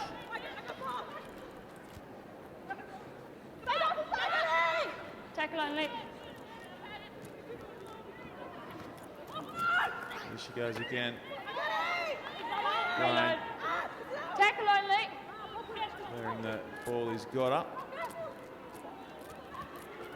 Stop and go there from Gardu, and now fires a pass back inside. They just couldn't link up the two South African players, and now Canada will charge up and out of their red zone. Russell again. What a handful Kelly Russell is. Ball just bouncing awkwardly there for Molesky. So she goes in and away. South Africa down to 6 defenders. Manage off feet. Got a lady down Manage in over. back play, and Kish will look to make them pay massively. When she links up with Landry, it's lights out if you're the opposition. Away she scoots Landry, and she has another 5-pointer to her tally. Yeah, tough for South Africa, tough. Veroshka Grine was down on the floor. You can see in all sorts of pain, her leg really hurting. And doubly heartbreaking because South Africa nearly scored in the corner, should have scored in the corner. As it is, Canada turn it over. They've got Kish and Landry on the outside who aren't going to mess up that big opportunity. So that her 4th try in Sao Paulo, and the conversion of the try scorer Landry, all good. So Canada extend their lead against South Africa. You just have to wait for her.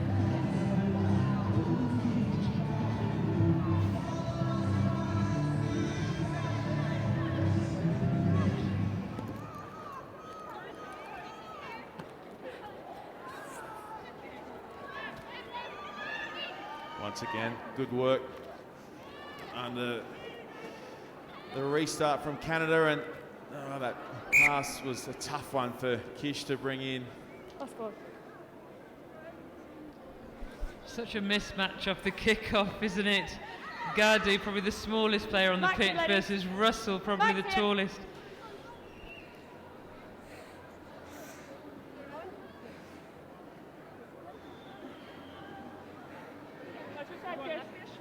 Yeah. Crutch. Bind. Sit.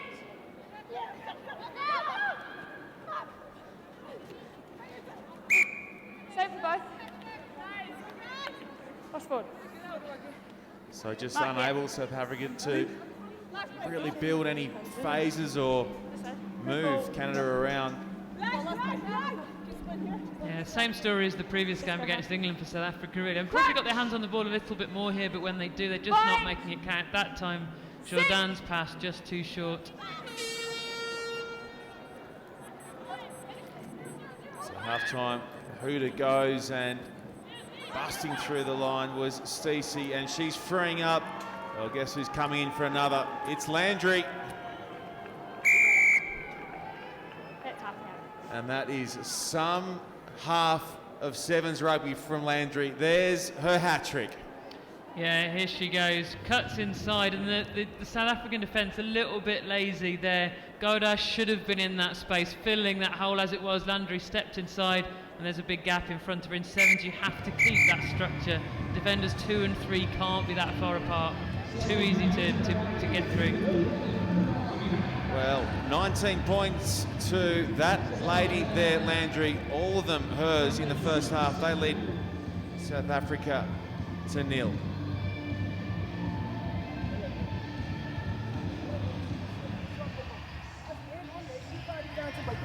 Why are we doing line speed? Why are we doing line speed? You, the fastest on the field, you let yourself chase. You don't want to work. You decide you don't want to work. Remember, ladies? Okay, so now it's nice and easy. Eyes up. Remember when you're coming up, one corner flag. That's why they do this on the inside. Because you guys are up like this when they go, now you're behind Pumeza. Be in front of Pumeza. Tell Pumi when you're there, force her inside, Pumi make a tackle, you make the steal. Remember, they're slow. They're slow in their feet. They're slow in their feet. Ladies, we are in control of this game. Get the fucking communication.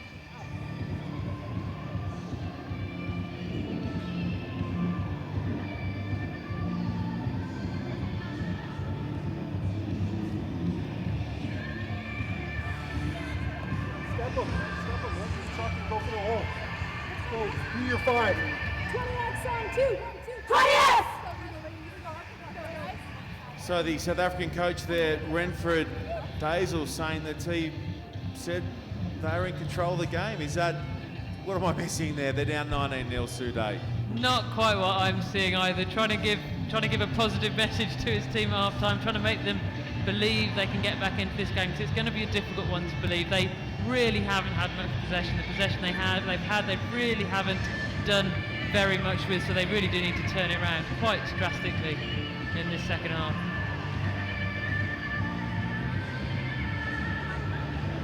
Absolutely, the skipper, Jordan, who can spark them to life and get them on the board and clawing back at the deficit, the 19-point deficit they face at half-time.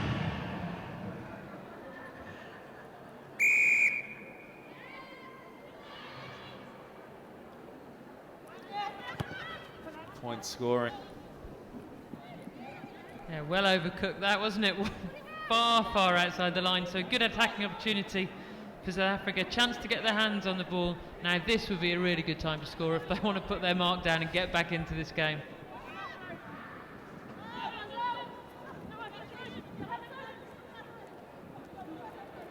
It's a wild pass, but it'll work for the moment.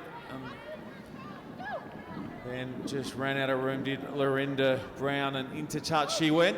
So that attacking platform comes to nothing, unfortunately, for South Africa. Yeah, Mr. Dizelle on the sideline won't be happy about that. Running into touch, there's really no excuse for it. Just gives the ball straight back to the opposition.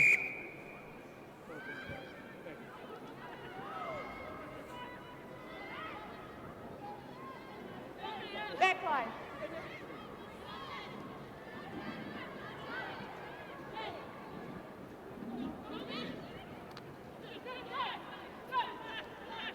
Landry takes play just over halfway. Now a little pick and scoot from Farella. Lines is over. Holding.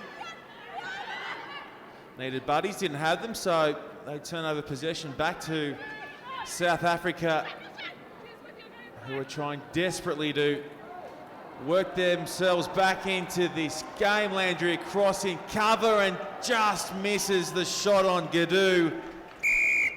That's a quality finish from Gadu. Yeah, very good finishing from Gadu. Landry probably a little bit tired from all of her own try-scoring exploits in the first half. Really noticeable though. You see Gadu sprinting off down here. There is nobody anywhere near her in support. You've got to work hard in support, because had Landry made that tackle and had there been a support player there, it would have been an easy try. Nevertheless, you've got to get support players there in sevens. I think she was too quick for her support. She's got a fairly polished set of wheels, Gadoo, when she gets into the backfield. The kick is away to the right, so score will remain 19 points to 5 are in favour of Canada over South Africa, but at long last, a little bit of something for the South Africans to smile about.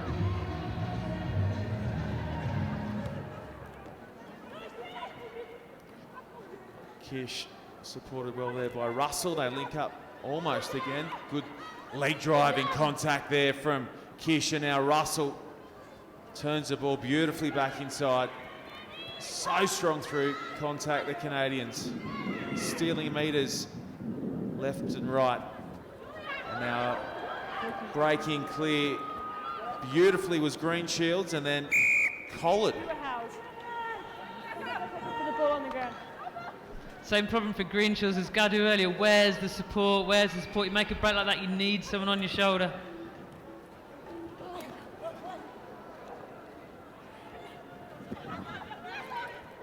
Good tackle there from Greenshields. Yeah, Ups and goes again. Good repeat effort there from the number 10 out of Canada. Across to Platke.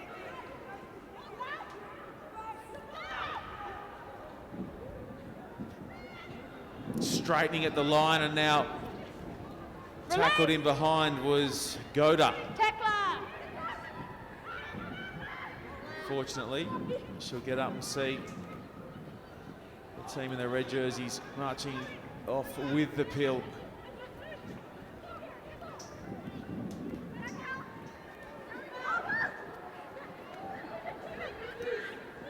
Good heads up play there from Paquin.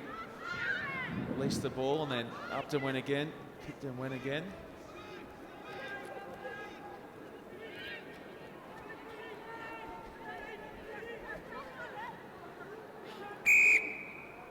Roll away, please. Mandy Marchant probably a little bit lucky to get away with what looked like a knock-on from here, but the referees calls final, so attacking ball for Canada. Yep. So really starting to heat up here too, in the middle, in Sao Paulo. It's really warm, so the ladies will be feeling it now, won't they, Sue? Yeah, and it's always much harder in defence than attack. South Africa have been doing a lot of defending in this game, and you're starting to see now they're getting up off the floor a little bit more slowly than they were in the first couple of minutes.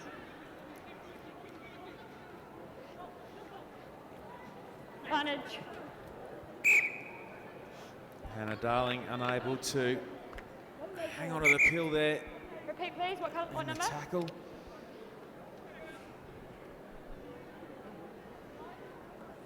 Yeah, errors creeping in from Canada now as well. They had pretty much the perfect first half, didn't they? Everything went right. This half, there's been some good work from the forwards, especially interplay between Kish, Russell and Marchak, but just not quite so accurate in their handling. Time's still off. Time back on. Crouch. Bind. Got to say, for South Africa here, get the ball in the hands of Gadoo. We've seen the pace that she's got. Karen Paquin's just gone. Normally plays on the wing, in the forward. She's out here on the wing, so less experience in that position. Give Gadoo a run at her. That's what I'd be trying to do. Sit. No, you're hooking the ball. Well, Back here. nobody's going to get a swing at it from South Africa after conceding it. Short arm free kick there, and Russell takes it on. Straightening is Darling. Does better this time with ball in hand. Here's Kish. Advantage offside. Russell shaped to float a long one. All wrapped up, and they'll go on through Greenshields.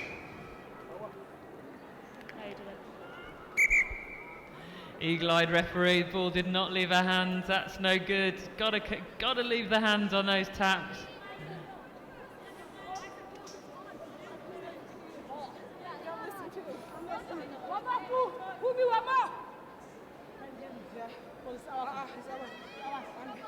Time back on. Please get it in straight. Crouch. Bind. Set. Big shove comes from Canada, but the South Africans do well to come away with it. Nice tackle there from Hannah Darling. And another from Kish. Play. No ruck. Super work there from Kish to force a turnover, and in turn Williams will burst clear and wrap it up nicely for Canada. She's great to watch at full tilt. Yeah, we've not seen much of Charity Williams, but goodness me, she can move, can't she? Give her a bit of space. And there was no one catching her. Lovely way for Canada to finish the game. It was Kish forcing the turnover, then the little palm from Williams, and she just opened up. There's some real speedsters on display here in Sao Paulo, and Charity Williams has put her name. Yeah, lovely finish, lovely finish. Didn't need any help from her teammates there. Just pinned her ears back, went around the outside. No problems with the conversion either. So comprehensive in the end from the Canadians. They are 26-5 winners over South Africa.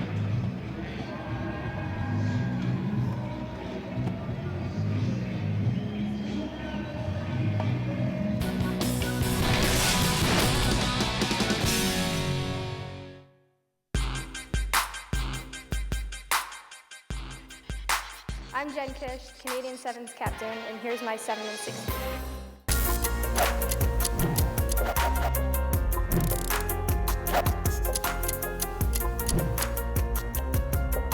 I have 2. I have Hong Kong because of the atmosphere and Amsterdam because we do really well.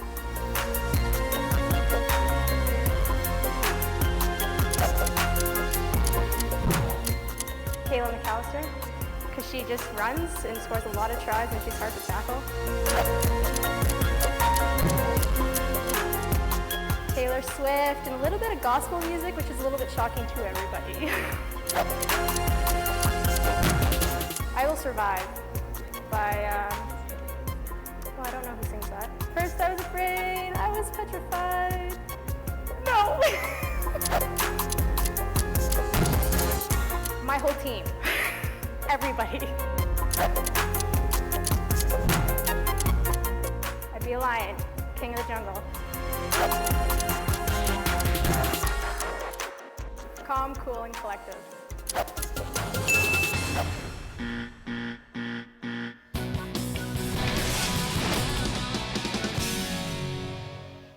Well, the end of tour party tomorrow night should be quite interesting. Next game coming up then, it's England against Russia. Russia looking for their first win of the weekend. And England, well, Simon Middleton rings the changes here.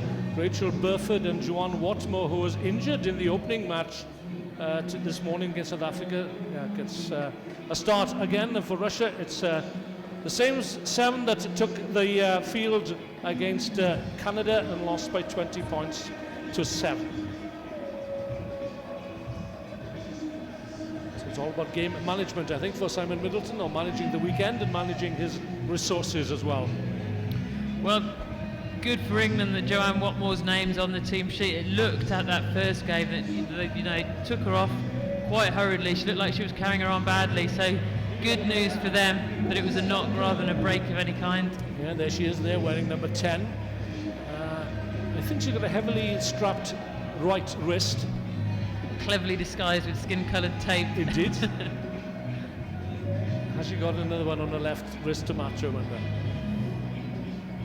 So law being laid down. They look quite efficient earlier on today in defeating South Africa by 31 points to 7. 6 tries in total. Yeah, it was a very calm, assured performance from England. Russia didn't have the best first game, quite scrappy, so they'll certainly be looking to put that right here. And so much history between these two teams. Speaking of calm, it's calm personified in James Mbolambu, the Fijian referee, the former geography teacher, might still be a geography teacher. He's able to travel the world, carrying the whistle. So England against Russia, the second pool match for these two teams. Dolly Waterman. Quite a few blondes in this England side, difficult to tell them apart sometimes. And the hair is tied up in a bob. And here they come. One or two more blondes.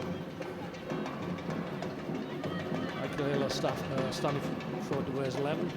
This is Natasha Hunt. Did some sterling work in the opening match against South Africa. Wide and stretch the Russian defense. Watmore, she's got pace. Doesn't trust her handling at the moment and trying to protect that right wrist of hers. Yeah, it didn't seem like too difficult a pass to take. They did probably a little bit of a bullet from Danielle Waterman, but yeah, you imagine that in the back of her mind she might be worrying about that wrist injury a little bit.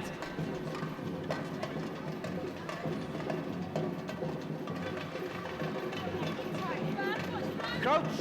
She started at forward, didn't she, in the opening match, but she's back in a favoured position out on the flank. Yeah, we've seen her playing the forwards a lot in previous seasons, but it seemed that this season her position was going to be wing. But you know, it's good to be able for a coach like Simon. It's been really important to be able to vary the positions people play, because relatively small squads and lots of rugby to play. Five.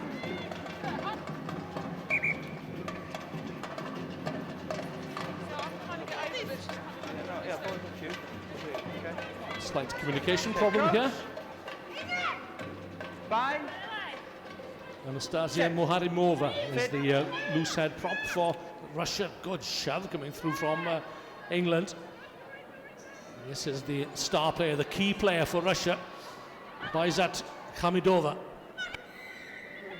She's won a penalty for her team, quickly taken by Marina Petrova. She got Russia's only score against Canada earlier on today. Again, quickly taken, Nadezhda Kudinova.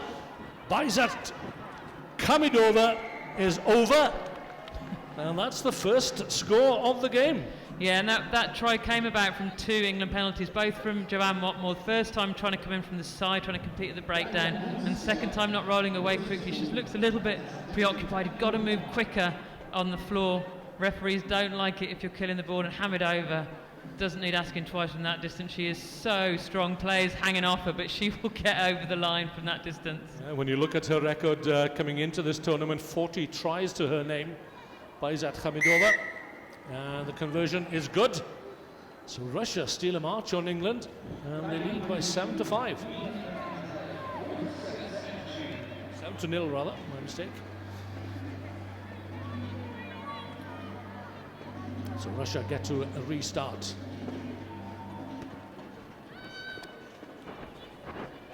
Kick long. Forcing England to run the ball back at them. Drifting across field. Try score to Khamidova, looks to cut off Joanna Watmore. Doing the scrum half duties. Long floated passes, looking to release. Speedster, Michaela Staniford. Good quick recycling, stretching the Russians one way, then the other. Watmore. Still no gaps in the Russian defense. Once more, it's with Staniford. Clear release. Russia going off their feet. Now then, can England capitalise here? Richardson, Watmore. Gap looks to be opening up here for Watmore. Watmore will go all the way here. What a brilliant score this is for England's Joanne Watmore. That is what Joanne Watmore does so well. She looked a little bit indecisive the first couple of minutes of this game, but when she just goes for it, when she stops worrying about everything else that's going on, when she just really strides out, goes for the gaps, uses that handoff, so impressive and lovely finishing.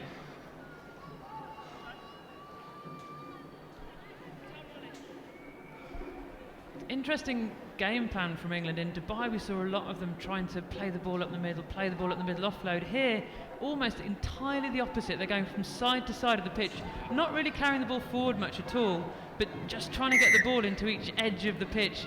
I'd like to see them do that, but taking it forward with a bit more pace in the middle at the same time to challenge the defence. It's a brilliant conversion from Alice Richardson, tying the scores up at 7 points all, with just over a minute remaining of this first half.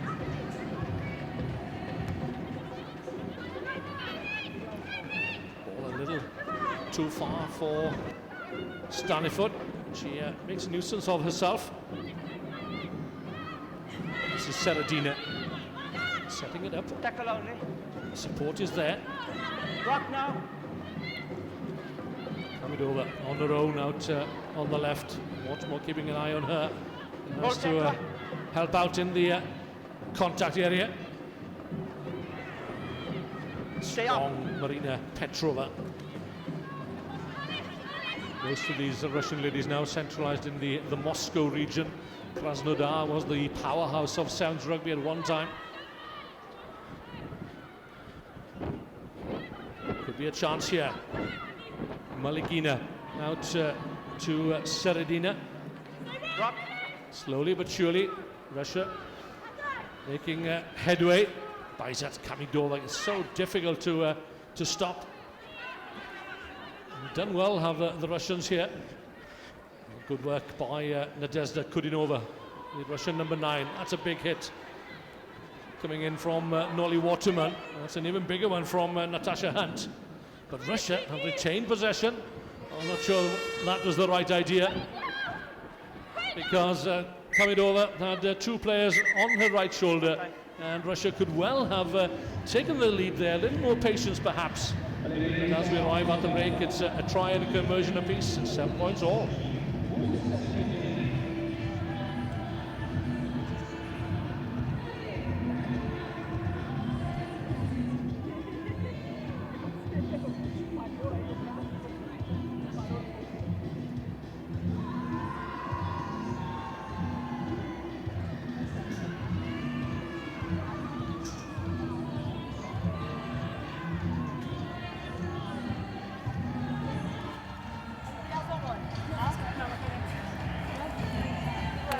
Okay, just get some space. Right. Get your towels on. Right, sit. Come on, really good composure getting together. Skills are good, execution's good. If anything, it's just a little bit too lateral, okay? We've got to take them on. Comes a point where we've got to hit them holes, we've got to hit hard. Right, we've got them in, get them in the channels that we want. Let's make sure, if we hit, we've got to get round on that Samoa, but we've got to fight our way through to the inside support, because a couple of times we're looking there, but they're giving us a bit of traffic. Right? Be patient, we're going to have to keep working out with the ball. Don't bite in, okay? Don't bite in from anywhere, particularly not from guard or wood, because that's what they're looking for. Engagement, bite, offload, through the middle, make everything's got to go around the edge. We have to forget what's happening out wide to an extent. We've got to cover that area, because that's where we're getting picked off. So we're staying numbers on feet, we do not go into that breakdown at all. We get our numbers on feet and we're ready to defend. If we are going for hands on, you haven't touched the person being tackled. Okay. Bearing out what you were saying earlier on, Sue. Yes, Simon Middleton saying he likes the fact they're moving it from side to side, but it's too lateral. They need to take the ball forward more. Also, they're saying, I heard Abby Chamberlain, I think it was, saying we don't put anyone in the breakdown. We were commenting just a moment ago that England haven't been competing at the breakdown at all, so they must be worried about Russian numbers out wide. So let's see whether England heed the words of coach Simon Middleton and captain Abby Chamberlain, as Alice Richardson will get the second half underway. 7 points all. It's high, well taken by Seradina. Made her debut here in Sao Paulo 12 months ago. Good hands from Nadezhda Kudinova, finding Petrova. She's got Hamidova on a wide outside. Looking for the gaps, and even when there isn't a gap, she can make a gap for herself. Sardina once again. Taking on the English defence as well, up to the England 22. Quick ball, that's what's needed. There it is. Muharyamova to Kazakova. Kazakova running around the England defence and finding a gap for herself. That's a brilliantly executed try from Russia. And you just have to ask, well, what happened to the England defence there? Yeah, they stretched them, didn't they, Russia? They moved it from one side to the other and did what Simon Middleton was saying England needed to do. They're moving it from side to side, but taking it forward as well and challenging the defender. And in the end, we've got Kazakova carrying the ball in two hands. Hamidova's out wide, so Joanne Watmore's worried about Hamidova, and Kazakova takes the space. We've seen her do that so many times. So for the second time, Russia take the lead in this match. James Mbolambi wants one or two of the English players to move away from the line of flight on this conversion attempt.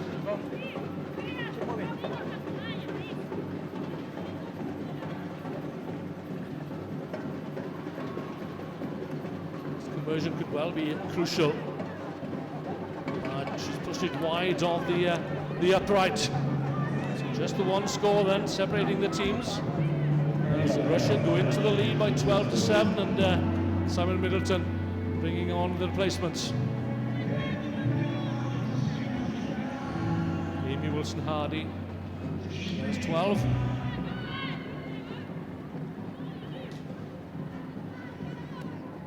Richardson on to Daniel Waterman, Nolly Waterman. Russia once again there in numbers, but not committing themselves to the breakdown this time.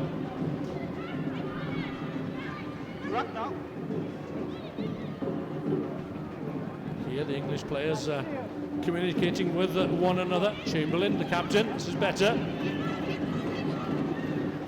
Staniford to contact just on halfway.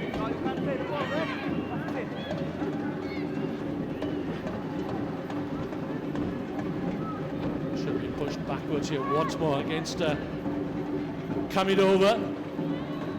Now then, England have the width of the field here.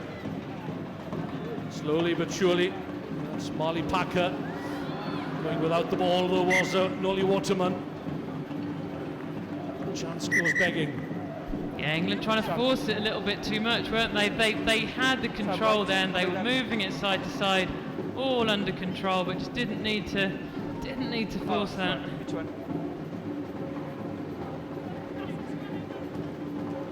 Okay, hold on. Yeah, someone's going on.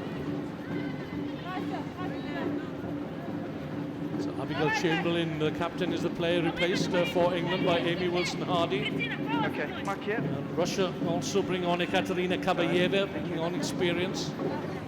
Number 3 for Russia. Okay. Crouch! Bind, set. Takes over from Muharyamova. Scooped up there at the base of the scrum by Kudinova. Once again, it's Kazakova. She can't get away this time, though. Support is there, but England burned on the play into touch from an offside position. Yeah, a couple of times England have done that, haven't they? Referees really hot on it, and you've got to learn from the referees' calls. Midway through the second half, 12-7, that's Russia's lead. Russia 8th in Dubai, England plate winners in 5th, and the gap opens up once again.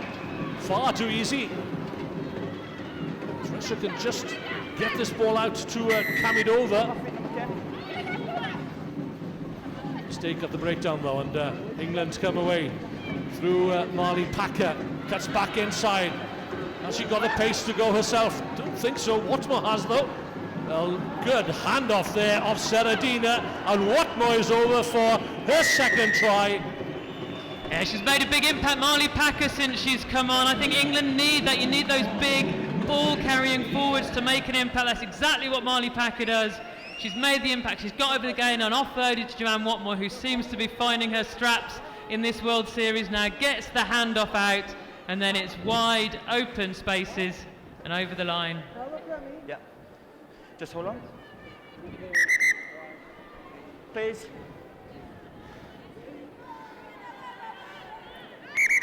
One of the few Keep moving. ladies who represent Rugby World Cup Sevens in Moscow in 2013, Yeah. and this is an important kick for Alice Richardson. For the lead, trying to get that heart rate down a little, calm, collected, but it's missed. So, it's tied up for the second time, 12 points all. And winning the restart here is crucial, Sue. Yeah, and so far Russia have been very good claiming the restarts off England's boot. England needs to put the pressure on, but so far haven't managed to do it. Now then, where will Richardson place this one? Nice, the high kick. Again, it's too far for Staniford to get there, but she's done well. Good work at the breakdown here by Marley Packer. No, you've got to clear quickly, right? Oh, that was a bit harsh. Mark here. Mark here. Clear quickly. Yeah, I think Marley Packer thought she was entitled to go for that, and the Russian player not releasing. Referee sees it differently, and England have to get on with it. Certainly do. Kudinova. Oh, ball spits out on the near side here. It's advantage England. Now they need to retain possession. Just over a minute remaining. Watmore is out wide once more, waiting for the ball to come. There's the kick pass. Perhaps a little too early, or the bounce might well work out there for Watmore. Watmore for the corner. It's England's game. Surely now, a hat-trick for Joanne Watmore. Goodness me, England supporters would have had their hearts in their mouths there. That was a risky kick. Hamidova was lurking out there with Joanne Watmore. Had it bounced Hamidova's way, she would have been in the corner. As it was, it bounced Joanne Watmore's way. Look at that. And Alice Richardson would claim she kicked it that way, right? To bounce on its point back into Joanne Watmore's hands.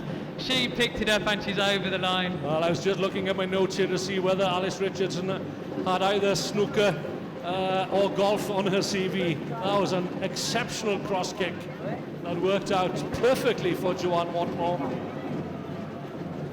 And England could well do with this conversion. Not quite. Still time though for Russia. Joanne Watmore's game is over, and what a contribution it has been. 17-12, 3 tries for Joanne Watmore, the Richmond representative. Yeah, still only 5 points in it. This is anyone's game. If Russia claim this, get the ball wide into the hands of Hamidova, anything can happen. But there goes the hooter. Are we in for a dramatic ending to this match? It's out on the full. Is it full? Free kick? It's a free kick? Free kick, yeah, back on halfway. That's not what England wanted. No, that is a big, big error. Big error. Hands the ball to Russia in a really attacking position in the middle of the pitch. Huge defence for England. One last chance for Russia. Kudinova, and they're looking for Kamidova out wide, but this is Petrova. Scored a try earlier on. Take out quickly. The wild pass into midfield, but snapped up there by Seredina. Seredina's away into the 22. The support is there from Kabayeva. And Natasha Hunt making sure that she couldn't go round under the posts.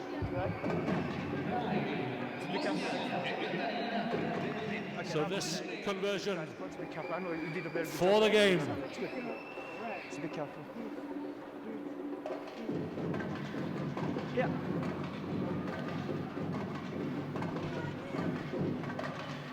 It's a big one. How many times in Dubai did Russia have a kick, the last kick of the game, to win the game? How many times? And it's happened again. Well, now then.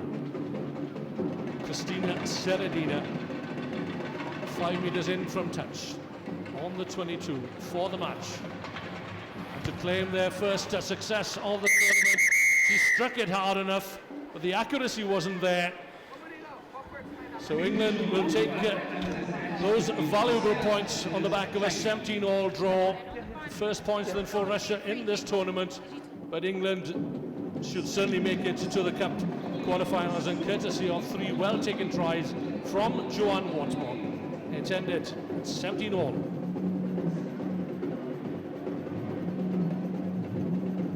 So let's remind ourselves of the pool situation after 2 rounds of matches. New Zealand and France top Pool A. New Zealand edge France on points difference. And in Pool B, it's Australia. The clear advantage, 2 wins out of 2. Fiji and Brazil, well, they've got more work to do if they are to progress. Whilst in Pool C, it's a tough pool, this one. But Canada at the moment lead courtesy of 2 wins. England with a draw should make it through to the Cup quarterfinals. And Russia, they still have a little more work to do to claim a place in the last 8. So we'll take a 30-minute break there, but hope you can join us when we come back for more action from the Arena Barueri here in Sao Paulo.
球长短也好，还是防守不好。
last feet, last feet.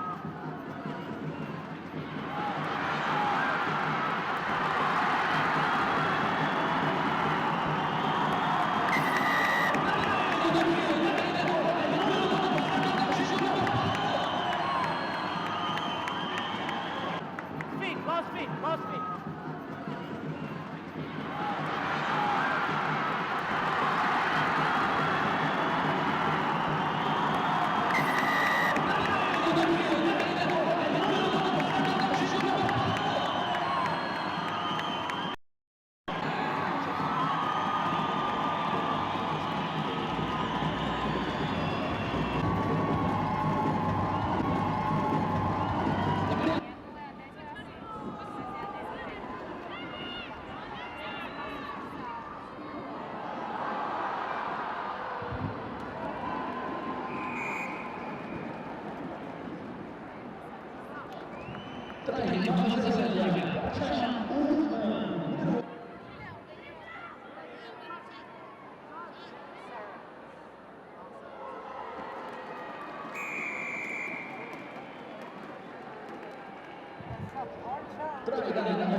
Okay, 6 minutes. That's what it was. You demand 7 from each other now.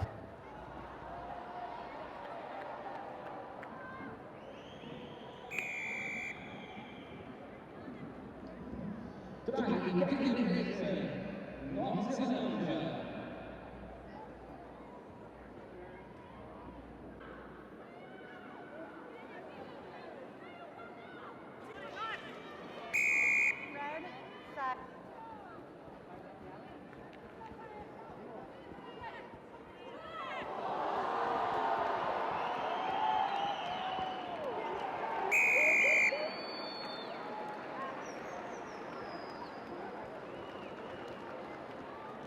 Release. Release, leave it.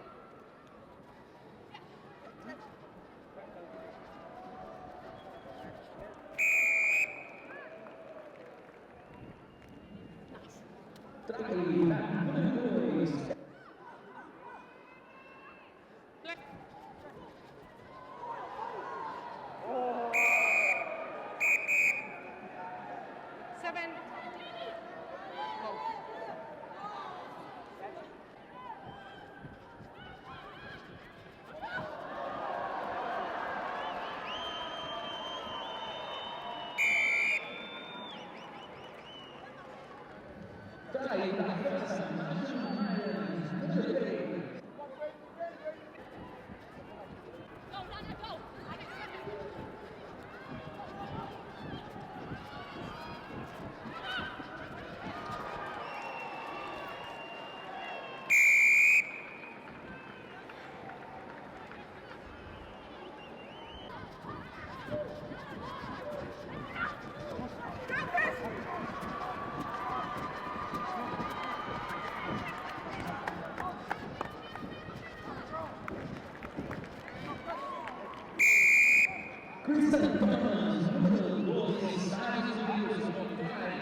Bit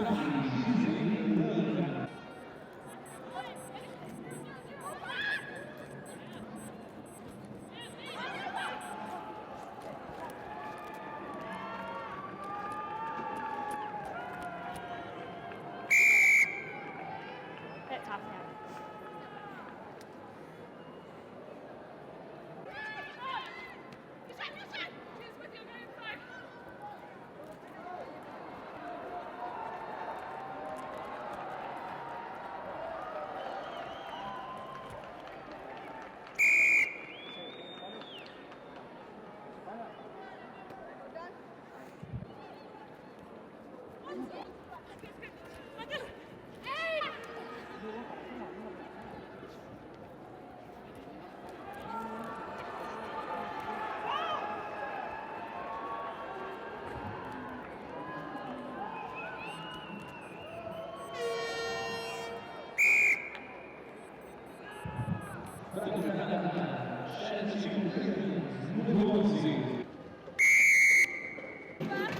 Coach! Bye!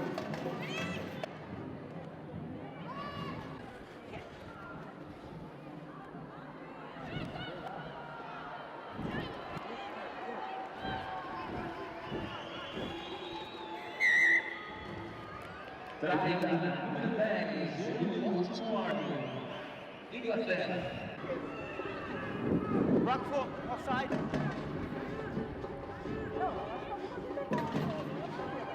Advantage over!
Well, welcome back to Sao Paulo, where we are in the midst of some cracking women's sevens rugby action. It has been a terrific run of games already today, and another 6 to run on day one, and this is how the overall series table looks. New Zealand sit atop ahead of Australia, Canada in third position, and then France. So if you were looking at Olympic qualification, it would be the top 4, Melody Robinson, and then Brazil automatically qualify. That's right, and after the series they then go through regional qualification sevens tournaments as well, so plenty of chances as we have a look at Pool A, where New Zealand top A results from this morning. On to Pool B, where we find our next combatants, Australia and Fiji. Australia 2 from 2. Fiji mixed their results. They got knocked over by Brazil a little earlier today, to the delight of the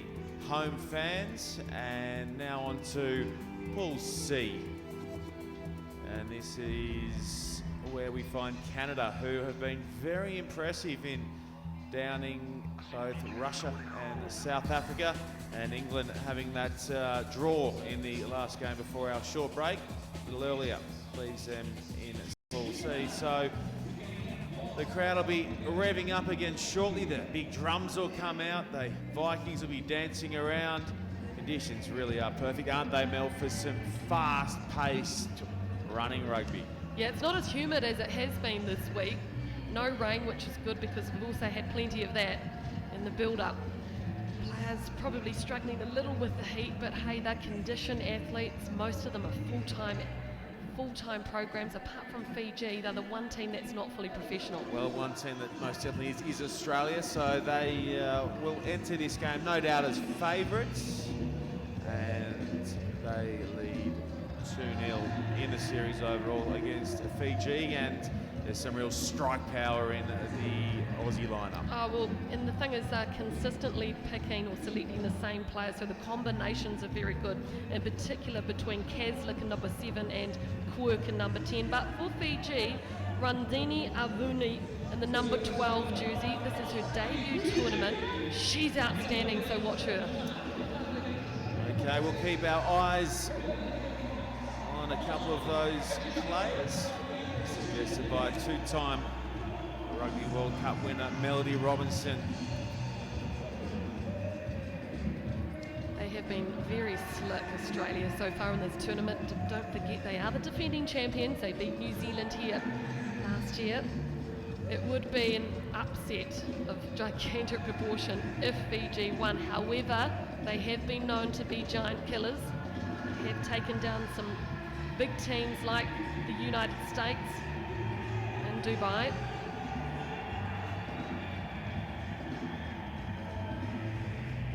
Thumbs up, says our ref for this fixture. Alhambra Nievas says, let's get it rolling in Sao Paulo. Tonagato goes up, good tackle. First up from the debutant player, Rodinivuni, and right off the bat, Emily Cherry streaks away down the left touchline and knocked over the touchline. Yeah, one thing you don't want to do in sevens is die over the sideline. She probably should have just pulled up, looked for her support players. Squake bar. But hey, Australia already showing how dangerous they are.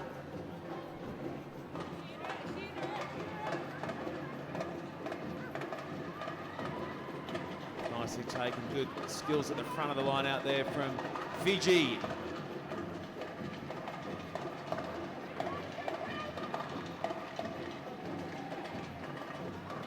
Pressure coming here, but they missed the first up tackle, the Australians, and now Fiji timed the pass beautifully.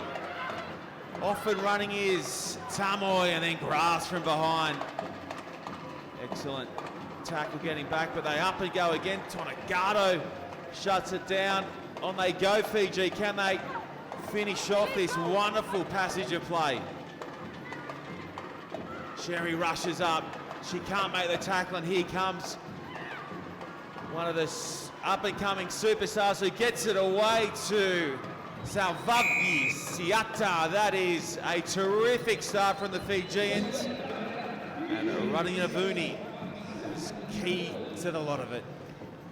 certainly was. Well, that shows you what Fiji can put together, because it didn't look like they were going to score it at this point when Randini Vuni went in for the try herself, but instead she gave it off to her captain, luckily got the pass away, and it went through, I don't know, probably 10 sets of hand before they got it over the line, and they got run down too. Didn't quite have the pace, but great 5 points.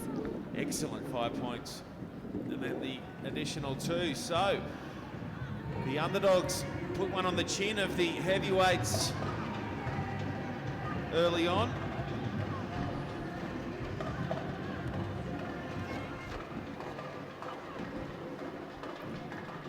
Dalton takes that, gives it back to Kaslik. Here's Cherry again. Goes in and away, and now frees up the little pocket rocket with Tonganado. He's the captain, Shani Williams. Ball jolted free, so it's advantage over as Tinai kicks through. Here's Kaslik winding up. Breaks the line. She is off and gone. The chase is a good one from Fiji, but Kaslik will have the pace to go all the way. And Australia hits straight back. Yeah, good strike back indeed by Kaslik.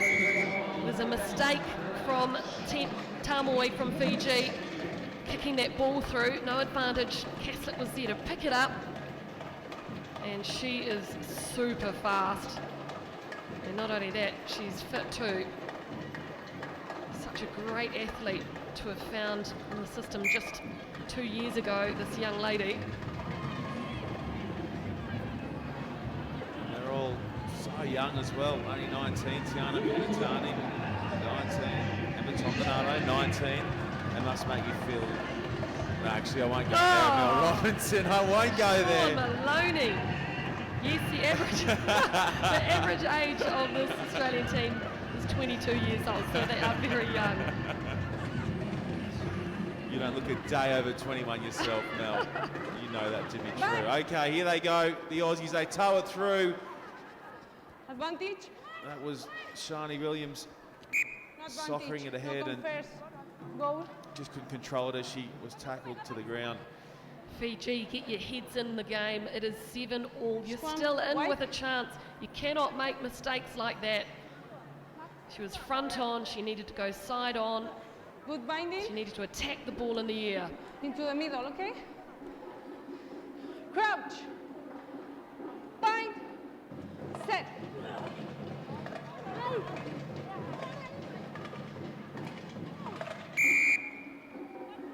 Two.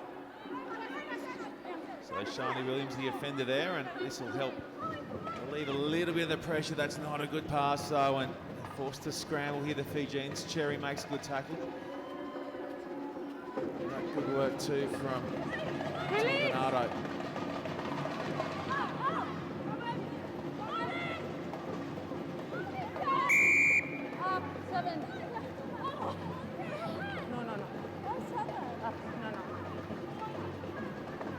I think Fiji were lucky not to be marched back 10 then. Certainly disrupted the Australians' quick tap.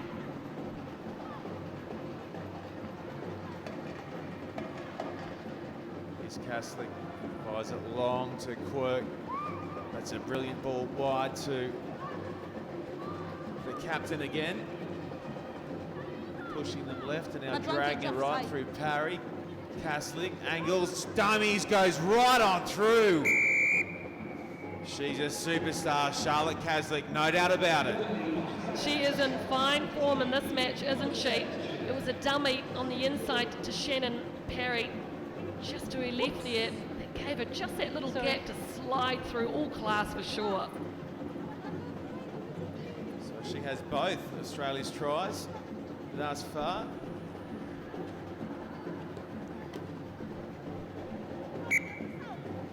Right through the middle. I love those mascots, a little kangaroo. Oh, it's a beautiful animal, the kangaroo. So, well, that's exactly right. It's a wallaby. What are you trying to stump me there, Robinson? Jet lag from my trip all the way from Australia. So, as we said earlier, Tiana Penatani is charged with carrying that little stuffed toy around the globe, and gee, they get to some lovely places on this World Women's 7 Series.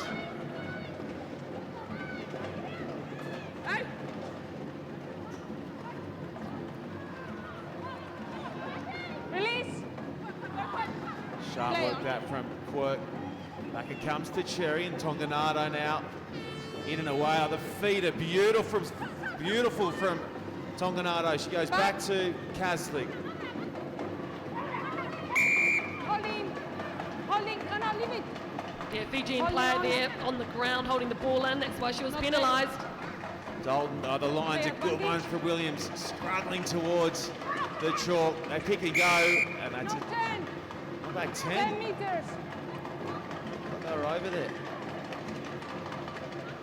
Well, they were over the line.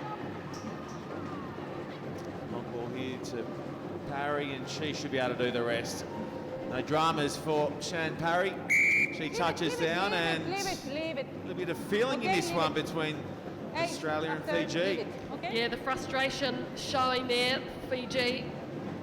They're in 6s and 7s, their defence, and that was just identifying Parry was out there on the wing by herself. And there it is. Nothing in it really. The reason Fiji have to keep their minds on the task here is that the top 2 in each pool go through to the cup quarters, and then it's the next 2 best. So if they keep the score close, they could still qualify for that cup quarter final. Well, the damage not too bad at half time. They're only down by 12. It's Australia 19, leading Fiji 7.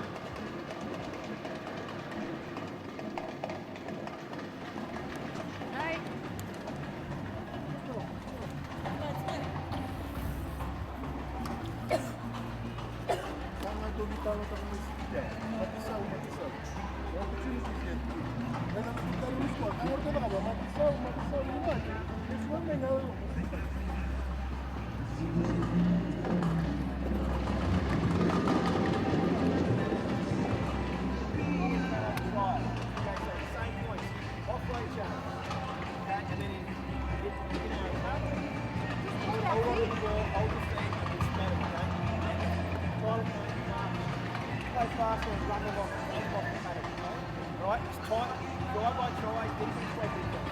Right, process Let's go, girls. Yeah, that was interesting. Tim Walsh firstly talking about the offload game, so they don't want to engage Fiji physically. I mean, these girls are very powerful, they're big girls, they like it when you go into contact, so Australia looking to keep it away from that area, and they also know that they've got the conditioning. These are full-time professional athletes against part-time, so they're backing their fitness.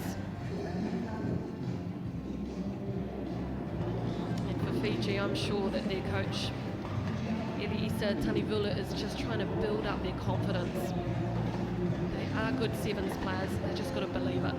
We certainly saw a big glimpse of it for that opening try of the game when they took a 7-0 lead. That was exquisite, the build-up. Quality of passing. Down by 12 here.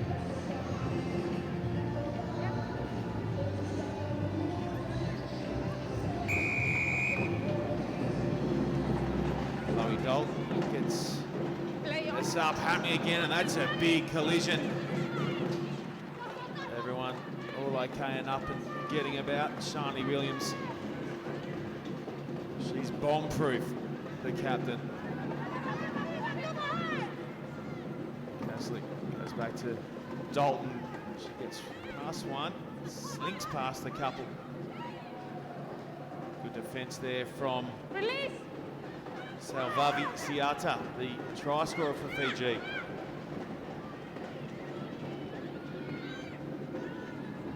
That's Quirk kicking through, and she's got a good chase out wide from Kaslik, and Dalton in close, and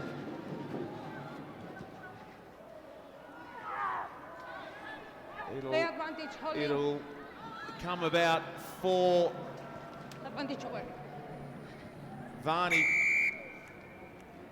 Vania Polite goes in. That's her second try of the day, and that one was one of the easier 5-pointers she'll pick up. Well, the Fijian coach is going to be pulling his hair out watching that from the sideline, because it was Vondu who went back for that kick through, casual as you like, not enough urgency, and Peliti was there to collect the 5 points.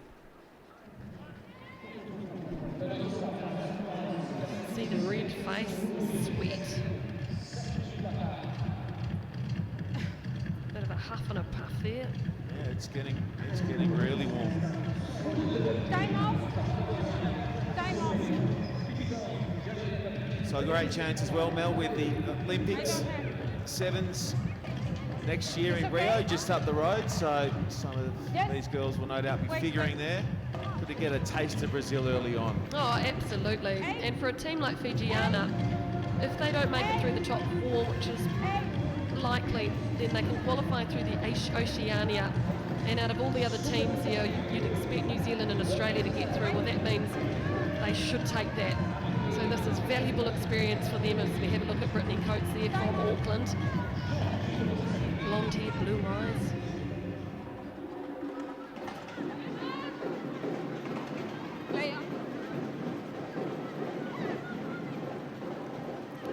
Gets her hands on it right off the bat.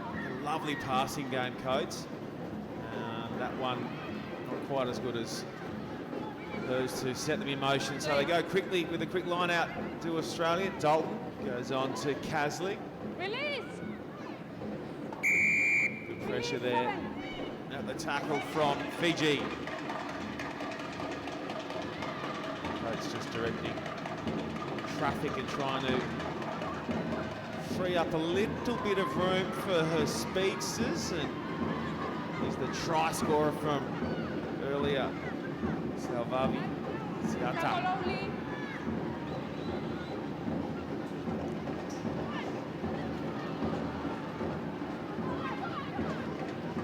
Shani Williams up and over the top and dropping the attacker on the spot.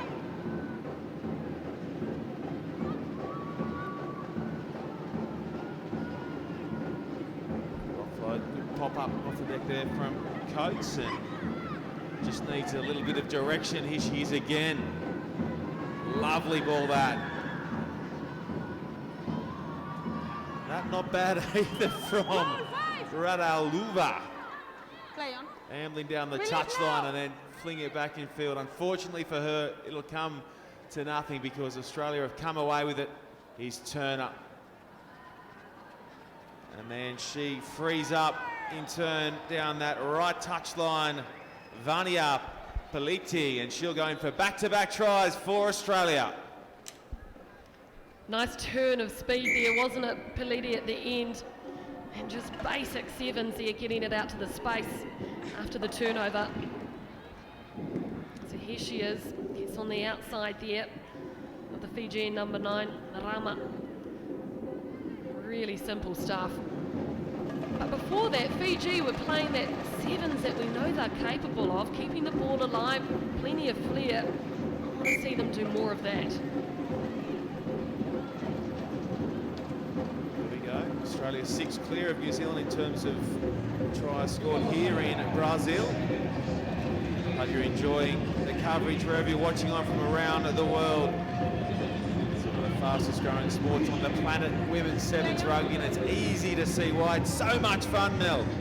It is so much fun. When a woman gets onto a rugby field and physically dominates somebody, you go, why haven't I tried this game before? It is so fantastic. So many athletes from other sports taking it up. You know, it's such a new growing sport that some see it as, you know, a more direct pathway to get into the Olympics. Oh, that's magic from Green. She soared and now she's shrugging off players. Elia Green, welcome to the game. Turner lays off a nice little short ball for the runner on the outside. Side entry, wide 9, side entry. Play on, back. Monegato, excellent little player. Putting the change there, and then the pass unfortunately behind the back of Penatani, couldn't bring it in, and we'll go back and have a scrum. Yeah, I liked the Elliot Green muscle woman routine at that kickoff. Manhandling Tamoi as well. With the ball in hand. Oh. She's a real favourite apparently on the circuit, Elliot Green. Much liked by all the other teams. She says when she gives up 7, she wants to be a body sculptor. She's got a few muscles. She's absolutely ripped, is what she is.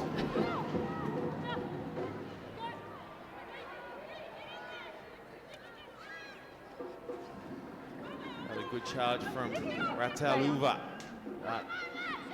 Fortunately, it's going to go with the ladies in the green and gold, and here's green. Let's see if she can get that fin working. How about the stop and go again?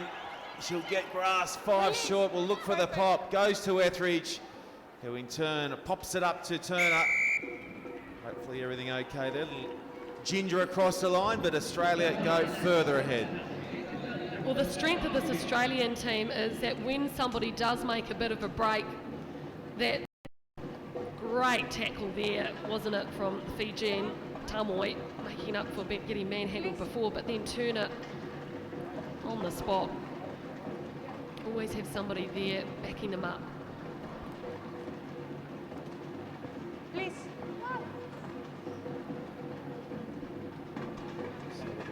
You must kick. Dalton looking to add another 2 to the Australians'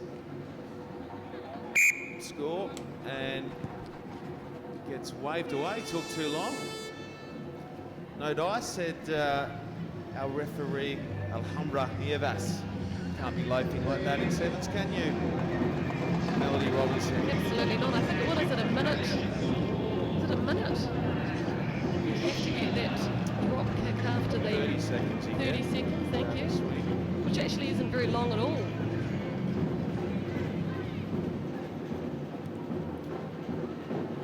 And that's going to go a little too long, so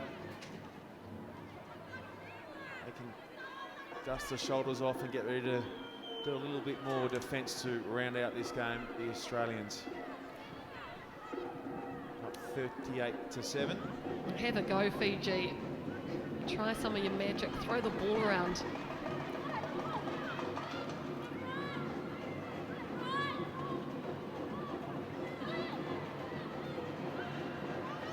Radaluva gets past Tonganato. She comes and goes again. Such a gutsy little player, Emma Tonganato. Coates shoots long and set in the wrong direction. Penatani raced up and made a nice stop there. 30 out. They'll go to the boot and hope for the best. Instead of falling in the hands of one of the most dangerous players on the circuit, Green, and now, well, they've had enough. And that gets hacked away in a touch, and Australia, too good for Fiji. They go through the pool stages undefeated. And they are 38-7 point winners over Fiji.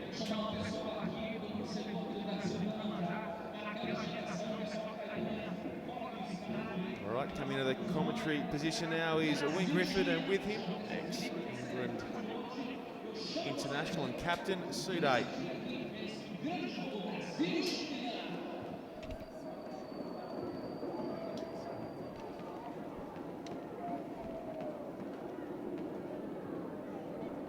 So the local crowd will soon find its voice again as Brazil prepare to come onto the field to take on China, and buoyed by that fantastic victory over Fiji earlier on today, led by Paula Ishibashi. Godoy came off the bench, as did Araujo, to score 2 crucial tries. And for China, Sun Chichao has it all to do to take over the captaincy from Yuan here, and hope against all hope, perhaps, that they can claim the first win of the tournament, Sude. Yeah, huge game this though for Brazil. huge game, win this game, get points from this game, they're pretty much guaranteed a cup quarter-final place. What a historic result that would be for them on home turf. And there's the odd tear shed there in the grandstand. That's what it means for the local supporters here, but it means much, much more for this Brazilian squad, champions of South America so often in recent years, now on the world stage here. Although they're not a core team, they're here as hosts, and they will be in the Olympic Games in Rio in 2016 as they are the host, but they would want to go there to be able to compete rather than make up the numbers. Jessica Beard from New Zealand is our referee for this match. And as Sude has rightly pointed out, a crucial match here for Brazil to claim their rightful place in the Cup quarterfinals. Brazil defending on the right in the green and gold shirts. Let's hope that they don't become too complacent here, or too confident, because China, on their day, they can compete. Brazil defeated China in Guangzhou, I think it was 2 seasons ago. So China had just come onto the circuit then.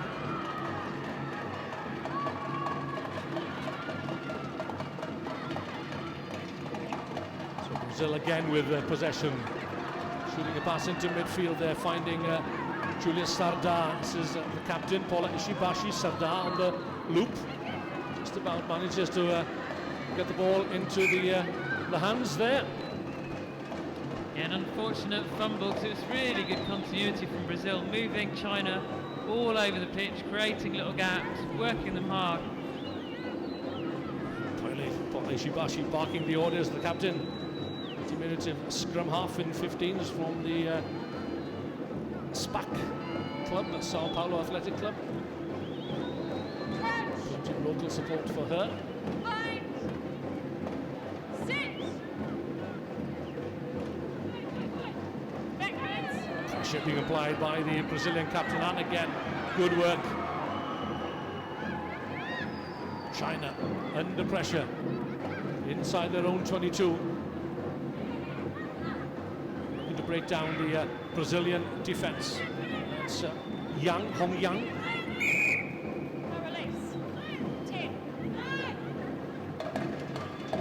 Quickly taken. Tackle around the ankles there from the Brazilian player. This is Zhao, Lilian Zhao, and Brazil have it. China look a bit disorganized in defense. Skatrut looking to get the better of Xu Xiao's son, and does so, giving chase is Chen Chen, but she won't catch the little number 7, Helena Skatrut. And that's her first try of the tournament. What a popular score it is. Great score from Brazil, came from the turnover ball, played heads-up rugby. Brazil moved it into the space, and Skatrut made the absolute best of that space. Chen Chen chasing her down here. You're just thinking, go for the tap tackle, dive at her toes. She's so close to her. But as it is, Skatrut just gets over the line. So the kick is a difficult one for a left-footed kicker here. It's Thais Hosha.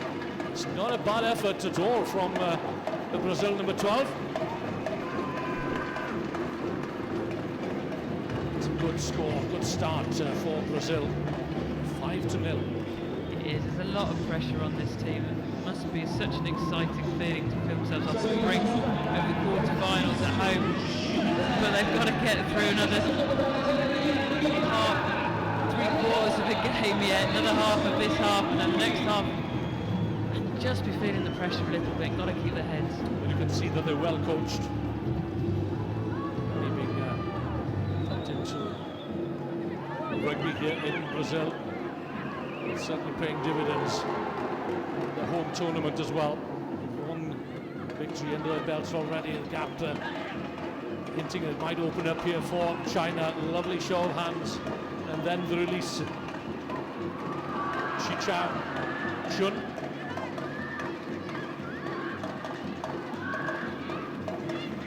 Good passes of the ball, certainly. Young taking it to ground. Had to be, didn't it? Very, very well organised defence from Brazil. You can see Tyus Hoxha got through so much work in that last defensive play. Hoxha leaves it for Sardar. Spent some time in Ireland a few years ago at the Trinity College in Dublin.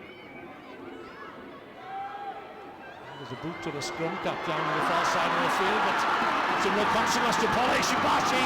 Pins back a years. Ishibashi for the try line, and Brazil have doubled their score. The crowd's going wild now. The crowd's getting excited. The crowd can sense a potential quarter-final. Paul Ishibashi looked up, and there was just a hint of a gap in the defence. That's all she needed, a hint of a gap. Lovely pace off the mark, and she just sprinted through it, leaving the defenders in her wake. And she's had to do that so many times in training, the sprints, the shuttle sprints. And again, it's proving to be very effective. The conversion is good. Brazil lead China 12-0. Yeah, it's worth saying how much this Brazil team has come on in the last couple of years, and fitness being one of those aspects. They do look like a really fit team now who can sprint all day. Yeah, we all talk about Brazil being a soccer nation, but in actual fact rugby predates the soccer in this soccer mad country. The first game was played back in 1888 apparently. Brazil come again, looking to round it off before the break into the last minute of the first half, and they'll get the penalty. Hoxha. Good work again on the loop. Sardar pulled down short of the try line. The dive pass from Campos, finding Skatrut, scorer of the first try. Hoxha is there again. The change of direction, that's where the strength lies. Very good play here by Brazil. Just about managed to hold on to possession. Yeah, and holding on to the ball on the ground after the tackle. Yeah, in the end, China managed to put too much pressure on at the breakdown.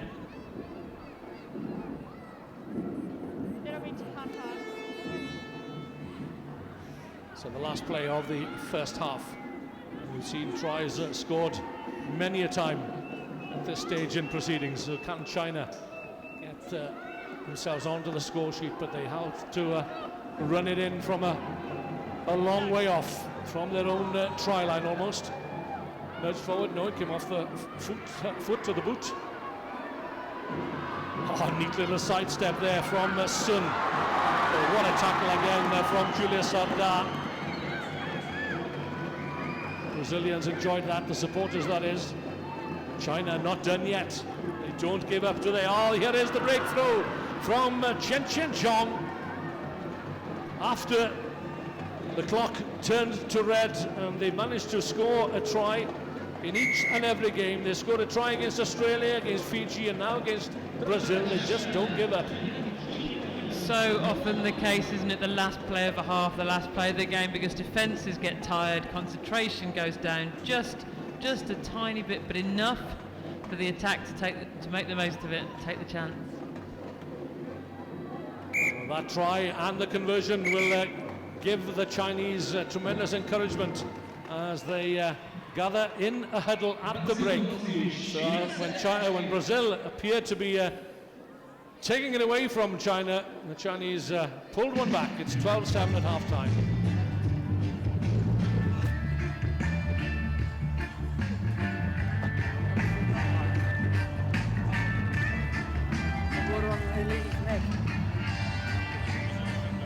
Okay, Menina, select them in the game. You didn't take deep.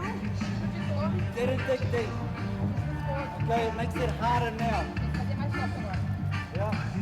Just keep communications and fighting hard. Okay, and our attack, the cruisers are opening up and we're just pushing to the sideline. A gente está continuando, a gente está abrindo espaço com o cruza, vamos usar eles.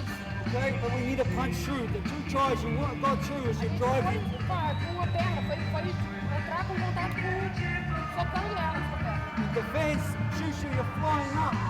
You can't do that. If you fly up, they're bolting back and our defense, if they're going down the blind. So push them one side and then come in hard, okay? You need to dig deep. We need to score in the first minute and then we're doing changes. Okay? Fight, girls. Fight for it. It's our kickoff. All security. No, stand by.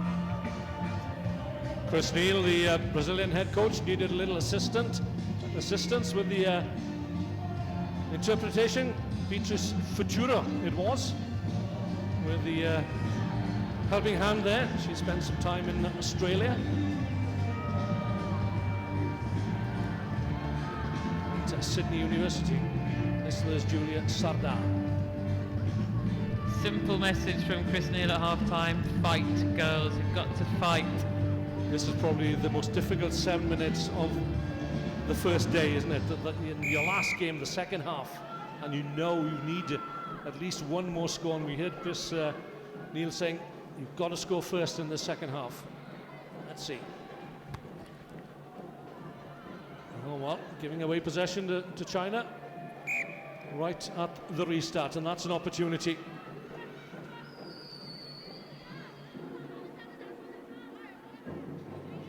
China, first ever Asian team to secure core team status on the Women's Sevens World Series after they routed Brazil, in fact, 45-7 and 7 tries in the Cup quarterfinals in the 12-team qualifier in Hong Kong last September. But how things have changed.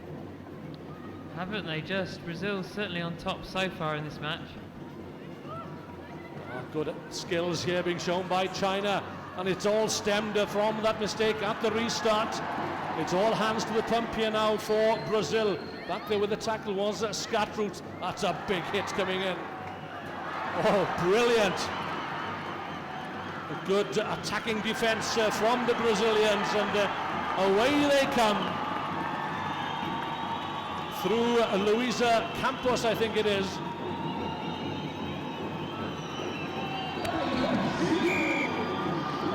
Or is it Futura? A 6 or an 8, never mind. The score is exactly what Chris Neal asked for. Beatrice Futura it is then, claiming her 7th try, and a valuable score. Yeah, Chris Neal said he wanted to score. That's what he got. Good thinking, real calmness under pressure from Ramaya there. Didn't panic, looked up, worked out what the options were, saw the defence was all on the right-hand side, so passed left into the hands of the supporting runner.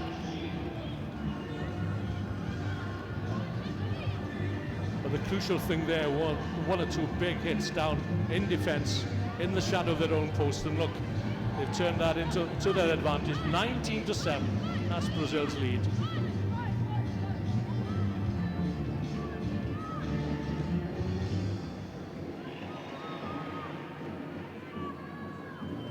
Here comes the cavalry.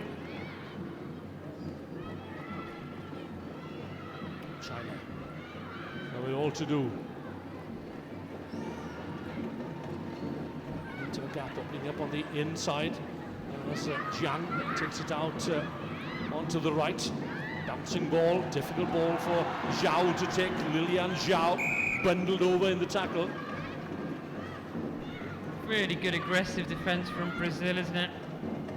They need to keep their shape here. China, they have a runner outside, but she won't be needed. As China claw their way back slowly but surely into this game. Hong Yang has been certainly impressive when she's had the ball in her hands, the China number 2. Yeah. It's not over yet. No, and it was a defensive pattern error from Brazil. China pulled them one side, and Brazil really pushed up in their faces, and if you're going to do that, you have to make the big smash hits. What they actually allowed China to do was pass it out of that little channel, and suddenly Paula Ishibashi was outnumbered. She just ran straight through that gap.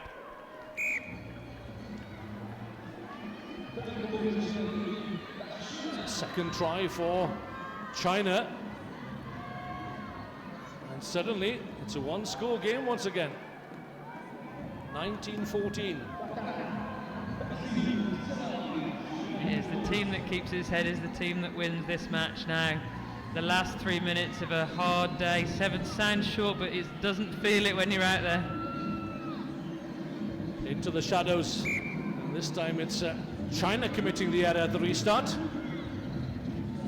Anyone would think there was a big wind across this pitch. That has happened so much today. All sorts of teams have done it. We saw England doing it against Russia. Both of these teams have done it now. You tend to see it when the kicker wants to place the ball rather on that 10-metre line so that a forward can get to it and regather possession. But this is a brilliant individual effort from Russia. Kokhan gets support on the inside. This is the replacement Godoy with a big hair. That's Ishibashi.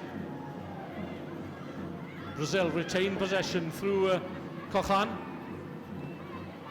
Godoy. Big and strong, up to the 22.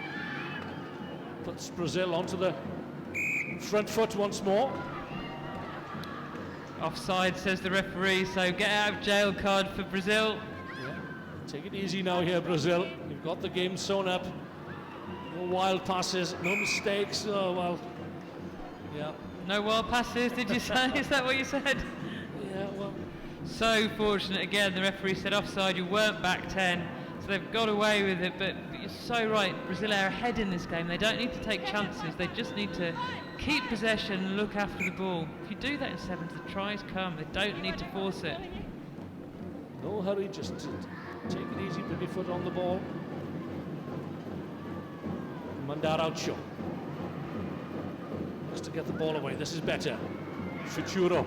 Now then, watch the big hit. Oh, there it comes on Brunello Tufo. Brazil have done well to retain possession through Araujo once more. It's Julia Sarda taking it into contact. Going to ground, making the ball available. This is good. Ishibashi, not really looking where she was passing, but it's there for Futuro. Another yard or two gained. Araujo to Ishibashi, reaching out. It's a second score for the captain, and that should clinch a second win for the home favourites. What a game Paula Ishibashi is having. Such an important player for Brazil, their captain, their leader. She gets everywhere. She started that move, and then she'll recycle herself, and in just a moment we'll see her finish the move. She's nearly stopped, but she's not held her. She can get straight back up, place the ball over the line. Try Brazil. Good work there by the Brazil number 4, Amanda Araujo, to release the ball and to offload the pass to Ishibashi in close support. Okay.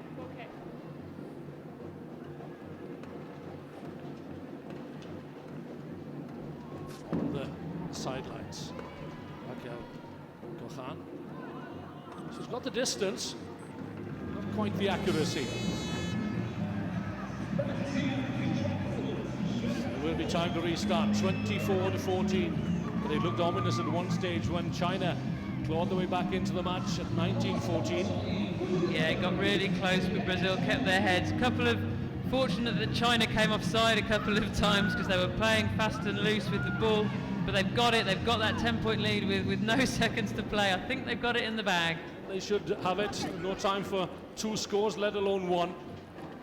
China, very proud nation.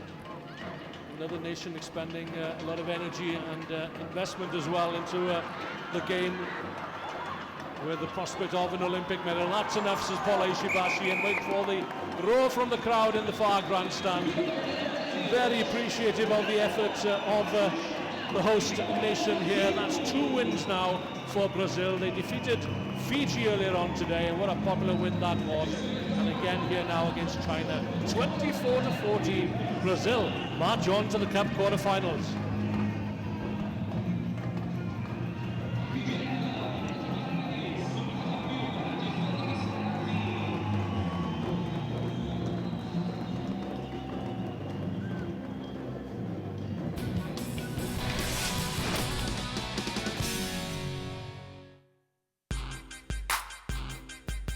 My name's Portia Woodman. I I play for the New Zealand Women's 7th team, and this is my 7 and 6 team.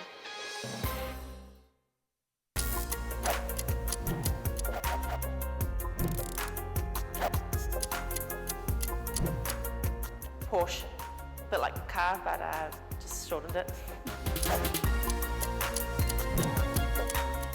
Chocolate and lollies.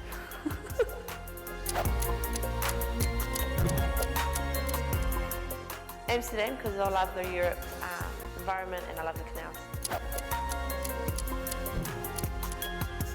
Probably my first game against Aussie in Dubai. All the girls trained pretty hard. I'd like to give myself a bit of credit. I trained pretty hard, I guess. Usain Bolt is my idol. I'd love to be the fastest.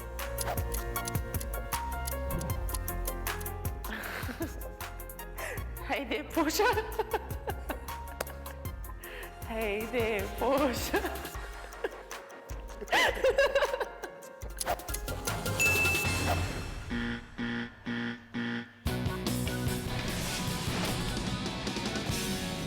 So, 60 seconds there with Portia Woodman. Mel Robinson, what was that song she was singing at the back end? I never heard it myself. Hey there, Portia. Yeah. There she is in the number 11 jersey. She's been outstanding today, as has the number 12, Cal McAllister. Who are we keeping an eye on in the French lineup? Well, he's actually rotated his team this time, but for me, number 11, Shannon Izar, she's really busy. She recycles herself. She's always involved, and she'll be a key for them in this match.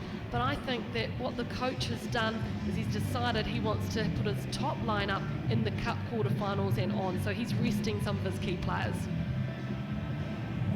So a little quick handshake there between the two captains, and we'll be off and running in just a few moments. New Zealand and France going head to head.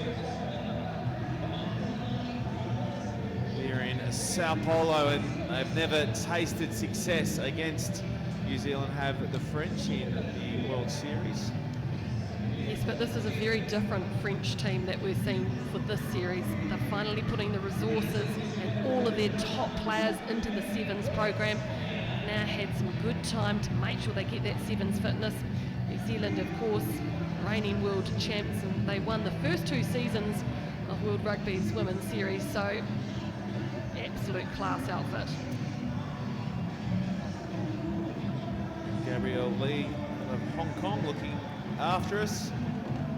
And as you touched on earlier, Mel, New Zealand undefeated in their last 19 games. I think it'll be 20 now after they got through their poor game earlier. Today, are they going to be able to make it 21? Let's find out in just a few moments as Nathan Wong sends it up, and it's forward right out of the hands off the kickoff. Now Goss struggles forward and takes play inside the 22. Right under the attack, New Zealand. McAllister had her time and space shut down. That was a good tackle from Horta. Yeah, really, really good. Haven't seen McAllister shut down like that so far in this tournament. That is exactly what you need to do. Get in her face. Don't allow her any space to put on the footwork. There's Woodman. She's scored 5 tries already in this tournament.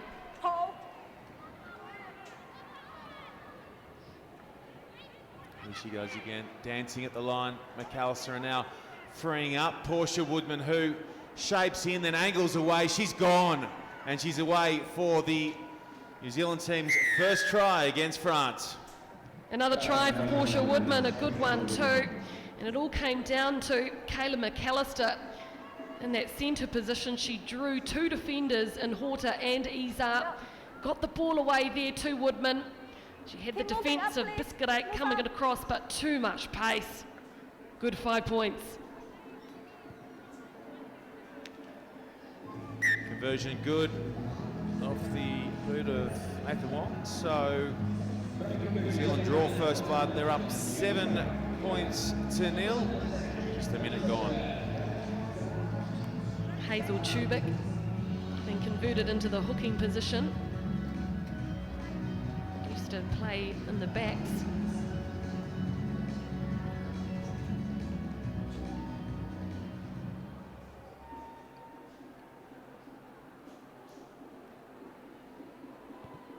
again. They go to the right side, looking for Goss, who can't come down with it, but it will come for her team. And she picks and goes. Chubik in doing some of the tough work inside as well. The dummy switch to McAllister, and Woodman winds up again. Nice cover tackle, shut her down. McAllister hit hard again. Gee, they're really giving it to Kayla McAllister and looking to rattle her, the French.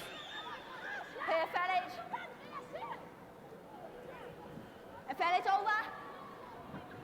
Nice long ball to Goss, who stands in the tackle nicely and gets it away to Chubik. McAllister again. Sets back off centre field, and again they don't miss her, but she pops beautifully for Chubik. And she'll skip away for New Zealand's second. Yeah, Chubik knows that McAllister's one of those players that can make a half break or get her arms free, as she did in this situation. Here she is looking up. Beautiful little pop ball. Chubik heading onto it with pace.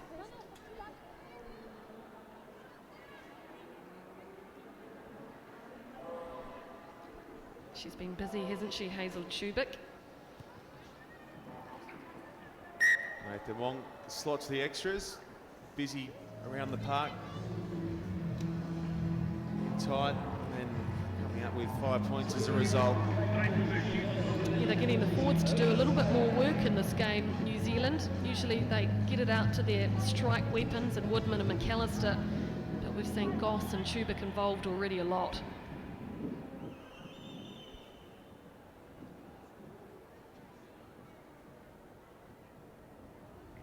Once again, the sneaky little switch, trying to trick our director down in the OB truck, and on this occasion, it'll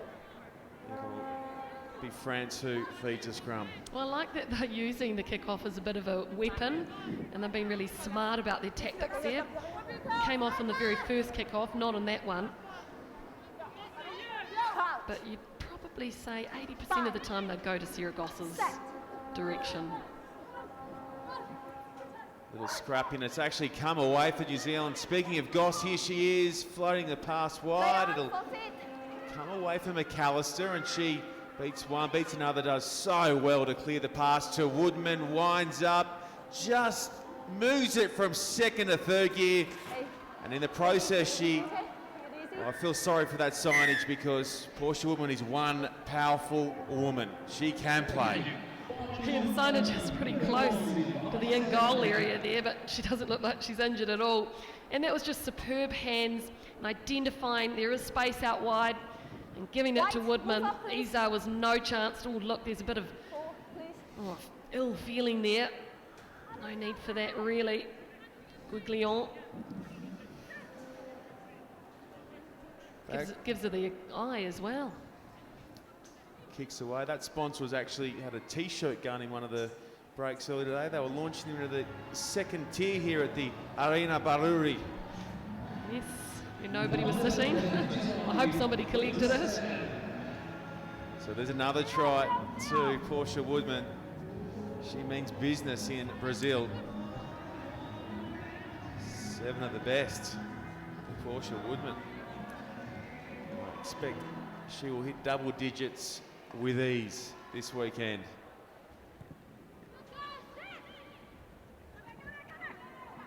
High. Goss goes a little high there, so penalty advantage coming here for France. A minute to go in this. Oh, those skills are so silky from McAllister, but we'll go back for the penalty. Not you. On your pawn, thanks. No. They've got to get some points on the board now just before the halftime break, France, if they want to be competitive.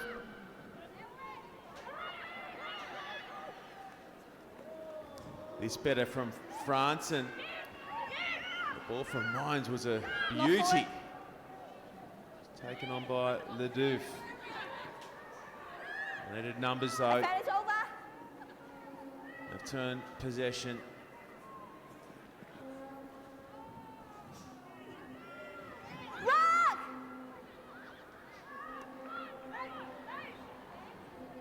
Goes Nathan Wong out to Goss. And the interchange of passing is superb from New Zealand. That is pretty to watch. They are turning it on. They are turning it on big style here in Brazil. Yeah, this is the best performance New Zealand has put up in a half so far. Kelly Brazier, the one to finish it off. And look at Tyler Nathan Wong. Thought she didn't have the gas, knew she had Goss there. And lovely switch back there from Brazier.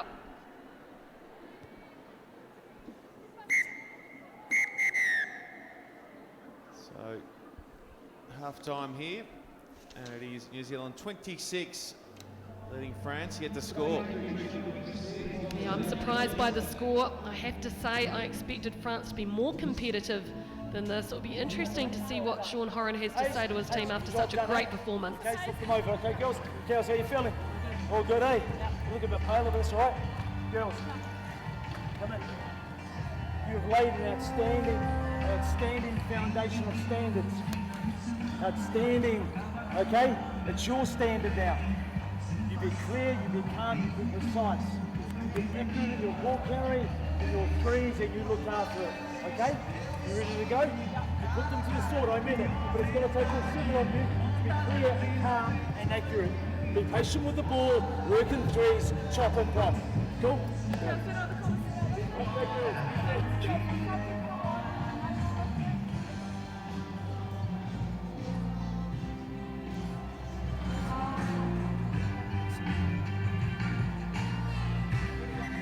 Yeah, a lot of encouragement, more like a motivational speech really there from Horan, because he is very satisfied with what his team has put out there. He didn't have to get into the technical details because this is a side that has put a lot of work into their pattern. It's very smooth. Every individual knows what's expected of them and their role. France, meanwhile, I'd suggest to them that they've got to try and stay out of the niggle. Don't get that emotional thing happening. Stay concentrated.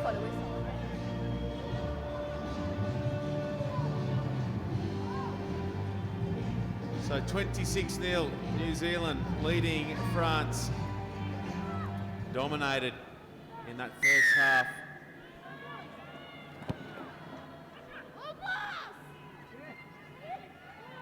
And this lady here did most of the damage, Portia Woodman.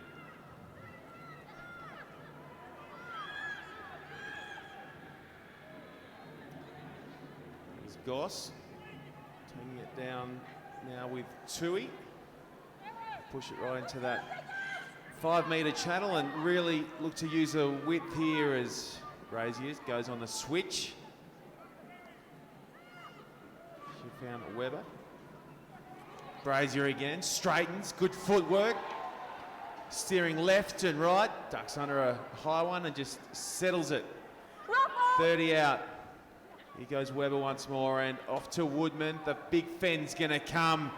You betcha it's gonna come, and so's another 5-pointer. Woodman in once more.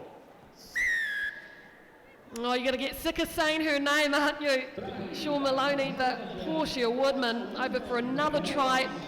But Kelly Brazier is the one who made the initial break in the middle of the field. There's the slap off, and Woodman just finishes it off.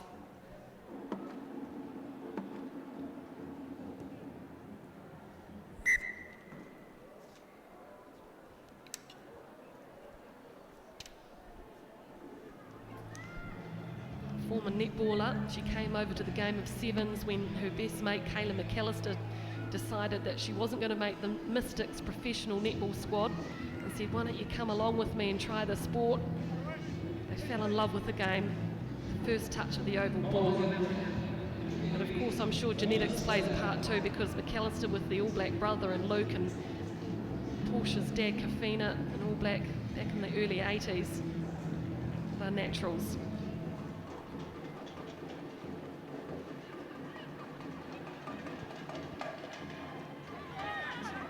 Tackle coming in there from Ruby Tui as well. And jolted the ball free with their quality defence, and there the dummy straightens and goes in under the sticks. Lovely work from Fata Simpkins. Yeah, great to see her with the ball in hand and having a go. Fata Simpkins, she's been a standout on the domestic scene in New Zealand for the last 12 months, and certainly at Nationals a couple of weeks ago. Just put the ball under one arm and used the speed, a little bit of footwork.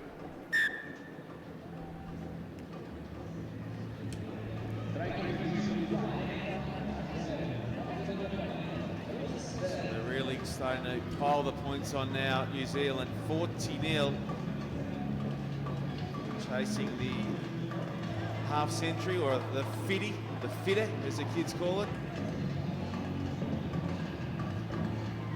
Looks likely at this stage too, they're in a red hot form.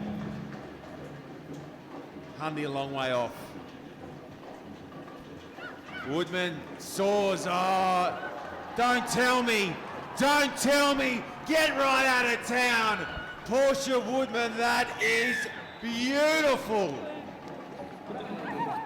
You are falling in love with her, aren't you? She is unbelievable, and that from a kickoff.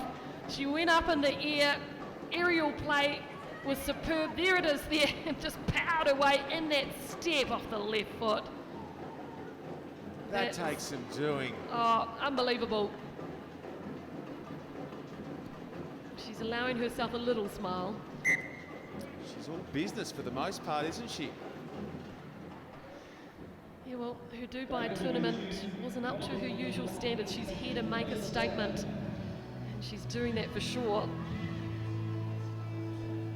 Gee, run into the big prize tomorrow looks great with some of the other teams also in great form. Canada have shown terrific glimpses on day one. So to Australia, and England have had their moments.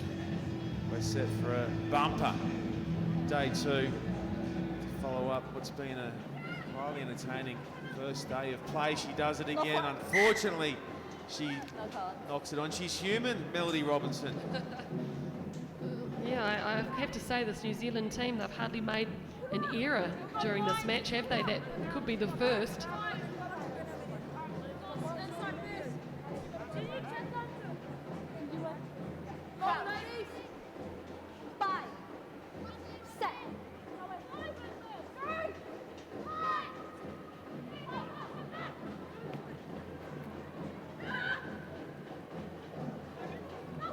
So at long last, France get their hands on the ball. They've been starved of possession and field position. This is going to be a bit tricky too, with a rush defence outside in from New Zealand, forcing them to put boot to ball. It's a good chase. And up to the task is Salika Muniata. Tapped on beautifully. Here they go. With Woodman on the outside. Able to position herself. Gosling's nicely. Now Woodman just, wow, here she goes. Hits the accelerator, the turbo button, not required. 10 tries in a day. How do you like that? Hey there, Portia. Oh, she's finally showing some fatigue, but how about that for a try? France went all the way down to their try line with Salika Winiata, who picked it up, gave a bit of a poor pass away, but the skill set of all of the players, they pushed it along the line and it ended up in Woodman's hands, and she finished it off brilliantly. They are loving Sao Paulo. That is a record number of points scored by New Zealand in the World Series. Sevens World Series. She just teased the chasing Guerin. Wow, 54 zip. Efficient, ruthless. They are making a statement. They're here to do the business, no doubt about it. It's not even that France has played that poorly, it's just that they haven't got their hands on the ball. They've been completely starved of anything that enabled them to score points.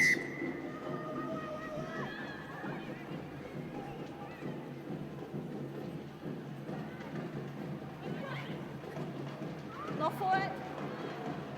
unfortunately, it'll end on a knock-on out of the hands of the French, and that will do us. Well, the final pool game here in Sao Paulo in 2015 will be known as the Portia Woodman Show. 54-0 New Zealand winners over France. And it was Portia Woodman doing the majority of the damage.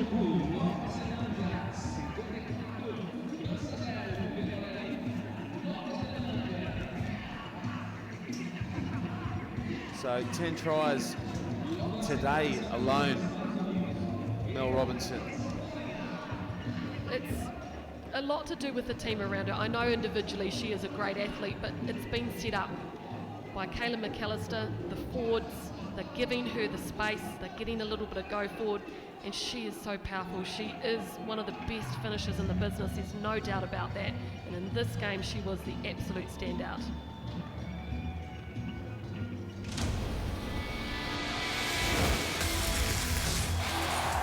Seven-a-side rugby, that's what we enjoy watching.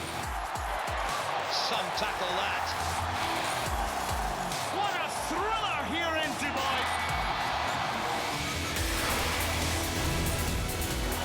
That was bang, bang, thank you. This is superb. Just confidence from the youngster.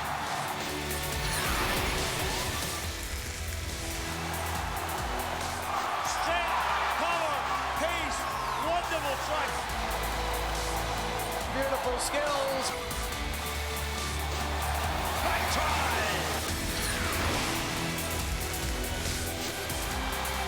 Oh, lovely silky skills to step and go, and well, that is class out the top draw. This girl has got real class.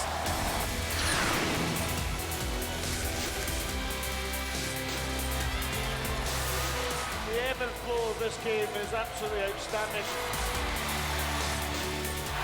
Can she get it the whole way?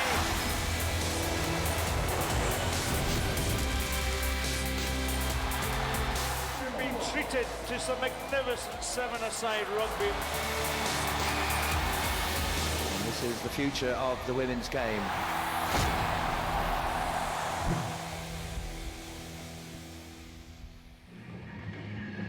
That's the excitement of women's sevens rugby as we approach the final match in Pool A between the United States and Spain. The United States not only have to win this one, but with a big margin if they had to progress through the Cup quarterfinals. They lead Spain by 4-0 in the series. Certainly form is against the Spaniards. They last met in Amsterdam last year. It was a huge score that day for the United States, and it's interesting to note that Rick Suggett gives Kristen Thomas her first start. She's come off the bench to score some crucial tries, but now she gets her first start. And Rick Suggett making her debut here in Sao Paulo for the US of A and Spain. Well, it's going to be a tough ask for them on the left-hand side of your screen there to hold out the USA, desperate to get to the Cup quarterfinals. Have to say though, Spain, they've definitely improved in this tournament from what I saw in Dubai. They're playing better sevens rugby, so they're taking it into contact less. It looks like they've worked on a lot of their patterns in the month since Dubai. And as for the United States, for me, they just have to simplify things. It looks like they're thinking the pattern too much. Don't think, just play what's in front of you, maybe a little bit more direct, just get players like Verlan to hit it up close to the last breakdown and definitely get the ball to Thomas. Yeah, and Suday and I were talking earlier on when we saw the United States play that Jessica Javelet should really be playing out wide because she has got the pace and she's still learning the game. But with Kirsten Thomas as well, there's no two ways about it. USA could score tries here. James Mbolambu from Fiji is the referee. Can Spain get their first victory on the day? Can they end the first day of the tournament on a high note? So Spain to kick off. Kicking long, finding the American captain, Kelly Griffin. Happy to take the ball into contact. Support is there from Jackson. Center for the American Women's Eagles.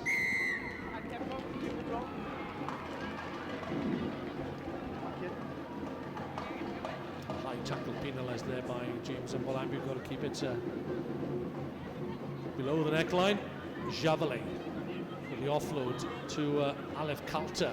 And this is Kristen Thomas cutting back inside, finding support from Falayan. Patient build-up here from the States. Javelin leaves it for Johnson. And after all that good work, all to no avail. Yeah, United States, when Javelin did that cut, she drifted too far. It meant Johnson was isolated. Next person to the breakdown didn't get there in time, and the Spanish defence were on their feet. And that's why they won it. So let's see what Spain can do with ball in hand. Barbara Pla, very experienced. Her sister Julia also played here in the tournament 12 months ago. Taking it wide into contact. It's on its way.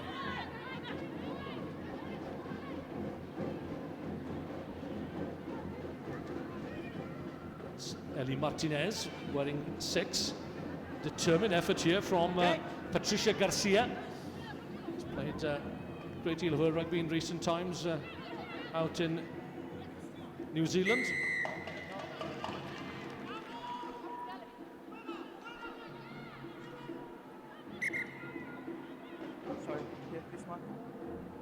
And she's got to take the tap on the mark where the referee indicates.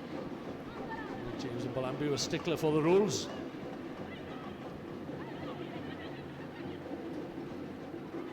Now then, the gap almost opened up there for Vanessa Rial. Javelin. Releasing Falayan on the far left from the Barclay All Blues team, track and field athlete. It's a little scrappy, little untidy. This is the third game of the day for both these teams. Yeah, I don't know what it is about the United States. They start off these tournaments quite slow on day one, don't they? And then they can pull out the big performances on day two. We know that man-to-man, if you look at the athletes in this United States team, they are as good and as talented as any other player. They just have to get Well, they're virtually all crossover athletes, aren't they? Yeah. They've excelled at volleyball, basketball, ice hockey. Some of them have played American football as well. So there's no question of their athletic ability.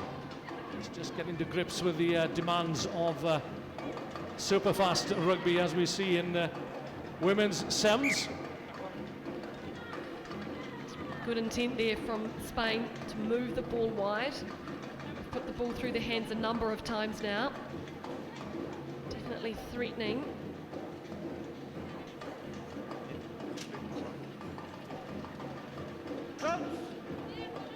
So midway through the first half, still waiting for our first score. Good shove coming on from the United States, making things life difficult for Spain. Vanessa Rial has nowhere to go. Again, it's nudged forward. It's a catalogue of errors, isn't it, in this opening 7 minutes? Well, these are the things you don't see from New Zealand or Australia. They're just more accurate. I don't know if it's the panic of seeing the defence on your face. Yeah, they seem to have more time on the ball somehow. They make time for them and space for themselves.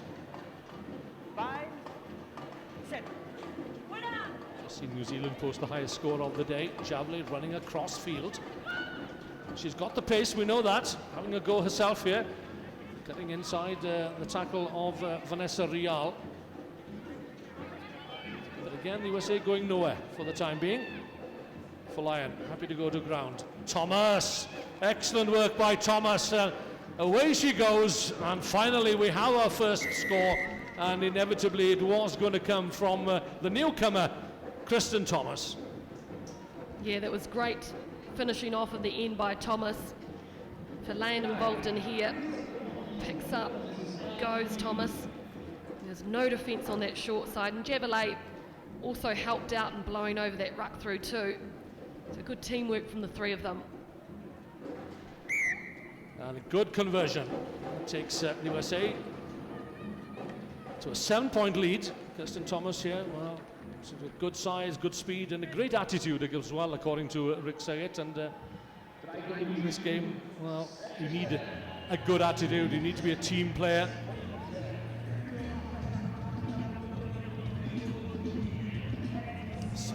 Aleph Kelter, as you that said earlier on, is made for rugby. Oh, absolutely. And she's played football as well for the USA. Very impressive. So the pieces are slowly coming together for Rick Saget, the American coach. Patricia Garcia. That's Paula Medin, newcomer.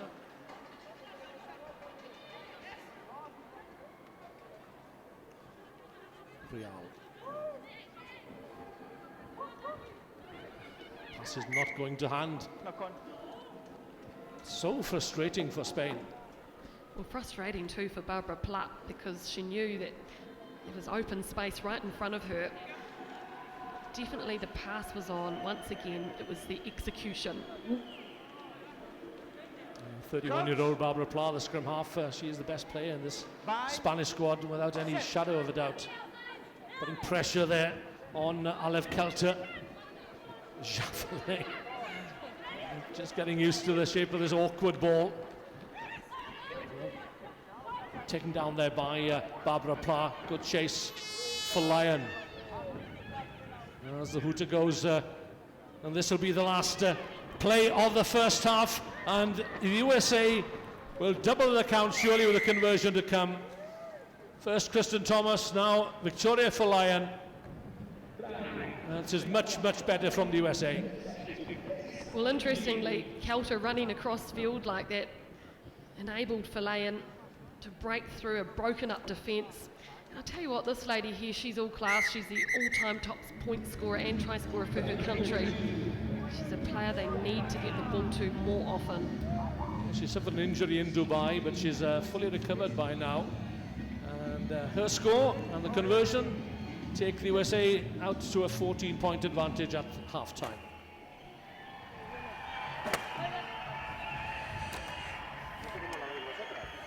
Es un partido que podemos estar, que podemos seguir estando, pero no podemos fallar un placaje. Estamos tirando placajes muy arriba, hemos tenido un golpe de castigo, hemos tenido 2 manos ahí, no puede ser, ¿de acuerdo? Ok, vamos a seguir con la misma estructura, están bien las ayudas, no podemos fallar un placaje, no podemos fallar un placaje. Venga, más.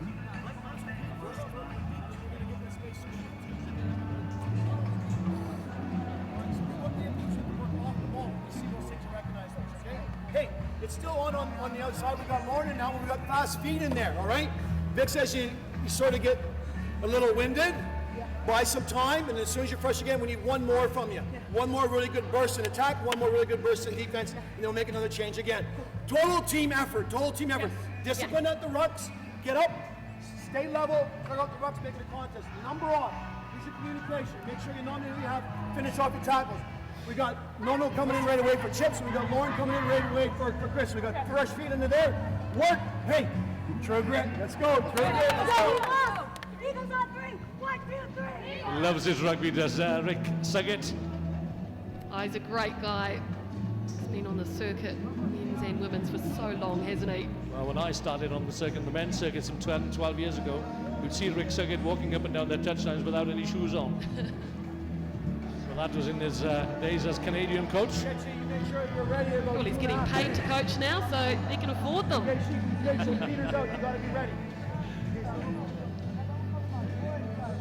So the USA, they need to pile up the points here if they're to progress to the Cup quarterfinals. It's a job half done for them. 14-0 against Spain. Catherine Johnson with a long restart.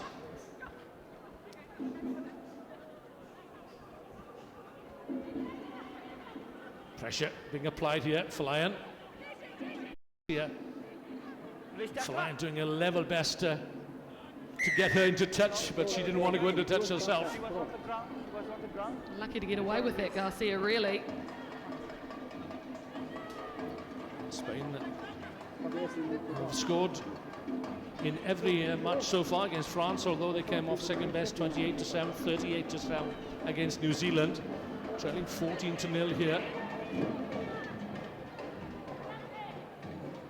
The pass is not accurate, not going to hand. Still inside their own 22. This time perhaps. Tackling is good and firm from the USA.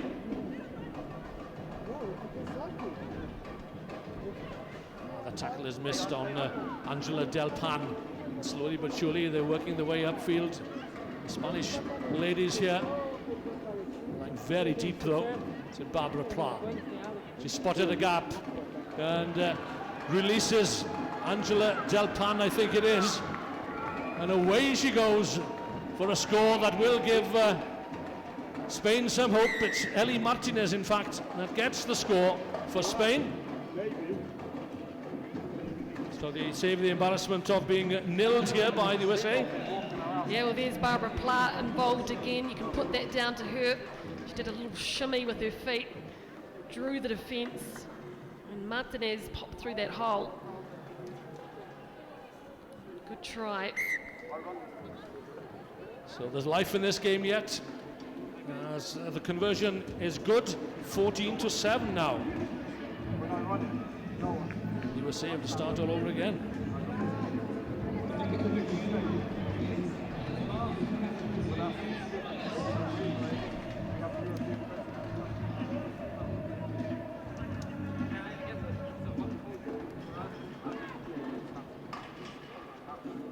Well-placed kick. Spain have it.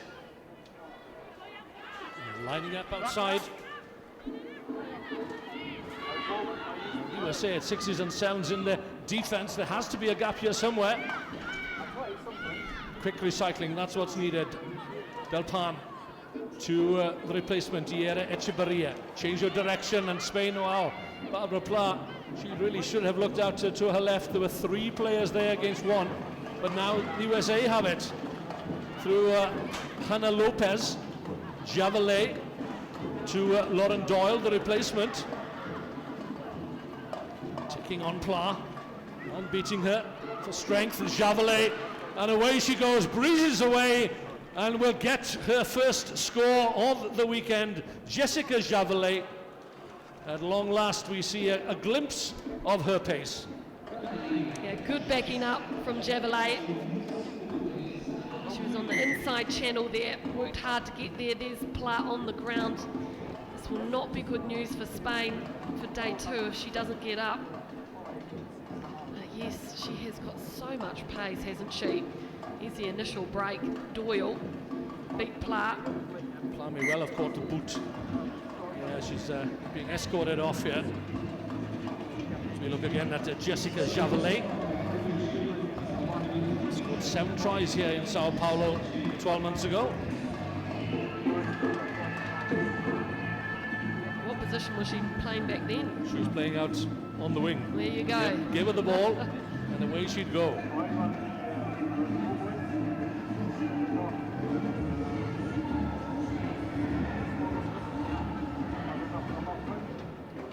So the USA back in control with just over 2.5 minutes to go. The breeze picks up, and it's a welcome breeze surely for the players as the sun disappears behind a cloud.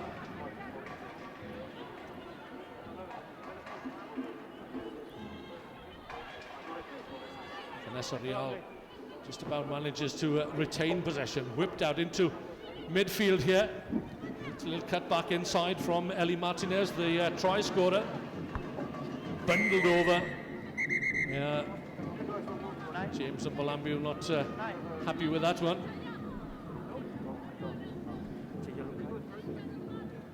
A dangerous tackle, I think, is what has been penalised. So USA down to 6 players. Yeah, Fakavisi, the one sent off to the bin. There's the sign from the referee, dangerous tackle, he says.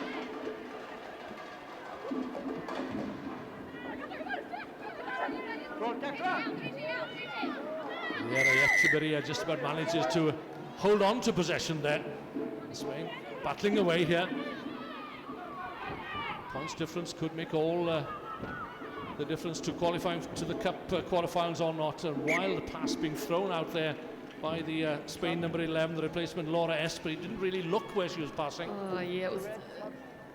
If you're looking at basics of passing, that's not how to do it. Draw and pass. They've got the extra man out there, Spain. They've got to push the ball out to the spaces now. But that relies on good skills, doesn't it? Yep. Paula Medin gives way to Berta Garcia. Javelin finds herself in space, cuts back inside, away she goes. Look at this, Jessica Javelin over the 22. At last we see her at level best. Jessica Javelin surely seals it for the USA. Oh, what pace. Great intuitive play, wasn't it? She did it all by herself. Great individual work. Wasn't even really a step. She just identified there was a hole in front of her, and bam, she's gone. Played professional hockey in Germany at one time. Sorry. Spain. Now concentrating on rugby, and she's certainly did a country proud in the last few minutes, claiming 2 crucial scores. Thank you. Catherine Johnson from the touch lines.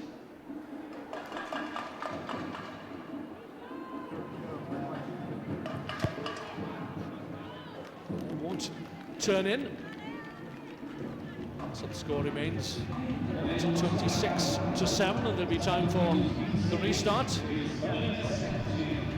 This is all about giving the United States confidence, isn't it? Here we are then, the final play. Can the USA retain possession and get one more score to make it a certainty that they will progress to the Cup quarterfinals? Kicking long, there was Johnson there, and Spain still inside their own 22. The game is beyond their reach and has been for some time.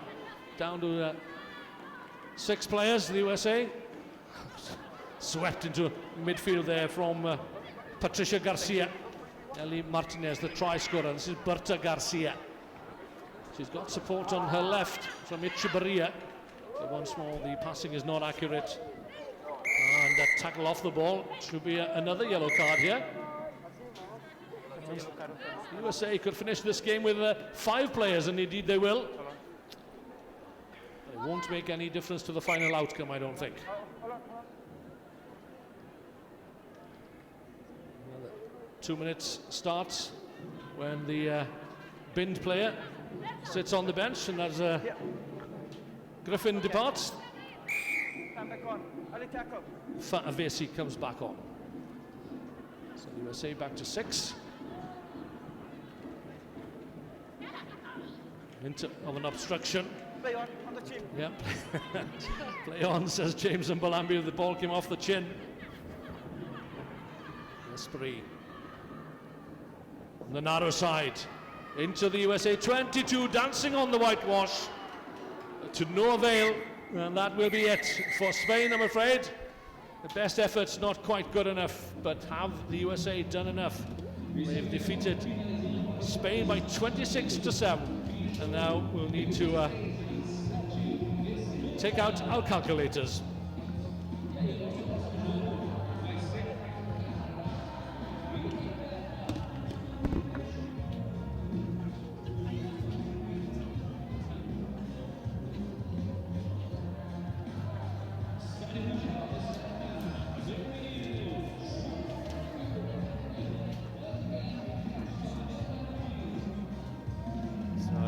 C is where we head next, where we've got 2 very, very good teams in Canada and England going toe-to-toe, and Sude, you expect it to be a nice, tight one, right down to the wire? It has to be a real mouth-watering tie, this one, just like the pools in Dubai.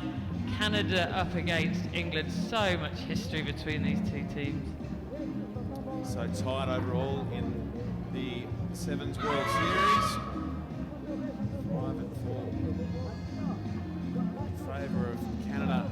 And who are you looking forward to seeing go about their work in this matchup? Well, interesting to see that Canada is starting with Pat Quinn this time, Marchak on the bench, starting with Williams, Molesky on the bench, so fresher legs, and both real speedsters. England have gone with Watmore on one side of the pitch, Brennan on the other side, so pace as well.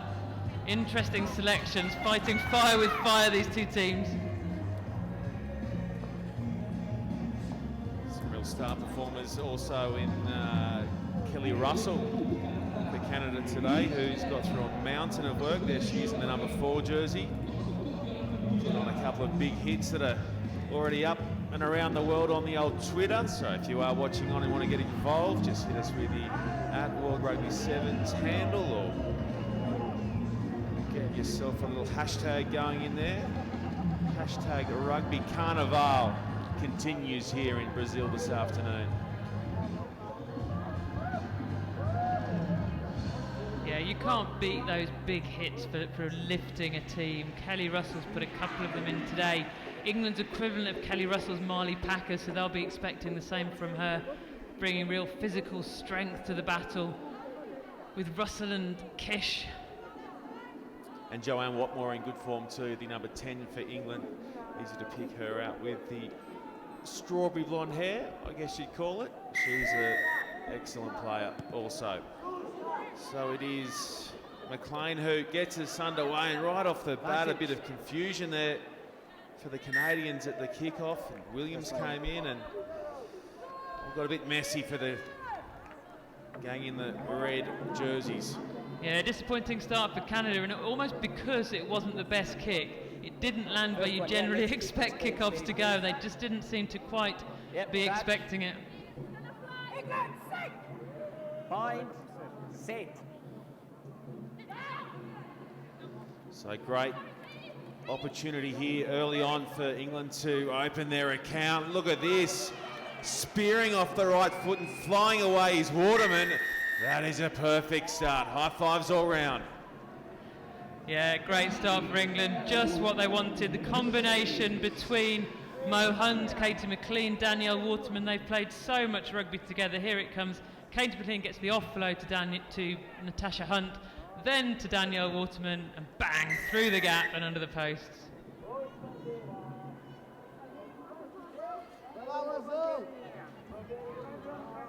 Excellent way to kick off this Pool C game for England. Up 7-0, just a minute gone.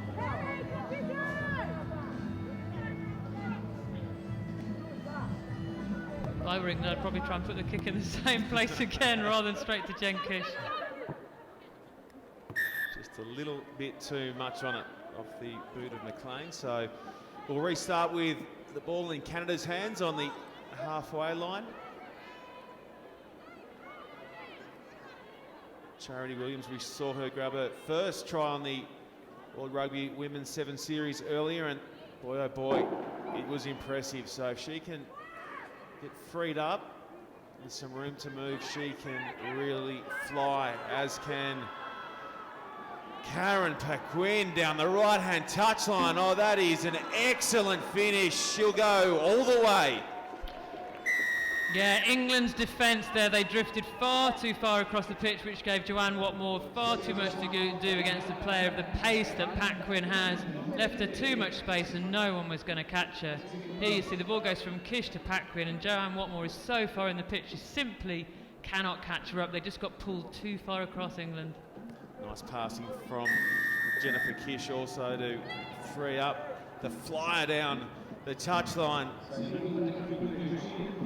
Such a good finisher. She plays 7 in 15s, and it's always such a surprise to see people when they run back row moves and such pace.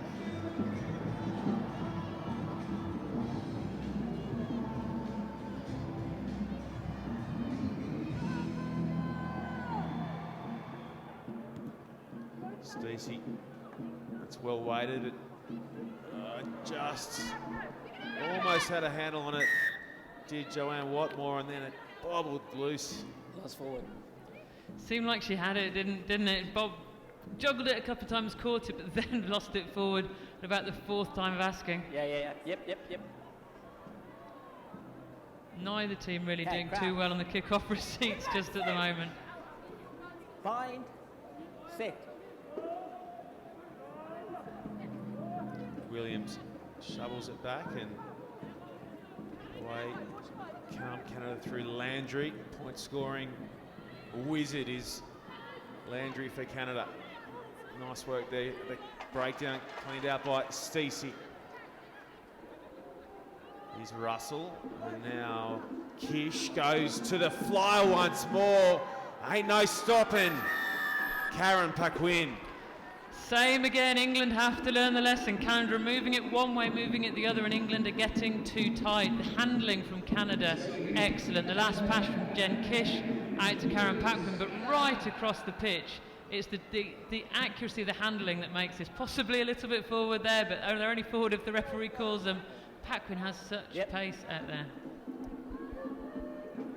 Joanne Watmore, the covering defender, kind of gets up and says, I'm going to need a little bit more help out here trying to contain Paquin.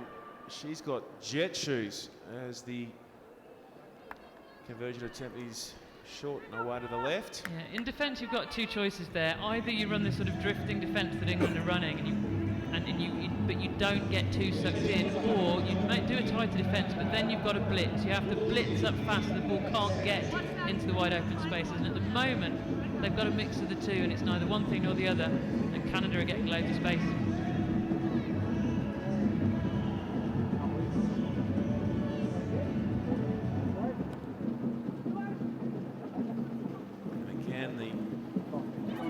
Starts right on the money, but they've run through and scooped it up, have England, and now spinning in and out and to the ground is Waterman. She opened England's account inside the first 60 seconds, and unfortunately for her, she's going to look up and see the red jerseys marching down the park with the ball, and one of the most lethal in the red is Landry. Can she get there? Of course she can. She does it with ease. In goes Landry, and Canada go further ahead. Yeah, England's defence at the moment all over the place. Canada dominant, playing really calm rugby, getting the ball into the right spaces. Again, a lovely pass from Jen Kish. She's in because she's the big forward, does all the hard work, but goodness me, her handling skills, the accuracy of her passing today has been fantastic. You gotta go. She's got all 19 of Canada's points in the first half of their game previous to this. Unstoppable. Yeah, at the moment, Canada just playing very, very good, well-structured sevens, moving the ball into spaces, pulling the England defence all over the place, and England just don't know how to keep up with it.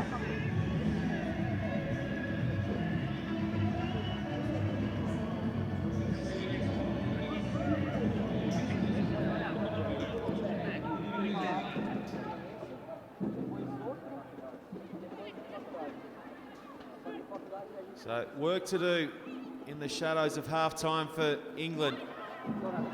A good break from Marley Packer.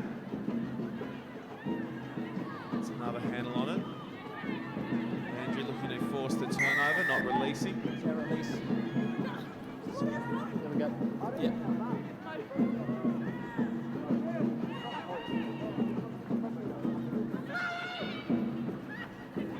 Good tackle, Charity Williams. Snuffed out that raid as Watmore stutters and goes again. Such a good athlete, Watmore, and she'll go all the way. Sensational try from Joanne Watmore.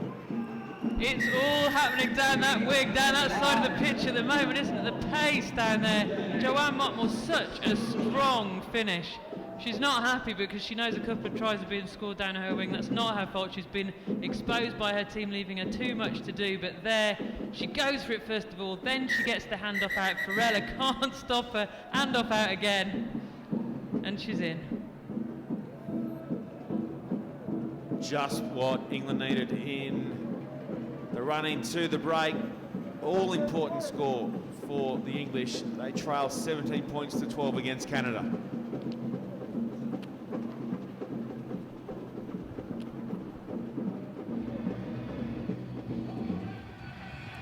there. The play went down, no clearance.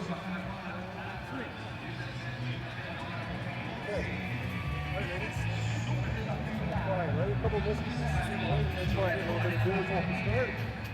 Tough call there, right? Wouldn't change it when you done. Tough call. We just got to be ready on the bench to come up and face it after.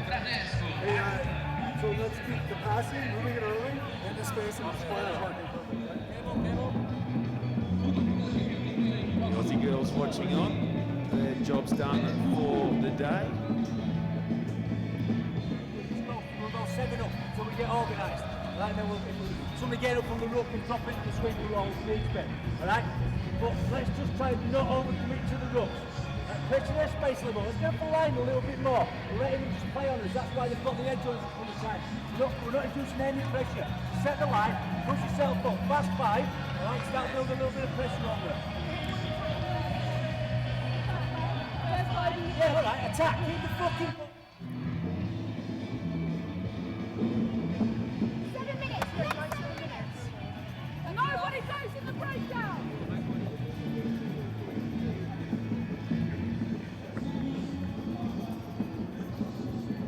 So plenty of good chat there, Sude, from England coach. Pretty direct.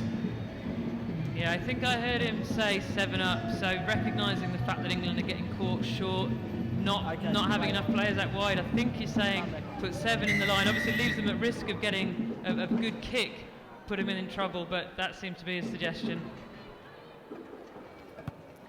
All right, this has been a terrific game thus far, and that is superb work from Kelly Russell. She has been one of her team's best all day long. Russell, so too has Kish. The passing has been good. Just a little high for Paquin to bring in, but still with Canada. Landry carries it on. Now Williams. This good work from Farella. Oh, popped it up, just missed. Connecting with Russell, and now a chance for England to break out. Excellent handling there from Waterman. Full pace down around the ankles to reel that one in.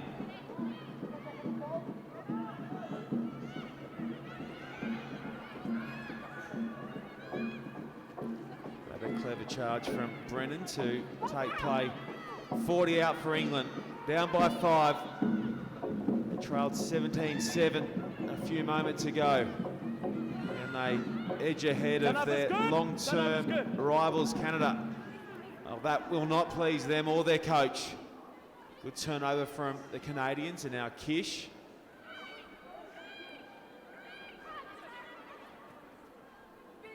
Russell just fires it across the nose of Chamberlain, and now does fall back for England. Over.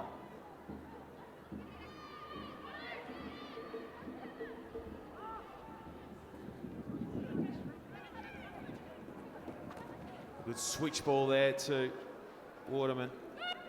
Has been excellent. Across we come now to Watmore, and she's going to have some work to do down that left touch line. Flirting with it, doing well to keep the ball in play. Long passage of ball in play here. The ladies will be sucking in the big ones as Landry toes ahead, looking for it to sit up for her. Whatever she touches turns to gold. Landry, freak. Great kick from Ghislaine Landry, but England looked tired in defence, didn't they? She kicked over and she was fastest to the ball. She saw the space in the back, but didn't really have any right to get there.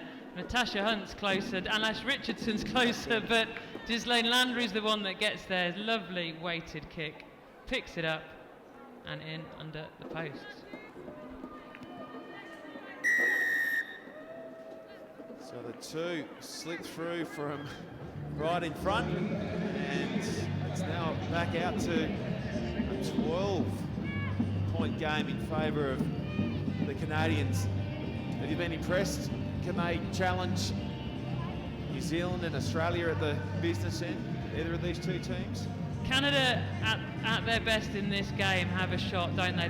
They've played some really good, accurate rugby. You can't afford to make mistakes against the best team, and they've they've done that in this match. They've been really quite accurate, including with those kickoffs that are putting England under huge pressure. Fight it on the ground and hit it out of her hand on the ground. Hit it out of her hand on the ground. There we go.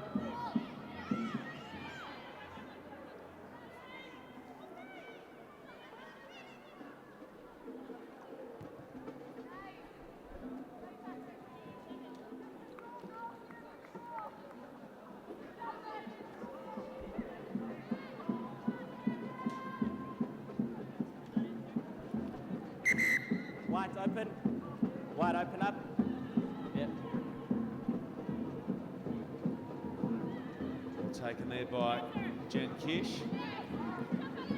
Also go through Barella into the point scoring wizard Landry. Starter stops, had Williams on the outside and chose not to use her, and in the process turned it over.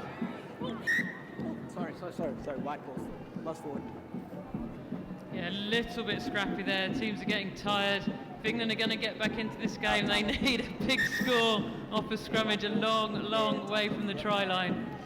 You see the way that Ruster completely jumped to his left there with Joanne Watmore steaming through. I don't think he'd win that battle, little Ruster.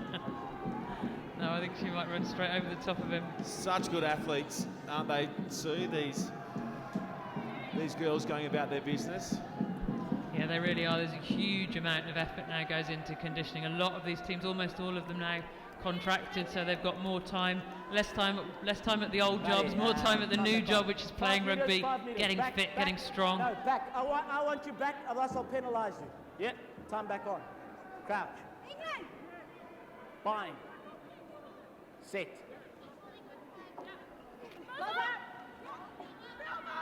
Great pressure at the back of the scrum there from Canada. Across they come through Barella. She can't keep a handle on it, so a bit of fatigue perhaps setting in. It's been a long day. Yeah. Sun has been out baking the girls throughout.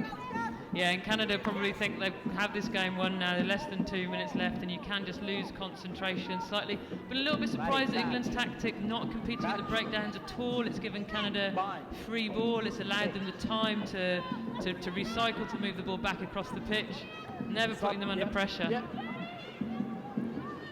So the kick across field looking for Watmore.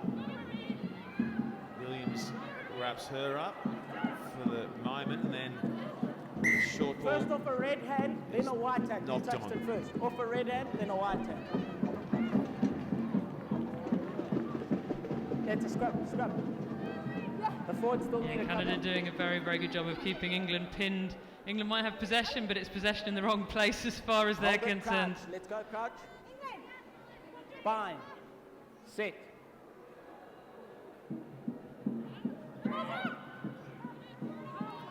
There by Hunt. She goes again. Watmore. Waterman opened the scoring way back in the first minute. Nice dummy there, and the acceleration from Wilson Hardy. Tackle only. Pekin made the tackle on her. Rack now. Entry. Yeah. Quickly, Wilson Hardy, and across they come. Nice show and go, and this will be a top finish if she can get there. Watmore. Alice Richardson needs to take this kick in about a millisecond to have England a hope of being able to play.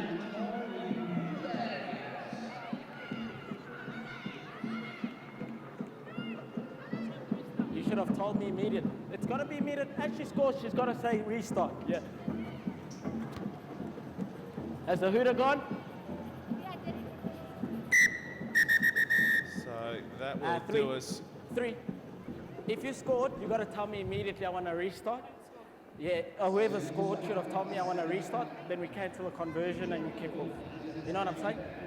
Yep. Well done, mate. So there's the explanation from the referee. Poor Joanne Watmore was completely cooked and out of breath. I don't think she could get anything out. So that left us with that as our full-time score. Canada, too good for England, 24 points to 17 winners. And that leaves the pool looking like this in Pool C. It's been a good day for the Canadians, no doubt about that. They have shown glimpses of real class. They look set to go deep here in Brazil. So there they are, at the very top, Canada, followed by England, Russia and South Africa. It's time now to hand you over in the very capable hands of Wyn Griffin.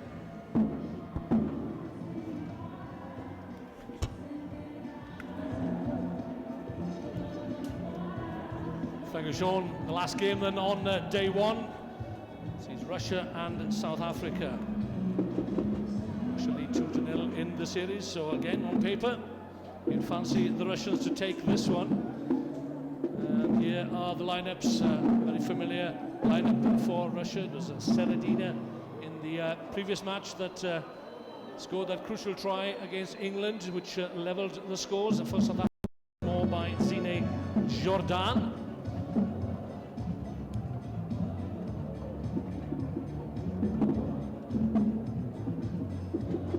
Teams line up in the tunnel. Russia, they have a chance surely to go through. I'd have thought Sude. Certainly, a win would go a long way to getting them through, and they'd be favourites against this South Africa team, that's for sure. But again, they need to pile up the points. Shown some glimpses of what they're capable of. The Russians, players the calibre of Kamidova, Kabayeva, Seredina.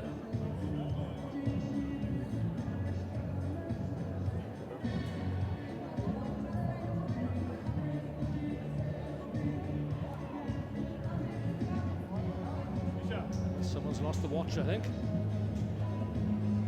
clock has stopped.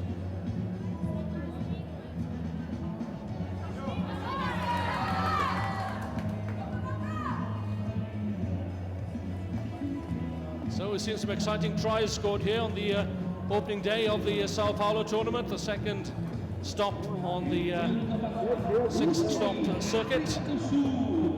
Zine Jordan missed out on the Dubai tournament in November following the surgery to a troublesome right knee.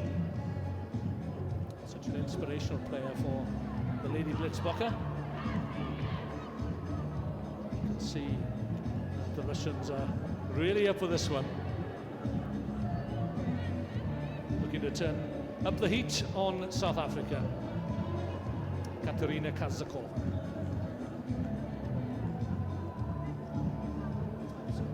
Leah Bernard takes charge of her 42nd match in her World Series career. So prepares to get the game underway. Zine Jordan. South Africa will kick off from left to right. Secure possession right from the kickoff. Marte Pienaar. Jordan to Simmers. Well, this looks a valiant effort from Pienaar. All these players are contracted, of course, by South African Rugby Union. South Africa in the hunt here for an early score. Retaining possession. Jordan once more to Pumeza Gadu. Scored a try against Canada. Off the feet. Penalised by the referee. So a chance then for Russia here with ball in hand.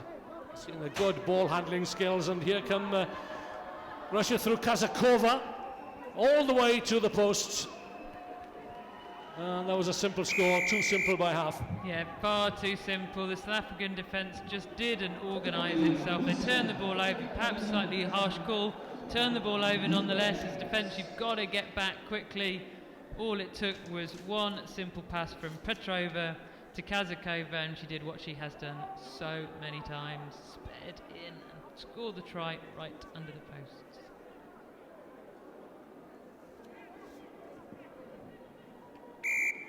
Conversion is good from the captain, Kudinova. Russia lead South Africa early on here by 7-0. Russia 8th in Dubai. They have 6 championship points. Again, all these teams looking for automatic Olympic qualification by finishing this season in the top 4.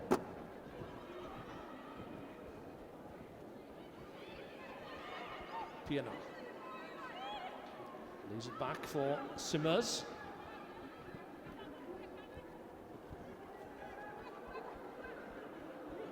Into the or out of the shadows, I should say. Referee happy that the ball didn't go forward. Jordan, the playmaker. And Simmers has seen a lot of the ball in the opening minutes. Who will make the breakthrough here? On halfway. Russia. Have they stolen it? Yes, they have.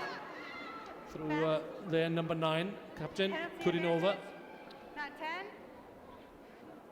Well, it's on here, certainly. Kudinova almost up to the 22. But South Africa there in numbers and found some space for themselves. Pumeza Gadu on the far side, marshalled there by Kazakova. A lot of shouting, a lot of calling. Oh, South Africa have the numbers here, but just running across field and aimless running, it has to be said. Piana cutting back on the angle. South Africa having plenty of possession, but as you say, just drifting sideways across the pitch, which makes it so easy for the defence just to follow you in that drift. Zine Jordan giving the outside runners plenty of opportunities, but not capitalising at the moment. Plaiki with a pass out to Gadu, running out of space on the left.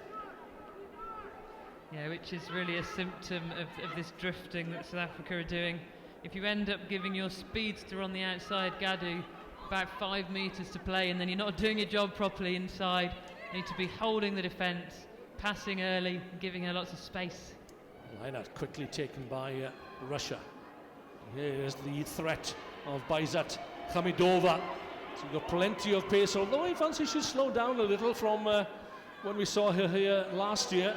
This is better though from Marina Petrova. Petrova breezes away from Pumeza Gadu in under the post for a second try, a well-taken try for Russia. You're right, I'm not sure this time last year I'd have given Pina much chance of catching Hamidova, but she did this time. But what Russia did well there and what we haven't seen from all of the other teams necessarily is support. So Petrova is there, Hamidova gets caught, but Petrova's there, Hamidova's able to pop out of the contact, straight to her teammate, who gets a relatively easy run in.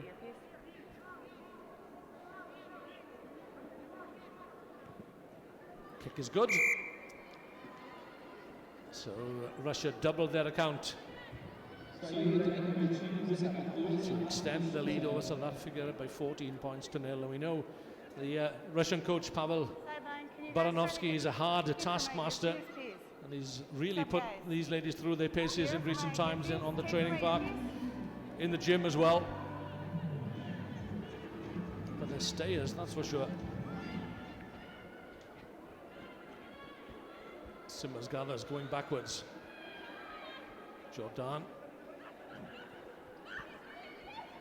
No hint that that heavily strapped right knee is giving her any problems following the minor surgery that she had to correct that injury. There she is, Jordan. Good work though by the number 8, Goda. Gadu releasing Plaiki on the left, but look at Kazakova tracking her down. There's no way that she was going to get the better of Kazakova. No, Gadu did very, very well for South Africa. Stepped inside to hold the defence, then gave the ball outside, but still wasn't enough. Kazakova was equal to it. Russia ready to get on with this line out. South Africa slowly arriving. Again, it's a quickly taken line out, but not the accuracy there. A little too hesitant, perhaps. Come here. That's right. Yeah, they weren't all quite on the same page, the Russian team there for that line-out, were they? Russia are the European champions, the FIRA European champions. 2013, 2014 as well. Fifth in the women's series last year. I don't have my earpiece. Step up from their sixth position the year before.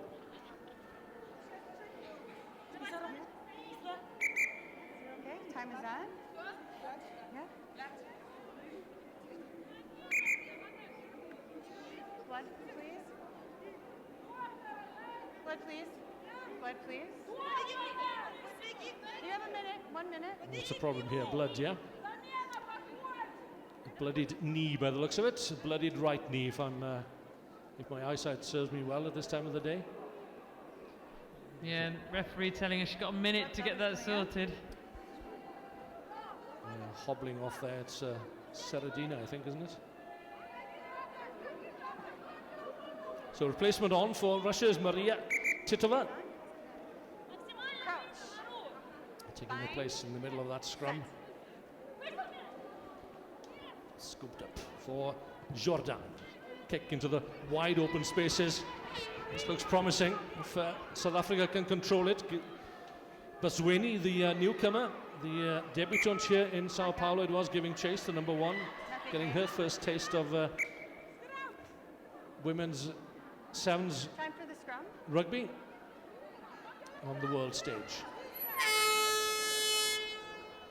So there goes the klaxon.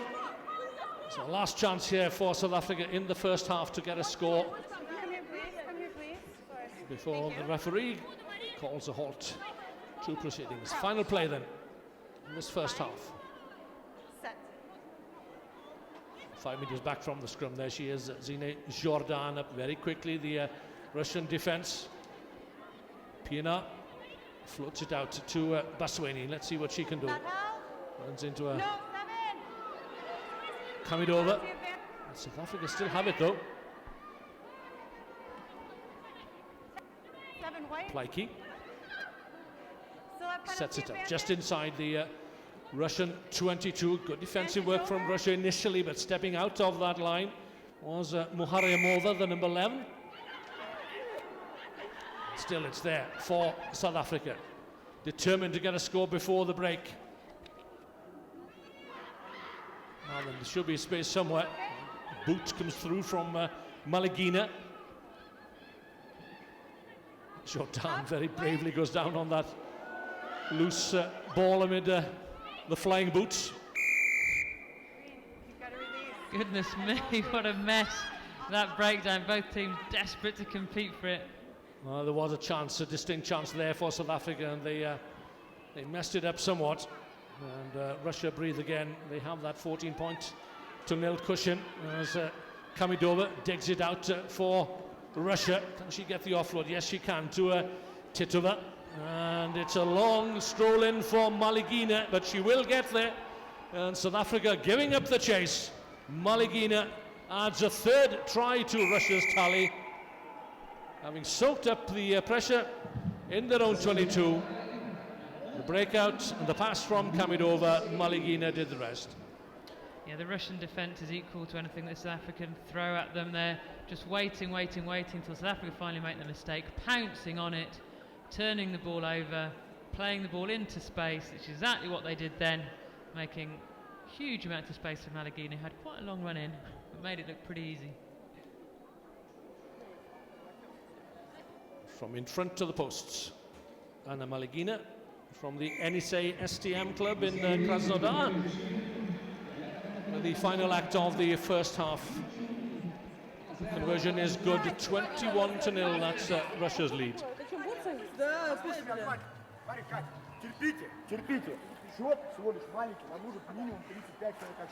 First time I think we've seen Pavel Baranovsky today. Always entertaining.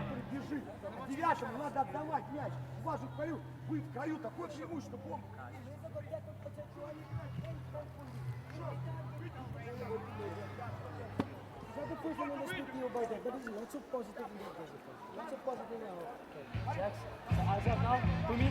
Azad, to Meza. Azad. You're attacking really well.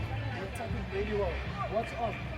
The max is on. The max is on. So when we're attacking across and they're giving us that space, look at that inside ball. Doesn't have to be a Bria, we take it all the way back. Play the inside ball, trap him on that side, and then we listen. Trap him, and then we play the Messi. Guys, please, like I said to Messi, please, when we attack the line. When I say skew, you still attack forward, you attack towards the line, you make it easy for your runners to pick their line. Don't run across the field.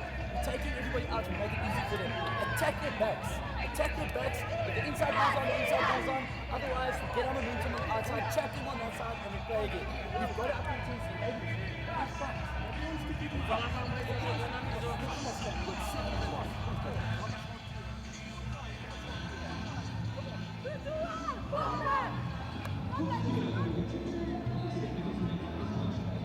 Well, how important was that drawn game against England for Russia? 17 points all. They were soundly defeated 20 points to 7 by Canada first time out this morning. And they're on their way here to a convincing win against South Africa, still looking for their opening win of this weekend.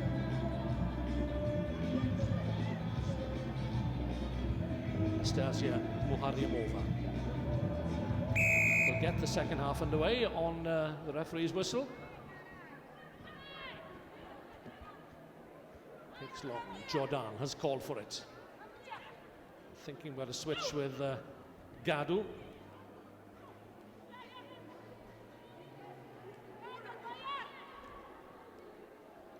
Lorinda Brown wears 9. Simmers can't quite gather. This is better from Geldenhuis.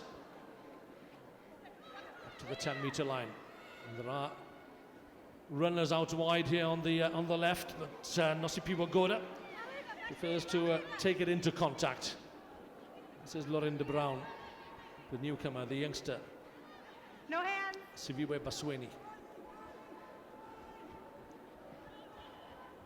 Moving the ball from one side of the field to the other, but not making any real progress. This perhaps will bear fruit to Geldenhuis. Back to Jordan, battling away, the captain, almost up to the Russian 22.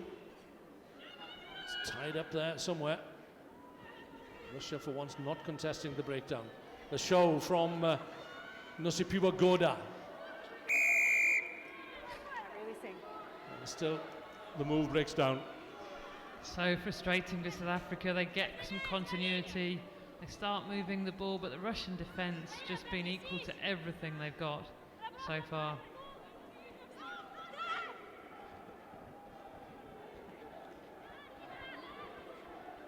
Well, Jordan has to do everything for Russia, for South Africa. It seems Seredina sprints away into the South African 22. Seredina will get another try to her tally on the first day. Round under the post, still carrying a little bit of a limp and a bandage now on the right knee, and having had a breather, she's back in the ranks and has extended Russia's lead. It's just the pattern from the first half all over again. Russia soak up pressure, soak up pressure, soak up pressure, win the penalty, turn it over, move it into space. That time it was Kudanova, passes the ball to Seredina in huge amounts of space, and she sprints pretty much the full length of the pitch and scores a try. Same pattern as the first half. A simple conversion for the try scorer takes Russia out to 28 points without response.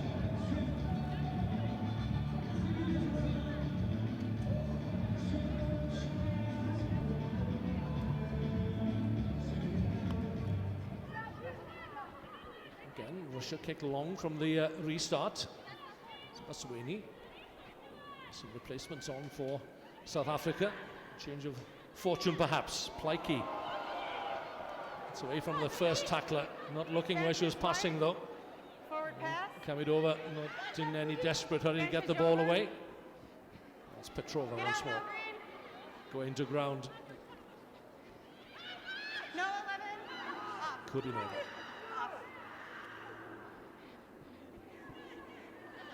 Vantage white. Green. It's a good tackle from Geldenhuis.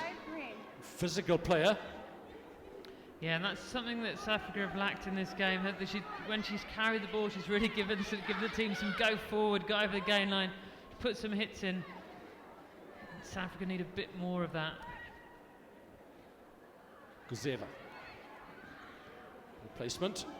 Brushes aside the tackle of Lorinda Brown. Makes it available. Good work there by the Russian number 7, Marina Petrova. The offloader to Anna Malagina, and that's a second score for her. It's turning into something of a rout now for Russia. Yeah, South Africa heads have gone down. They've lost their structure in defence. They're just crowding around the ball, not looking up, not playing with their heads up, working out where the spaces are and space they need to cover. And Russia just exploiting that, offloading out of the tackle very, very well. Russia very disappointed at the loss to Canada in their opening match this morning, but they've regrouped and run England all the way to the final whistle, 17 points all, and now they're running away with this one, 35-0 against South Africa.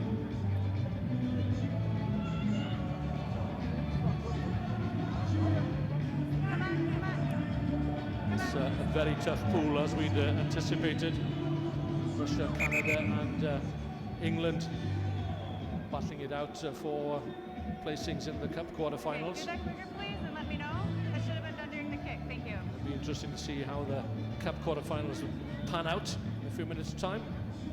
Yeah, you always wait with bated breath to see how it's all fallen out, who's going to play who in the quarterfinals, who indeed has made it to the quarterfinals. Looking good for Russia at the moment. It certainly is, and points difference will count, and the more points Russia can pile on South Africa here, the better their prospects of a favourable draw in the Cup quarterfinals. Yep.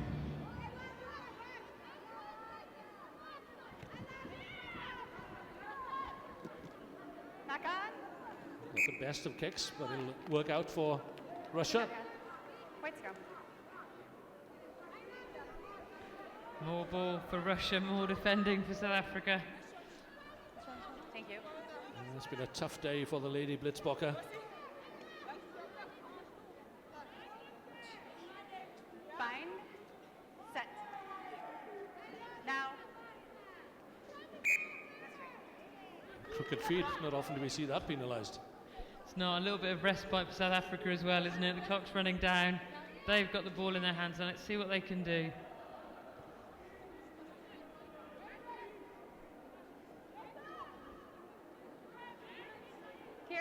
Here, 10. Here you go. Mathrin Simmers.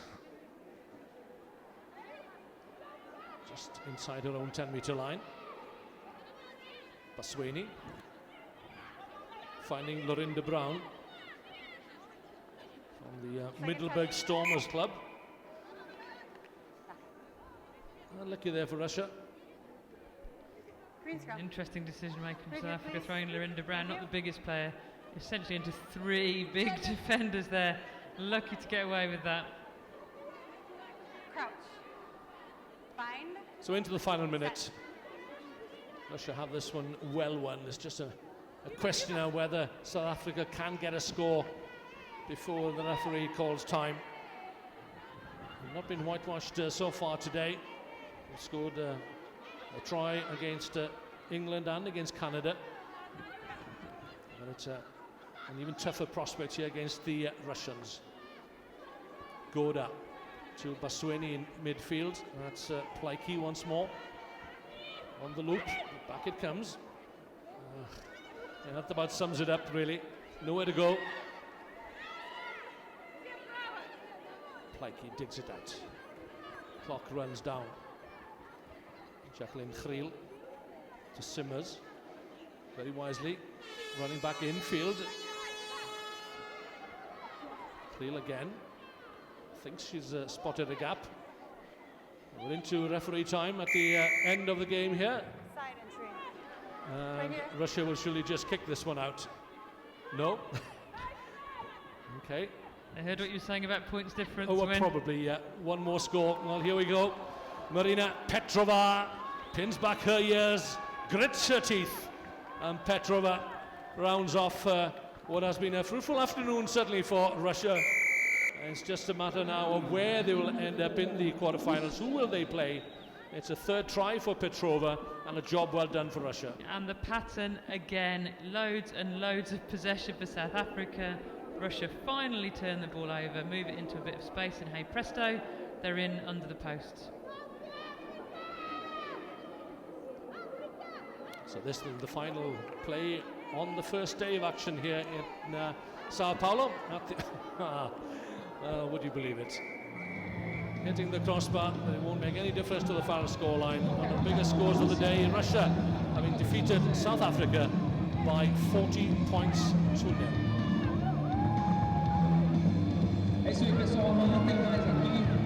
recap on the day's results and how the teams stack up in the three pools of 4 of course, with the top 2 teams in each pool and the 2 best third placed teams go through to the Cup quarterfinals. So here we are then. Pool A, it's New Zealand and France who go through, and United States, well, possibly in the mix as well. In Pool B, Australia reigns supreme, winning 3 out of 3, 9 points, and they surely will be top seeds. With New Zealand, yeah, on points difference, New Zealand will probably get there. Pool C, a very tough pool, as South Africa have proven. Canada will should be on top of that pool,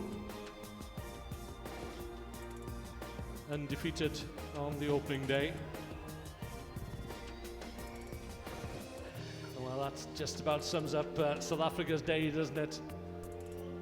And in fairness to the coach, giving a helping hand there to Nosipiwa Goda.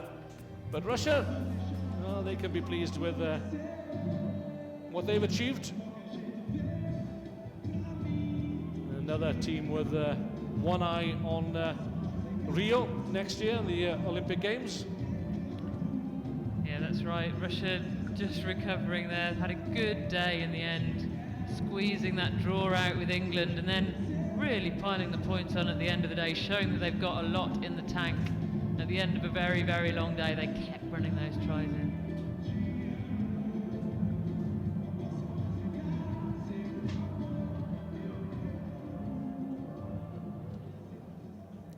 So as Russia make their way to the dressing rooms, we'll look back on a successful day of sevens here at the Arena Barueri in Sao Paulo. Please join us again tomorrow if you can for the climax of the second tournament on the world circuit. Join us if you can, but for now it's goodbye.